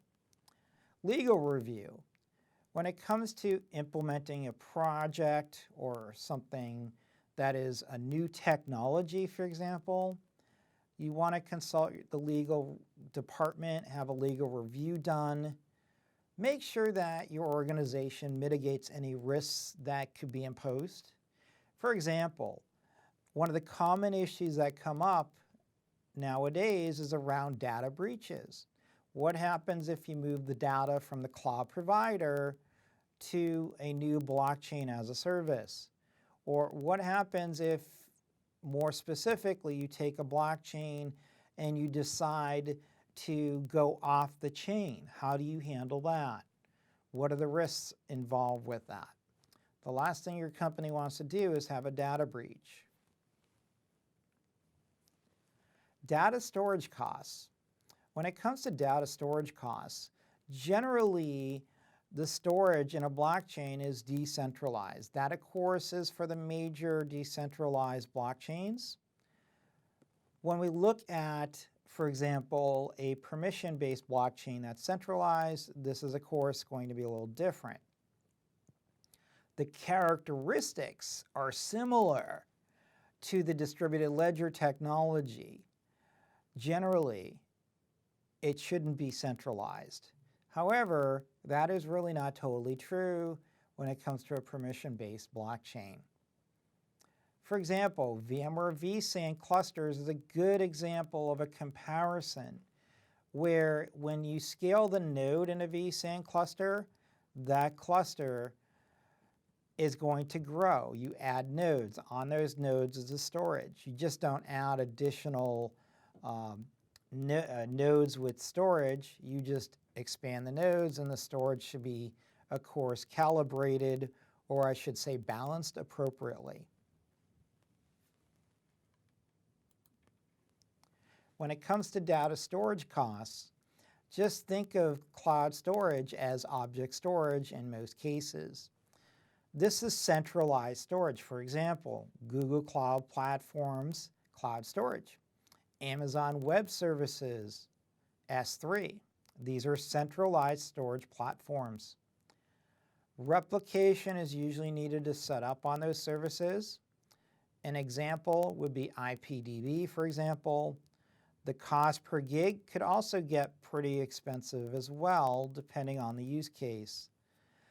Just remember, though, cloud storage is really not ideal for the blockchain. You really want to go with some kind of interplanetary database storage. And the cost of that is there, approximately $100 per gig, which is actually pretty expensive. Data transfer costs. One of the costs that typically get underestimated, especially in a cloud implementation, but also if you're using blockchain as a service on a cloud provider, these are costs that can definitely be underestimated as well. For example, the Azure cloud, ingress is no cost to a limit. Generally with Azure, it's up to 5 gig. Egress, normally there's a cost per gig and is tiered. Tiering means that there's thresholds set for different cost levels. For example, from 5 gig to 10 terabytes, it's approximately $87 per gig. Legal costs. Now, legal costs are an area generally that is still not clearly defined in the blockchain. Even though there's specifically law firms that are now specializing in this area, it's still an area with a lot of unknowns. Some of the concerns that typically come up when it comes to legal concerns would be that blockchain law is specialized. In other words, it's a niche. There isn't a lot of people that are really good at it and know it. Blockchain has smart contracts. What that means is the smart contract sometimes is confused as a contract. It's more than a few times I've ran into different discussions where people think the smart contract is actually a legal contract. This is not the case at all. It could be, but 9 times out of 10, it is not the case. Blockchain can affect the chain of custody. From a legal perspective, this is the golden egg. And what I mean by that is the chain of custody has to be preserved in any kind of investigation. And therefore, if seller A sells to seller B and somehow someone in the middle grabs something, how does that affect the chain of custody? Or if something is lost, how is that tracked? Blockchain has some very unique cases around trying to figure out the chain of custody. Also, it can certainly affect property rights. How is the rights of property kept on a blockchain? without the typical structure of signatures and in-person requirements that have been typically required in a lot of transactions, for example. A lot of legal issues to concern. There's many more to discuss, but from a perspective, this should give you a good starting point to start asking the right questions. Implementation. When implementing a blockchain, there are many variables to consider, of course. Blockchains are essentially built on platforms. What I mean by that is that blockchain, that software code that's distributed, has specific requirements of hardware or services that have to be scoped, specified, determined, estimated for that blockchain to function properly. Corda versus Ethereum, for example, also may require specific expertise. Changing the way a business does business, right, can cost money and time. For example, taking an old solution or service and breaking it down and installing a new service can take time and money. When it comes to implementation, you could implement the blockchain in-house or on the public cloud, whether it's with Amazon or Azure or Bluemix or any other solutions that support the blockchain. From a cost perspective, you want to be very deterministic in the approach you use. Just remember that cost versus in-house versus the public cloud could be significantly different. From a cost perspective, the public cloud could be 40 to 50% more expensive depending on the scale and type of blockchain you are using.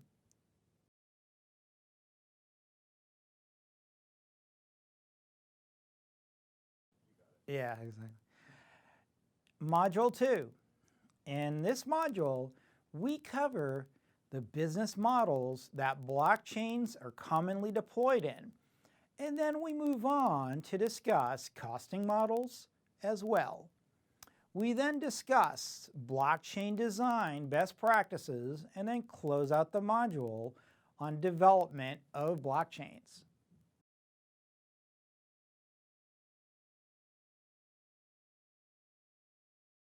Yeah, exactly. Module 2. In this module, we cover the business models that blockchains are commonly deployed in. And then we move on to discuss costing models as well. We then discuss blockchain design best practices and then close out the module on development of blockchains.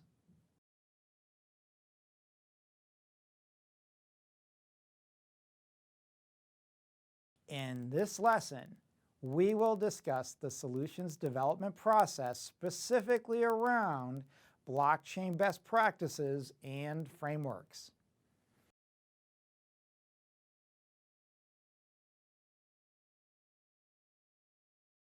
In this lesson, we will discuss the solutions development process specifically around blockchain best practices and frameworks.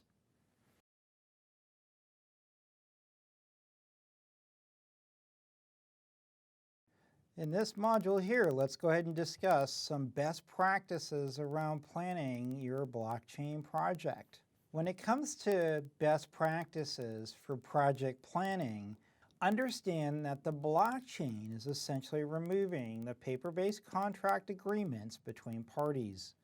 This is a form of legal engineering. Development of blockchain requires typically some specialized knowledge. It could be technical, it could be legal, but also business focused as well. So gather the right team would be the best advice. Understand that scaffolding is time consuming. What exactly is scaffolding? Generally, Microsoft has defined scaffolding as building a responsive web client, writing, deploying a gateway API, implementing support for off-chain storage, building out reporting and analytics capabilities, integrating identity and key vault services, user interfaces and management interfaces, monitoring of services. This is still pretty good focus when let's go ahead and rephrase that. This is still a pretty good focus for your project team to consider when you're implementing a blockchain solution.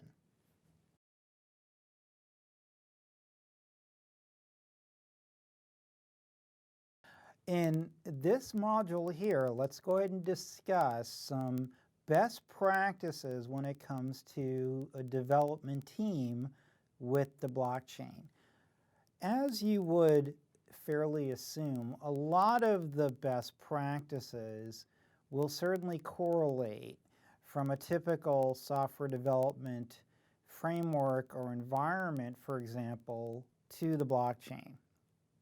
So whether you're using SDLC processes, you're using Agile or not, there's still some areas that there's some elements around a development team you want to consider. The first is to establish a team that understands that skills matter.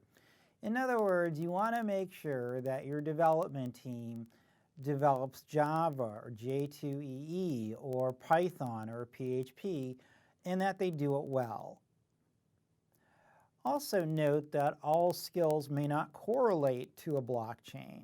For example, someone that might be developing mainframe technologies may not be the greatest fit for a blockchain project.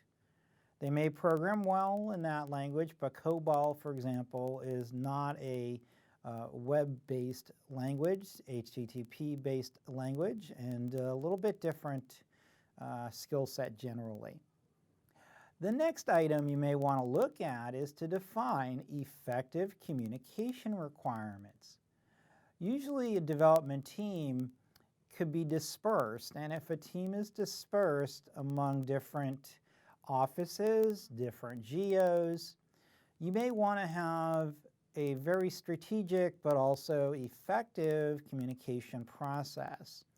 For example, hold Monday required meetings or hold some kind of routine face-to-face or WebEx or some kind of online communication platform meeting that keeps people in the loop of where things are.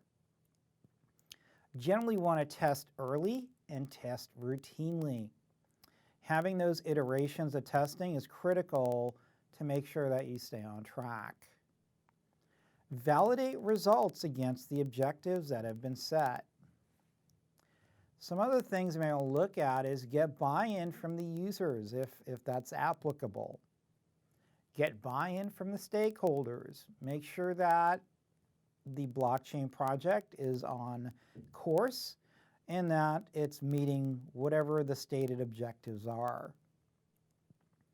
Generally, too, it would be recommended to look at whatever the documented engineering processes are, best practices. If you're using SOA or some kind of other frameworks, best practices, adhere to whatever is required around those specializations.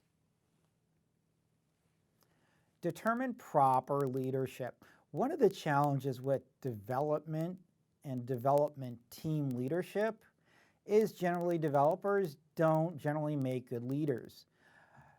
However, you want to identify a proper leadership structure to make sure that the communication is actually appropriate for the personalities that are involved, but also the different cultures that could be involved as well. You want to use tools that are available online, and they're going to be available to those geographically, especially if they're dispersed around the world. Another area of focus that really should be looked at seriously is make sure when you bring on that new blockchain coder, that blockchain developer or architect, to make sure that you onboard them and train them in the specific platform requirements. It's one thing to give someone a project to code, but if they don't understand the holistic view of the project, then you may not get the desired requirements or the best suited results from that developer, for example. Document your best practices, document workflows and insights. Another area too is to perform those frequent code reviews. In other words, how is that code performing? Did we make modifications? What revision, what iteration are we in? What about change control? How are we doing there? Look at what is exactly going on. When you're looking at test smart contracts and DApps, you want to test those routinely. But please also know when you're testing them, make sure you use the appropriate blockchain for the testing. Try not to test out development-related smart contracts in the production network without actually getting the proper change control. Build in data governance, data security, and privacy early on. Try to bake those areas into your platform ahead of time. Lastly, specify ownership to everyone. Everyone on the team has a responsibility to perform at their highest levels, but also they need to take responsibility for the little part of the blockchain world.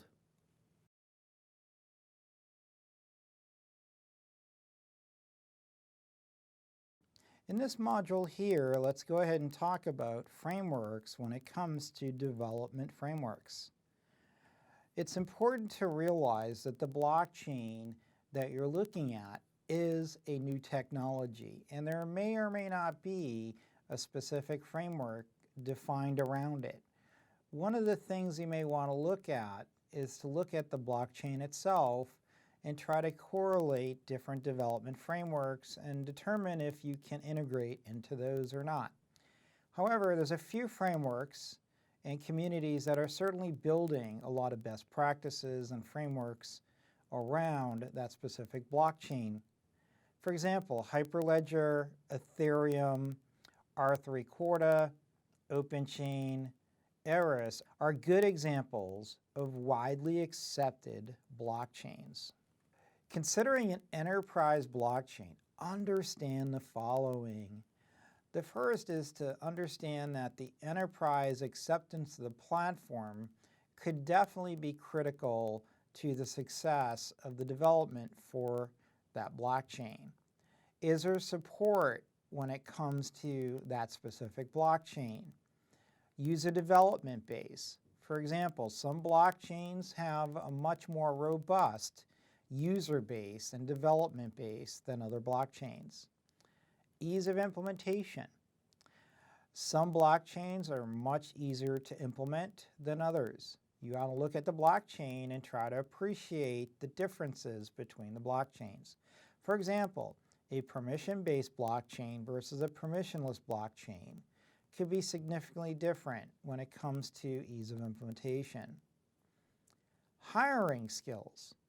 Hiring the right developers, hiring the right project managers, the right blockchain architects is critical to the success of your project. Also, look at any legal concerns that you may need to address during the development and testing of the blockchain.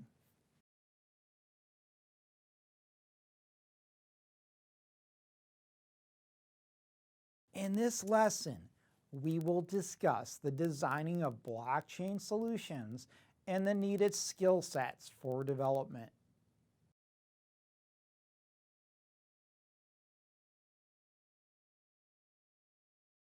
In this lesson, we will discuss the designing of blockchain solutions and the needed skill sets for development.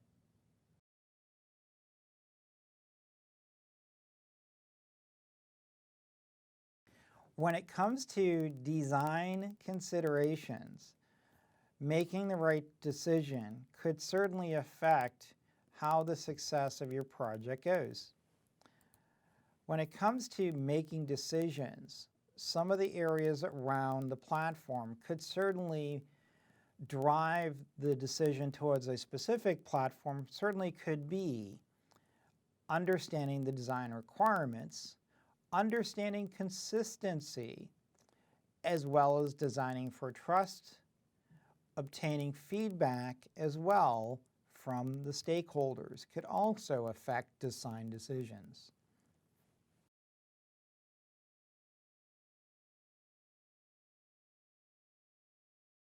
When it comes to hiring the right people for your blockchain project, it's critical that you understand what the requirements would be for a blockchain role.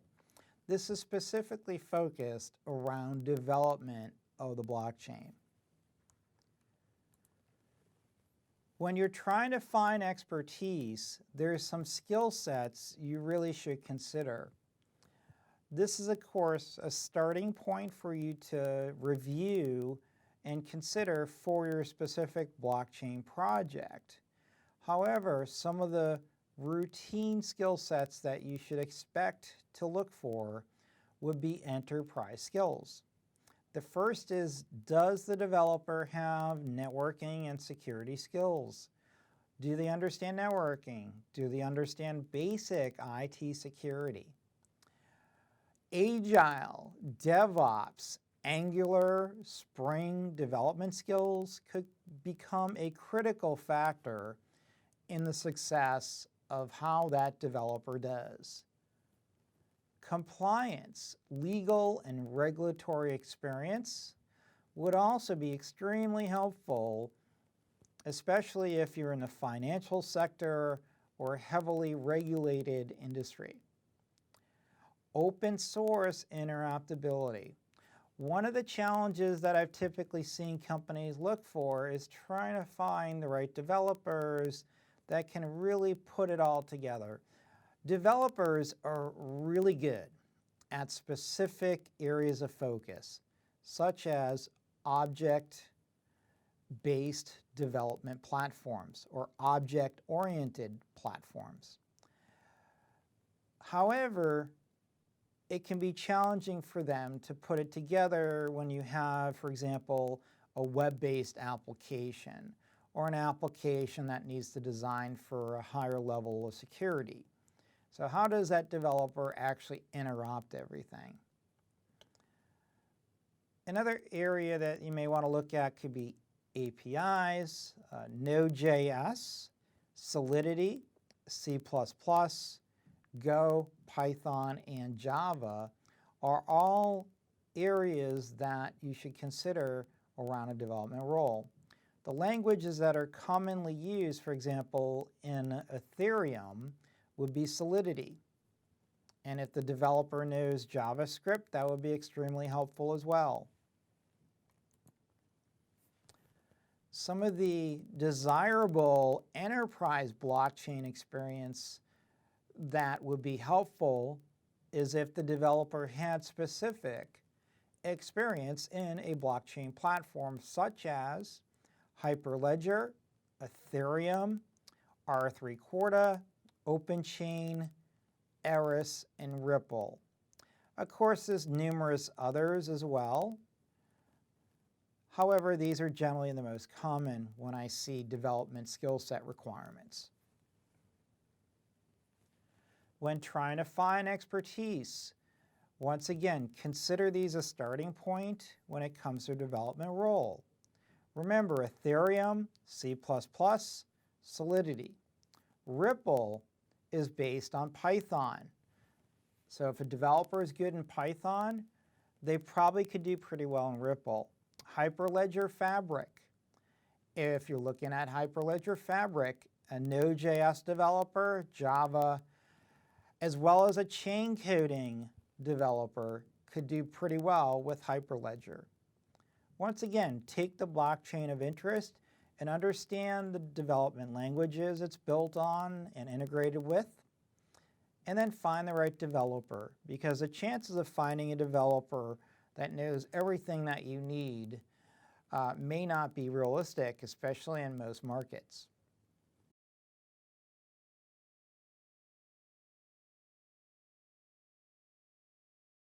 In this lesson, we will discuss the software development lifecycle process and how the development model fits in.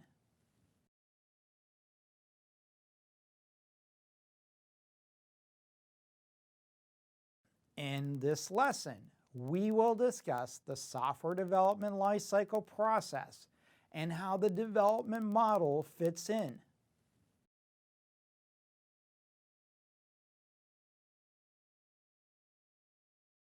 This module here, let's talk about the SDLC, also known as the software development lifecycle.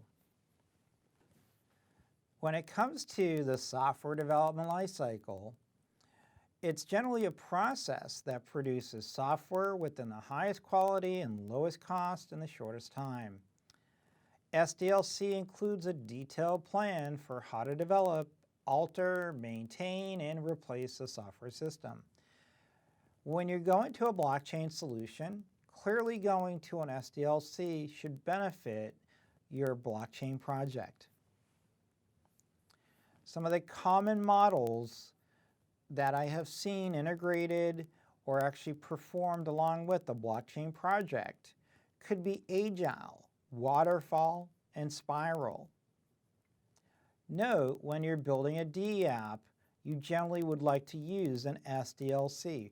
Remember that a DApp is nothing more than a decentralized application. And generally that DApp is going to have what? One or more smart contracts that are built into that DApp. The SDLC lifecycle, when it comes to the blockchain, really still follows the same principles. You want to design, build, test, deploy, and monitor. When you're looking at deploying a blockchain solution, there really isn't a good reason not to use SDLC, especially when your developers are building it from scratch. You want to do what you can to mitigate and reduce any risk, but also to provide some efficiencies as well during the development process. Couple notes on design I want to point out would be, remember that your developers have typically been designing applications for a client-server market essentially. When it comes to a blockchain market, generally these are peer-to-peer solutions. When it comes to security, generally we don't have a whole lot of hardware-based security. These are security features and functions that are built into the algorithm, for example, such as encryption. When it comes to SDLC, remember that the typical languages your developers are using, Java, Python, Solidity, Go, PHP, C++, are all fair game to be used with SDLC. And you generally want to build on frameworks as well. If you're using PHP, you may want to consider Symfony or Fuel PHP, for example. What about if you're using Ethereum? You may want to look at Embark or Open Zeppelin, for example. There's also test networks that are available, especially around specific blockchains. There's Yasmin, Carmine, Phantom.js, that's for Node.js, for example. Truffle and MetaMask could be used for Ethereum, for example. When it comes to deploying, you could use most of the common tools that you've already been using when it comes to deploying containers, for example. If you're using, for example, Kubernetes or Docker, these are containers, and therefore using typical container tools could certainly work. If you're using Ethereum, you could certainly use tools like Truffle or Parity during the deployment process. Lastly, when it comes to monitoring your resources, you could certainly use industry-leading tools such as Nagios, New Relic, Bitnama. If you're using a cloud solution, such as Azure or GCP and AWS, Azure Monitor and Stackdriver could do very well. If you're using Ethereum, you could certainly use Etherscan and Etherstats to monitor the blockchain itself.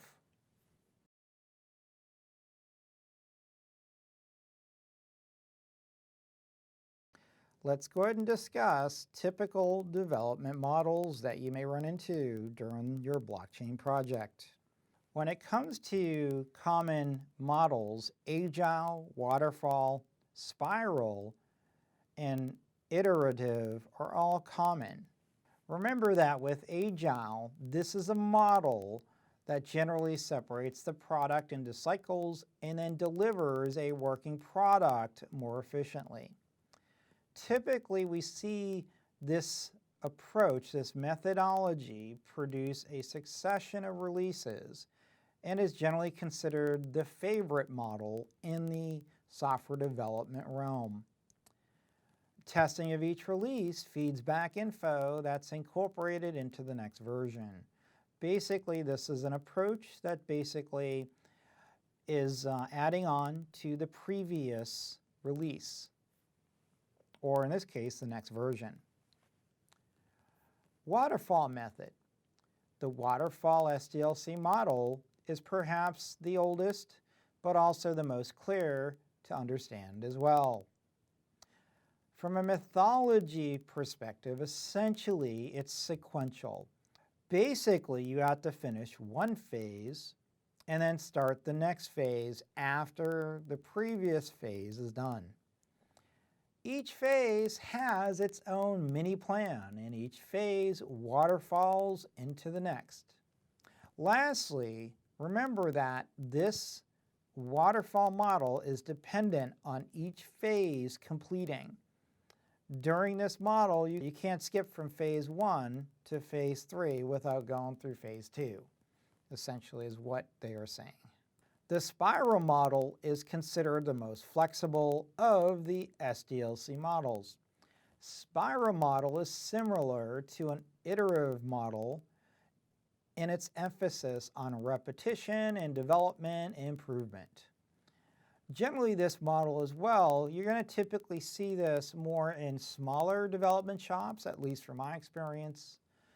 However, once again, it really depends on the vertical, the industry. Typically, a spiral will be used as well. Spiral as well generally goes through planning, design, build, and test phases over and over, with gradual improvements at each pass. This approach typically is used in a lot of cases with, for example, social media companies.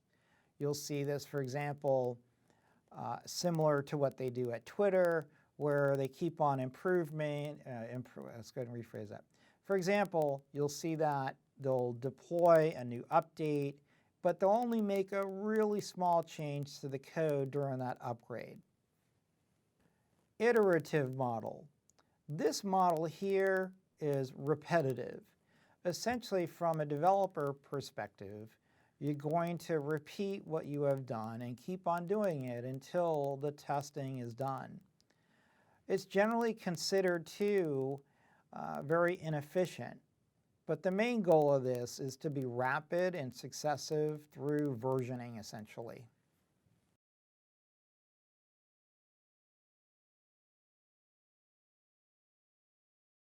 In this lesson, we will discuss the processes of building your blockchain and some of the common tools available.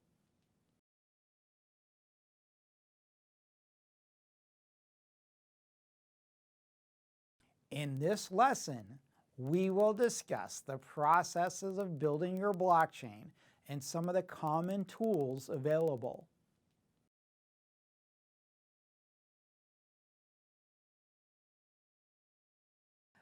Building your blockchain What are the steps to building your blockchain? Let's go ahead and discuss these. When it comes to building a blockchain, generally you want to first establish a use case. For example, why are you looking at the blockchain and what do you hope to accomplish with the blockchain solution?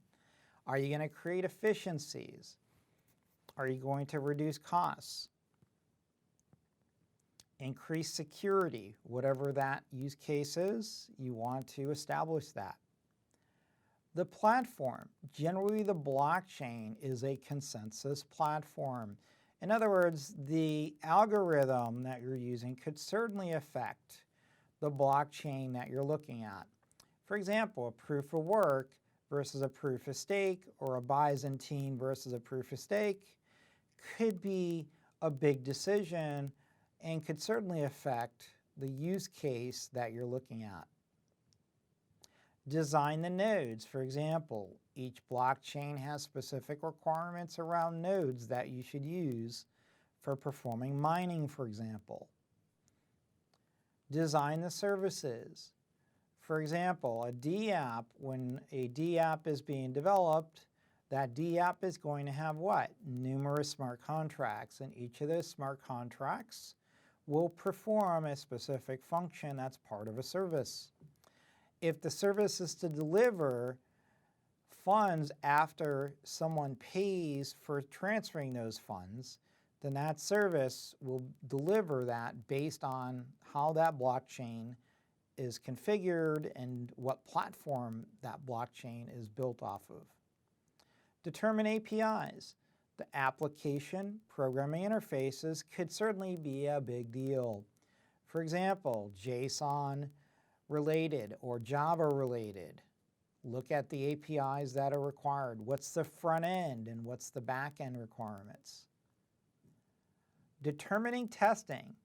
When you're looking at a blockchain solution, what do you do to test if it's valid and it's actually working and meets the requirements of the use case?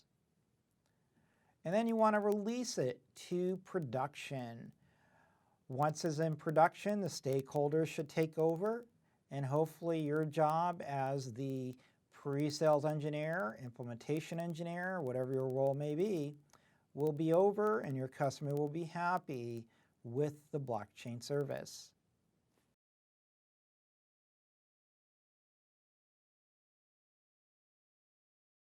When it comes to blockchain development, there are some tools that you really should know. Let's go ahead and discuss a few of these tools. When trying to find blockchain tools, there are some great options to consider. The first is a blockchain as a service. For example, Microsoft Azure has a solid capability. Let's go over to the website and take a quick look. I'm over here at the Microsoft Azure Blockchain as a Service website. One of the great features about Microsoft Azure is that they give you the flexibility of the cloud computing service that Azure already offers to deploy a blockchain solution. You have the ability to learn what a blockchain is on the website. But assuming that you already know, you go over here to what's called the Azure Blockchain Workbench. This is a brand new service that allows you to connect your blockchain that you're currently working on to the Azure service. There is some limited capability about the blockchain it supports, so take a look at it. Ethereum, for example, would be supported. Anything with .NET would be supported. But again, take a look and validate at the time that you're watching this what is supported. When it comes to testing, for example, your Ethereum DApp smart contracts, the testnet is a great option. If you go over to this website here, it lists the available testnets that are available. And remember too, you could always go to MetaMask and select the available testnets, such as Cospin and others that are available. I'm over here at the Ethereum Homestead website, which is the document repository. Essentially, this is where they have the test networks listed and tells you about the different test nets and what they support and areas around how to connect to the test net. Also, remember, if you're testing out Ethereum, you could always go to MetaMask and take a look at that and validate that the test network that you're considering is supported. If you go over to the main network drop-down, you'll see that Ropsten, Coven, Rinkeby, localhost, and custom RPC are supported at this time with MetaMask. And remember, you want to use MetaMask, especially if you don't want to have to download the entire Ethereum blockchain. Another tool that is a solid framework for Ethereum is Embark. Let's take a look at the Embark page. I'm over here at the Embark webpage. One of the tools that you should consider with Ethereum is Embark.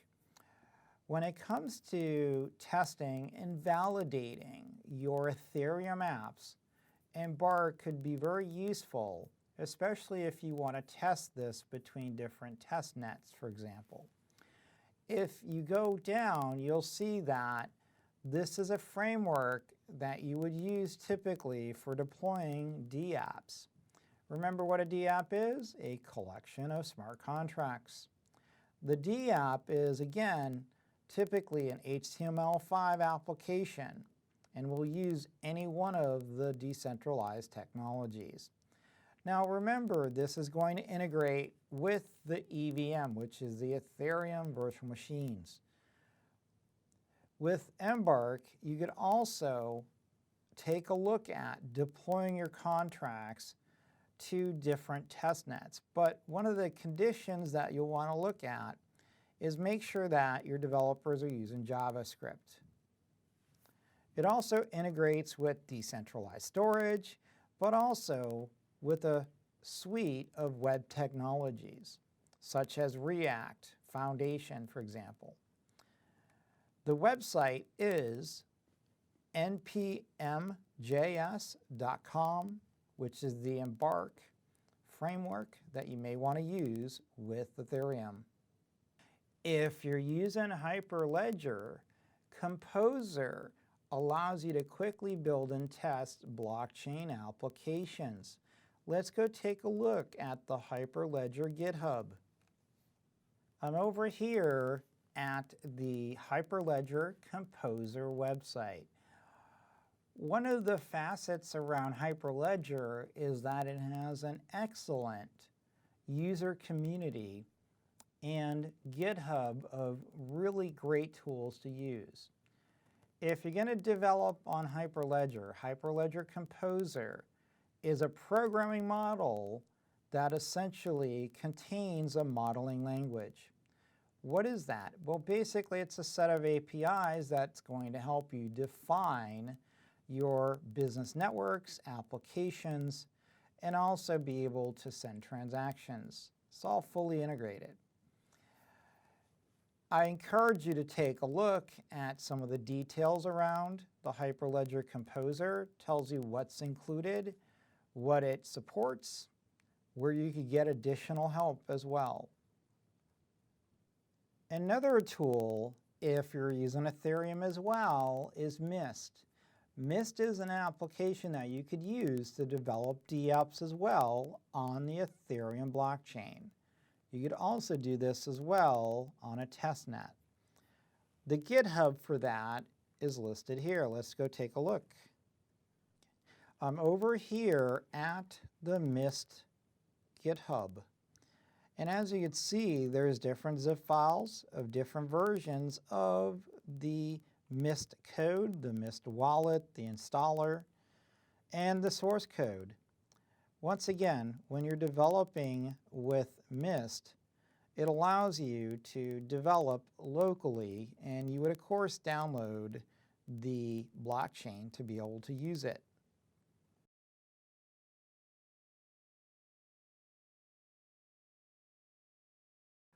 Module 3.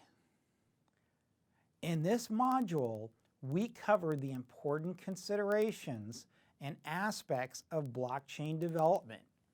We will discuss the frameworks as well as discuss design best practices. We will then complete the module by discussing the building of your blockchain as well as tools that are out in the open source.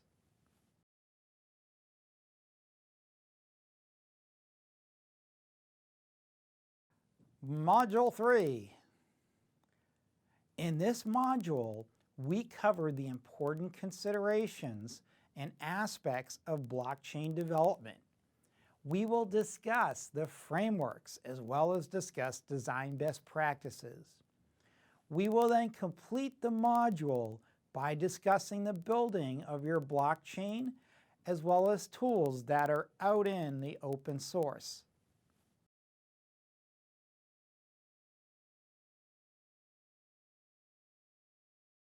In this lesson, we will discuss the pre-sale cycle regarding blockchain-focused sales cycle activities, such as proof of concepts and responding to RFPs.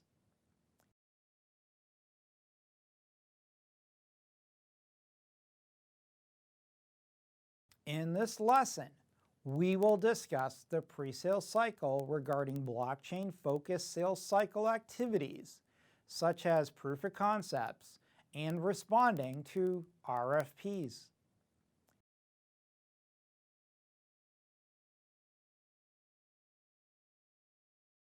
Let's go ahead and discuss customer requirements. One of the focus, especially if you're in the pre-sales role or sales role, you generally want to be able to understand what the customer is looking for. Let's discuss some areas of focus. Enterprise customers generally have specific requirements. Some of those requirements may or may not be met by the blockchain technology. Generally, you want to look for specific requirements that could be appreciated in most use cases or industries. For example, logistics may require tracking around objects or around Internet of Things. On the other hand, financial services may be focused more around sending funds from point A to point B. Another area around requirements the customer may be very focused on could be secure and dependable transactions. Once again, is that transaction secure and is it dependable that it would get there? Another thing to consider too, is it going to be fast enough to meet the use case requirements? One of the challenges around a permissionless blockchain is that once it scales, the number of nodes grows and grows. However, with more nodes having the blockchain installed, when you scale to thousands of nodes, that could definitely impact on the confirmation times. Chain of custody. One of the areas of focus around the legal concerns of a blockchain is chain of custody. How do we validate that this person had knowledge of this transaction? Or how do we validate that this person owned the property? And how do we validate that this transaction occurred when it occurred? The ownership is critical when it comes to a blockchain. Create efficiencies that can be measured. Now, one of the challenges with specifying blockchain technologies is there isn't generally going to be a lot of good use cases to sort of estimate on. In other words, it could be very difficult to measure what the efficiencies could actually save. So you need to take some liberty in estimating what actually could be accomplished realistically. Governance, compliance, and auditability. When it comes to the blockchain, governance, compliance, and auditing what actually occurred is critical. Once again, especially in the fintech arena. performance of a blockchain that matches the use case. Well, once again, the blockchain use case really has to equal what the customer needs. Again, if the customer's requirements aren't met, then you really don't have a use case. So listen to the customer, try to accomplish. So what you want to do is essentially listen to the customer, correlate the customer's requirements, and translate those requirements into a blockchain use case. From a pre-sales perspective, remember that the customer determines requirements. Your job typically is to translate what the customer's requests are into requirements. Of course, the customer may not directly state this as a requirement, but based on what the customer is stating, you need to determine what the real requirement is. Success is defined by how the customer determines success. In other words, if the customer states costs have to be reduced by 50%, that's pretty clear. On the other hand, if the customer says, I'd like to reduce latency in our transactions, that's not as clear other than reducing latency. But is the latency on the front end or the back end? What exactly is causing latency? So you need to figure out how you could meet that requirement. Pre-sales engineer and account execs really need to understand the blockchain. Remember too that this could also be foreign to most of your customer base. Generally, customers are aware of what the blockchain is to a high level, but they really don't understand how the technology actually works and can integrate with their business. You want to be able to, as well, to value the service, to value the blockchain use case. When it comes to value, just remember that you got to translate this from the old line technology. What this means is this. Generally, when you're swapping out hardware or software, it's really easy to get a good number of the costs that are going to be removed. In the blockchain, it may not be totally evident because it's a new technology, and from a legal perspective, not everything has been settled. And therefore, maybe you just can't remove that intermediary yet, but you still use blockchain technology. And this is really true in enterprise blockchains where you could centralize a lot of the transactions and the control, for example. You could also use Six Sigma as well. That's typically a best practice that customers like to take a look at on how they can improve their processes and environment for that matter.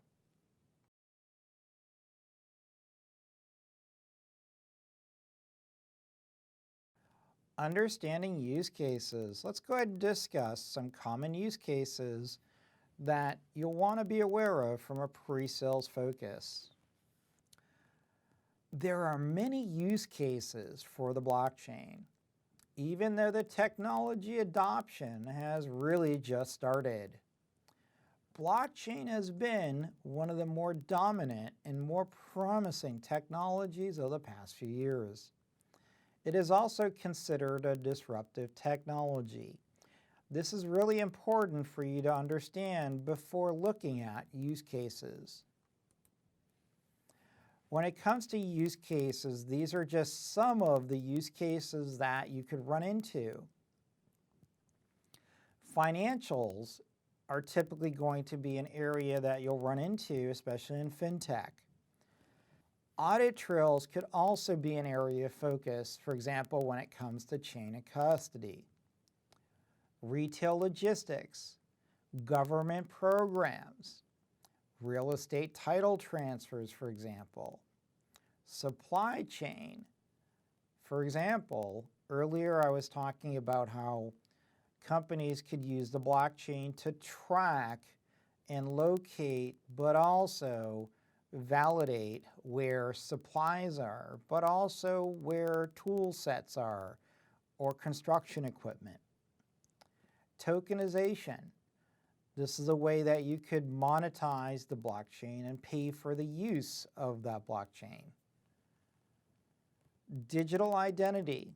This is a way that you could validate your identity using the blockchain. It could also be used for compliance in markets, for example, as well. For example, the European Union is already looking at the blockchain for use in some of their market activities. When it comes to financials, another area too could be banking and insurance. These are really big areas that is growing exponentially. Government. The government as well, just be aware, is looking at it from several perspectives. It could be for tracking citizens or documenting real estate transactions. It could be many different areas. Retail, logistics, legal, and manufacturing are also other sectors that could benefit as well from the blockchain.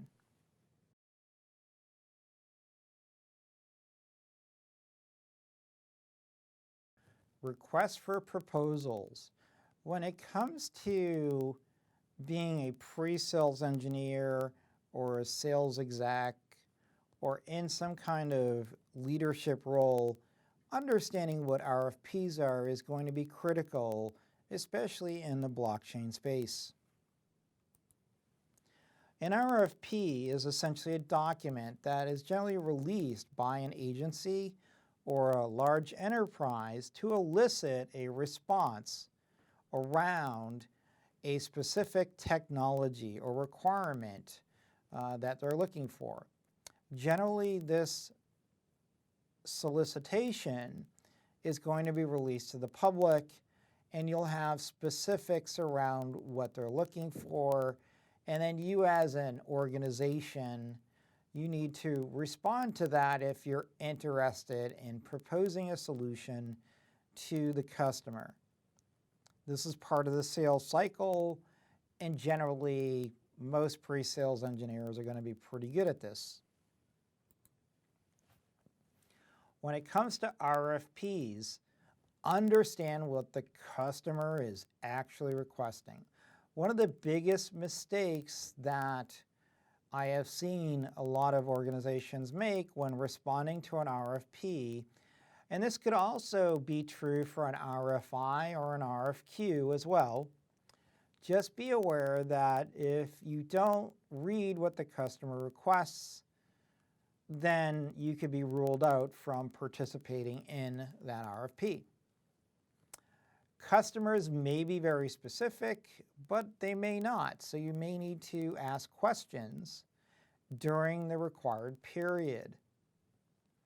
You may want to specify concise requirements, but also be aware that if you don't respond promptly, you may not meet the requirements just because of the fact you didn't respond by the deadline that was set. You generally want to at least include the design concept of the proposed solution. Most RFPs usually require references and a statement of essentially why they should choose you. There's a lot of other variables that go into it as well, but from a high-level perspective, just be aware that the RFP is a necessary part of the sales cycle. When it comes to blockchain, this is again a new foray for a lot of companies. Is there really a best practice around RFPs for blockchain? No, not really. This is a new area. However, you want to use your RFP expertise to respond to an RFP and approach the RFP just like it's a typical technology that you're used to. But you want to be aware too, you don't want to focus on an RFP that is really hardware focused, because the blockchain in a lot of cases may not involve any hardware that you have to specify or respond to, especially if you're looking at a blockchain as a service. Government RFPs may have specific bidder requirements. For example, if you're not on the GSA list or you're not a specific type of company as approved by the SBA, for example, you need to be veteran-owned or minority-owned, then you may not be able to participate in some of the government-related RFPs. There's a link down the bottom around an RFP that was put out by the General Services Agency. Encourage you to take a quick look around that.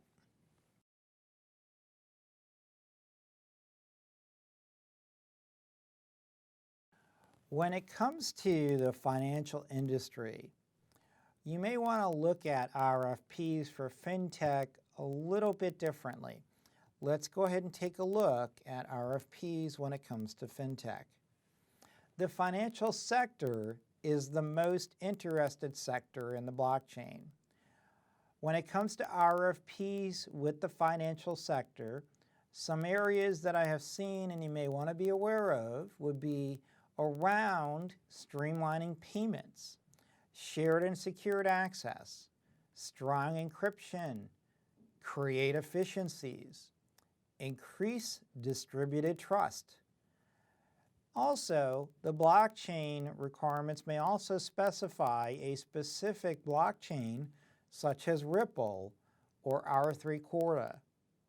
Once again, from a services perspective, if the customer is really looking for a specific blockchain, you can determine pretty quickly if that's an area of focus that your company can provide a good service for. What are the benefits that could be realized? Well, cost reduction. Remember, companies are looking to remove OpEx. And if they can remove a lot of CapEx, they'll do that as well.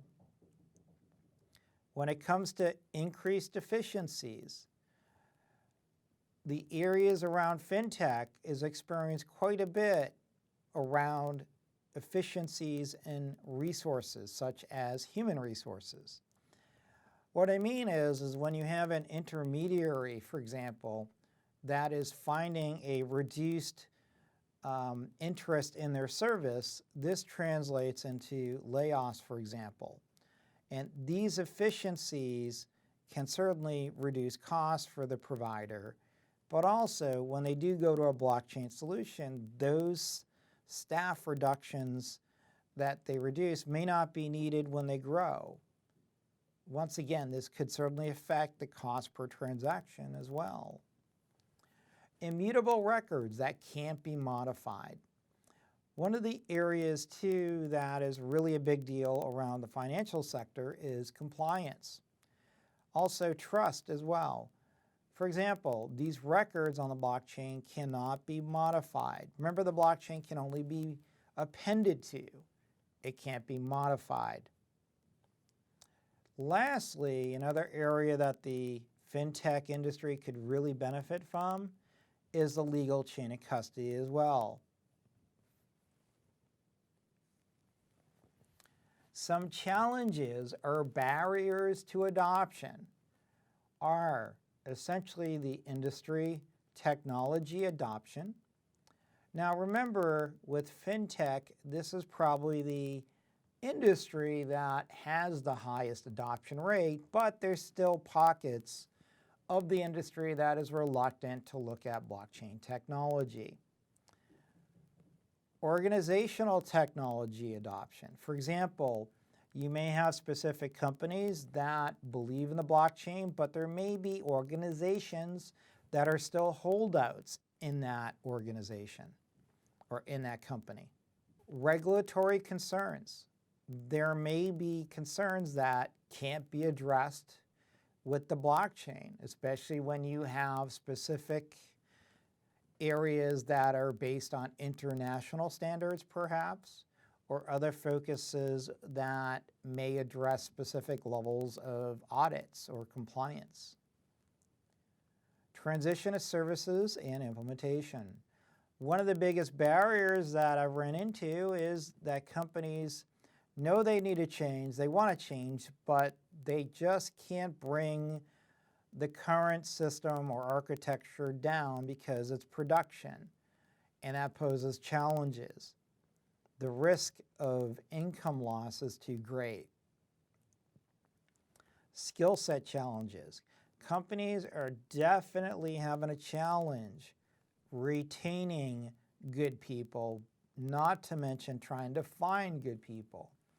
If you are in an organization that's based in a major city, such as New York, Boston, San Jose, Singapore, London, the financial sectors, finding people that meet the requirements is definitely not an easy task.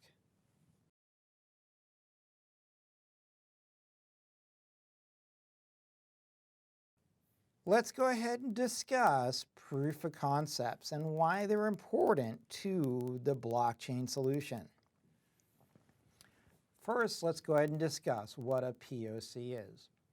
A POC, a proof of concept, is a demonstration to verify that certain services have the potential for real-world applications. This is essentially you going out and trying a car on a test drive before you actually buy a car.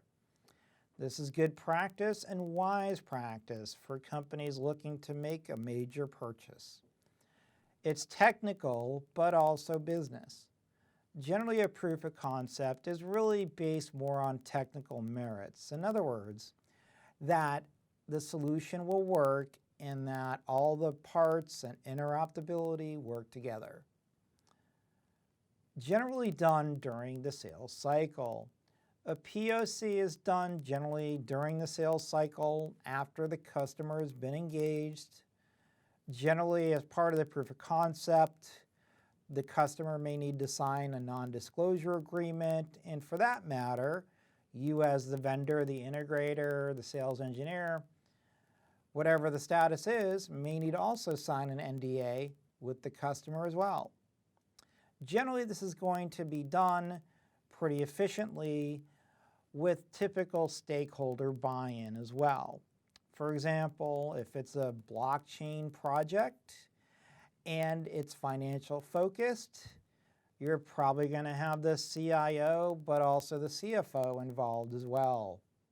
And not to mention the additional stakeholders down the line. One of the facets that you could use to provide a good proof of concept without a complex or major investment is using a cloud service. You could do a POC typically on a blockchain as a service. You could use the cloud service essentially to minimize resource commitments and cost. There's also test nets that you could use as well for enterprise blockchains.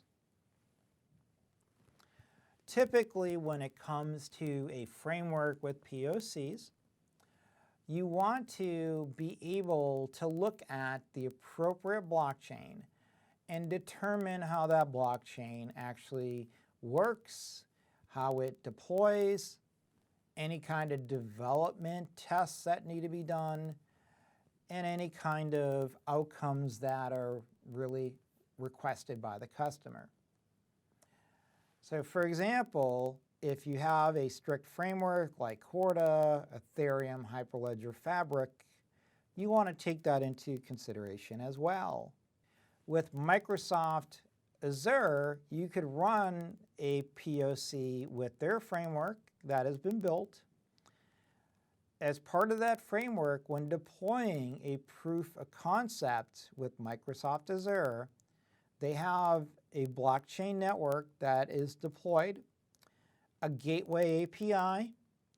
Remember, an API is an application programming interface, and that is going to be used so that the applications, for example, the browsers, can connect to the service. Having a responsive web application would be, of course, wise, right?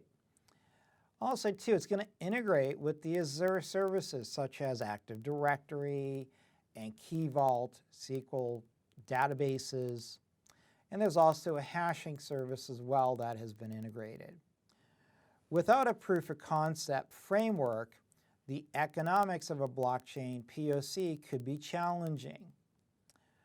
One of the things about a POC is generally the customer, as well as you, the vendor, the integrator, the VAR, like to keep it as short as possible.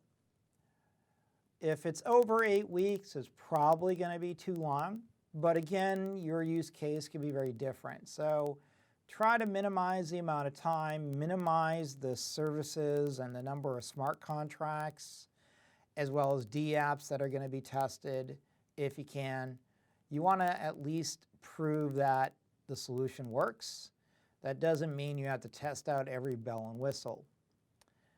Costs could be hundreds of thousands of dollars if you're not really paying attention as well. For example, you could run up costs of labor during the POC, licensing, for example.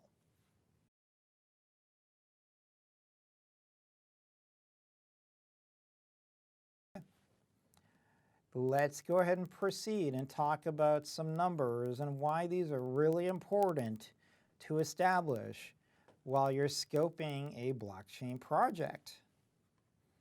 When it comes to the blockchain, a return on investment is still a very important number to measure what exactly the project is doing, but also what it can do from an investment standpoint.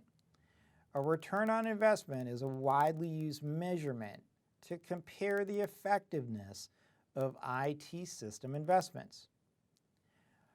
Generally, you want to use this to confirm return on the IT project. In other words, if you spend $1 million, are you going to get that $1 million back by implementing that project? For example, does it increase revenue or does it not? Used to measure project returns.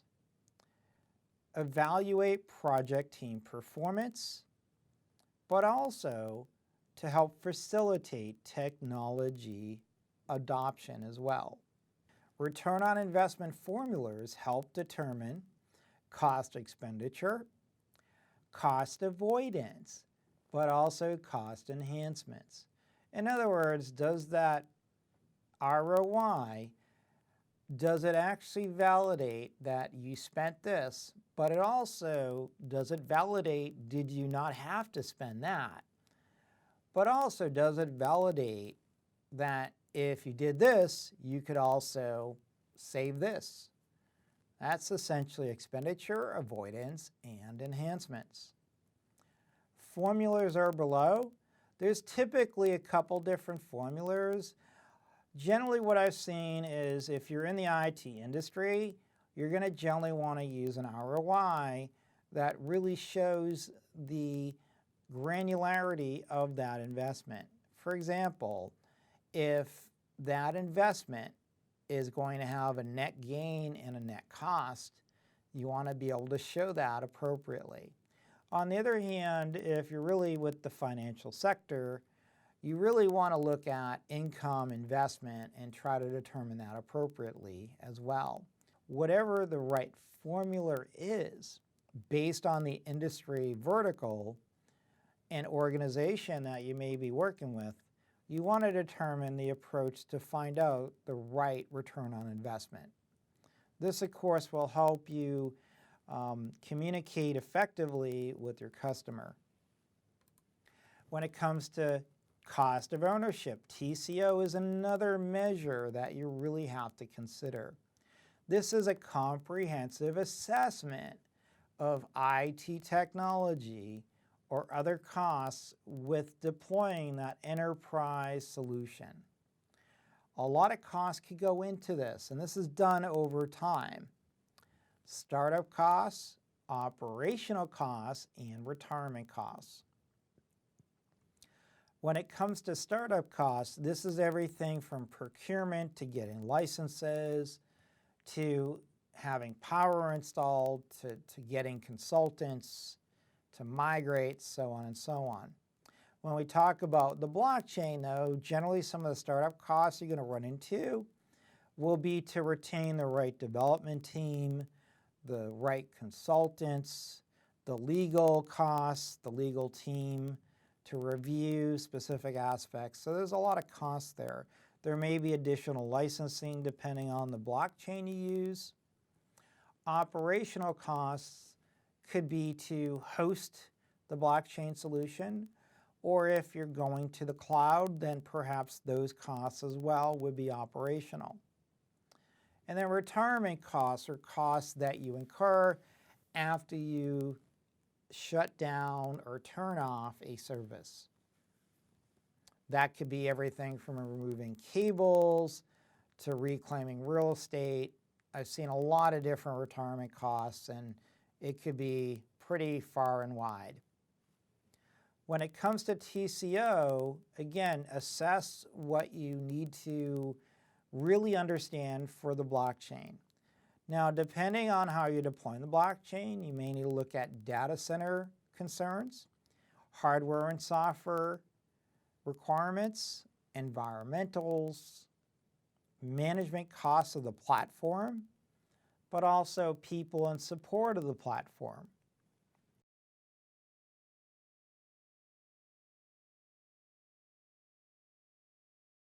In this lesson, we will discuss the rising demand and blockchain skills required and discuss some career paths as well.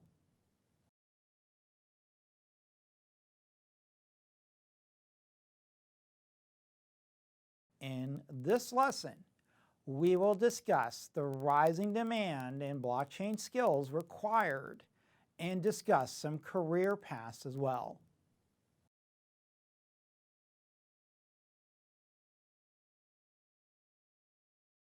When it comes to blockchain and the interest in the blockchain, clearly this is an area that you as a solutions engineer, a sales engineer, cloud architect, whatever your title is in IT, especially if you're on the front lines of the IT space, you have to know about the blockchain. Let's discuss why this is. The demand in blockchain expertise is growing, especially for developers and architects. Pre-sales and post-sales experience is highly desired.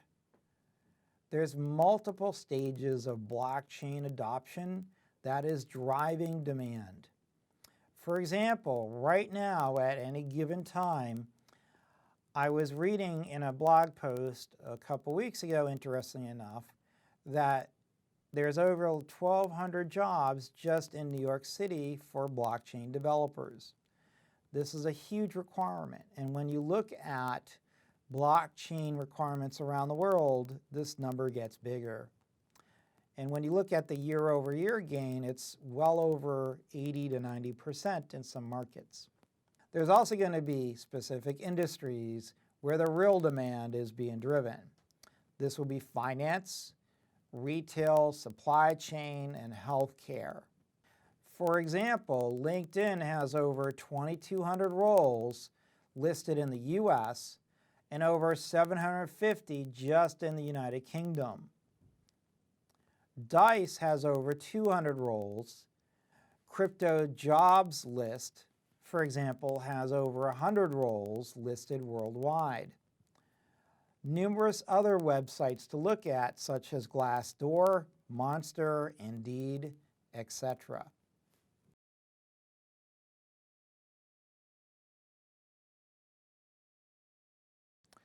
When it comes to roles in the blockchain, one of the areas of confusion is, where do we start, or what role should I be looking for? And does my current role actually correlate to the blockchain? Let's go ahead and talk about roles that may correlate or could actually be in demand in the blockchain. A blockchain developer is clearly the most sought after role right now. Knowing blockchain related technologies is highly in demand. around a blockchain developer, knowing specific programming languages, but also specific blockchains like Ethereum, could certainly open the door to a different role. Being a blockchain architect, being able to understand those customer requirements, especially from a pre-sales perspective, and being able to correlate those requirements to a solution. Software developers, especially if you know those languages that are really focused around Web 3.0, which is the blockchain. PHP, Solidity, Python, for example. Solution architects. Now, a solution architect could also be a blockchain architect, but depending on the company and whether or not you're really focused on the blockchain or it's more of a part-time focus, a solutions architect really does need to know the blockchain, especially if you're in a VAR, an integrator, or any other solution provider that provides services to the financial sector. A sales engineer as well is another title that could correlate to the blockchain as well. What a blockchain analyst could do, or the requirements of that analyst, could vary from job to job pretty significantly. An analyst is typically going to take requirements and translate those requirements into a platform that works for that enterprise. But again, that analyst role could be far and wide as far as what that organization is looking for.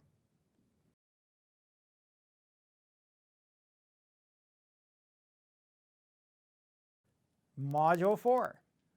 In this module, we cover the important aspects of a sales cycle around blockchain technologies. We will discuss use cases and how to correlate those technologies to customer requirements. We will then wrap up the module by discussing the growing demand for blockchain professionals.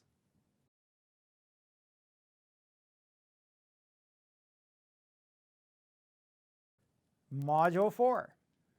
In this module, we cover the important aspects of a sales cycle around blockchain technologies.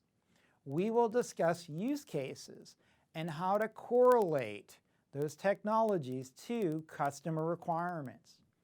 We will then wrap up the module by discussing the growing demand for blockchain professionals.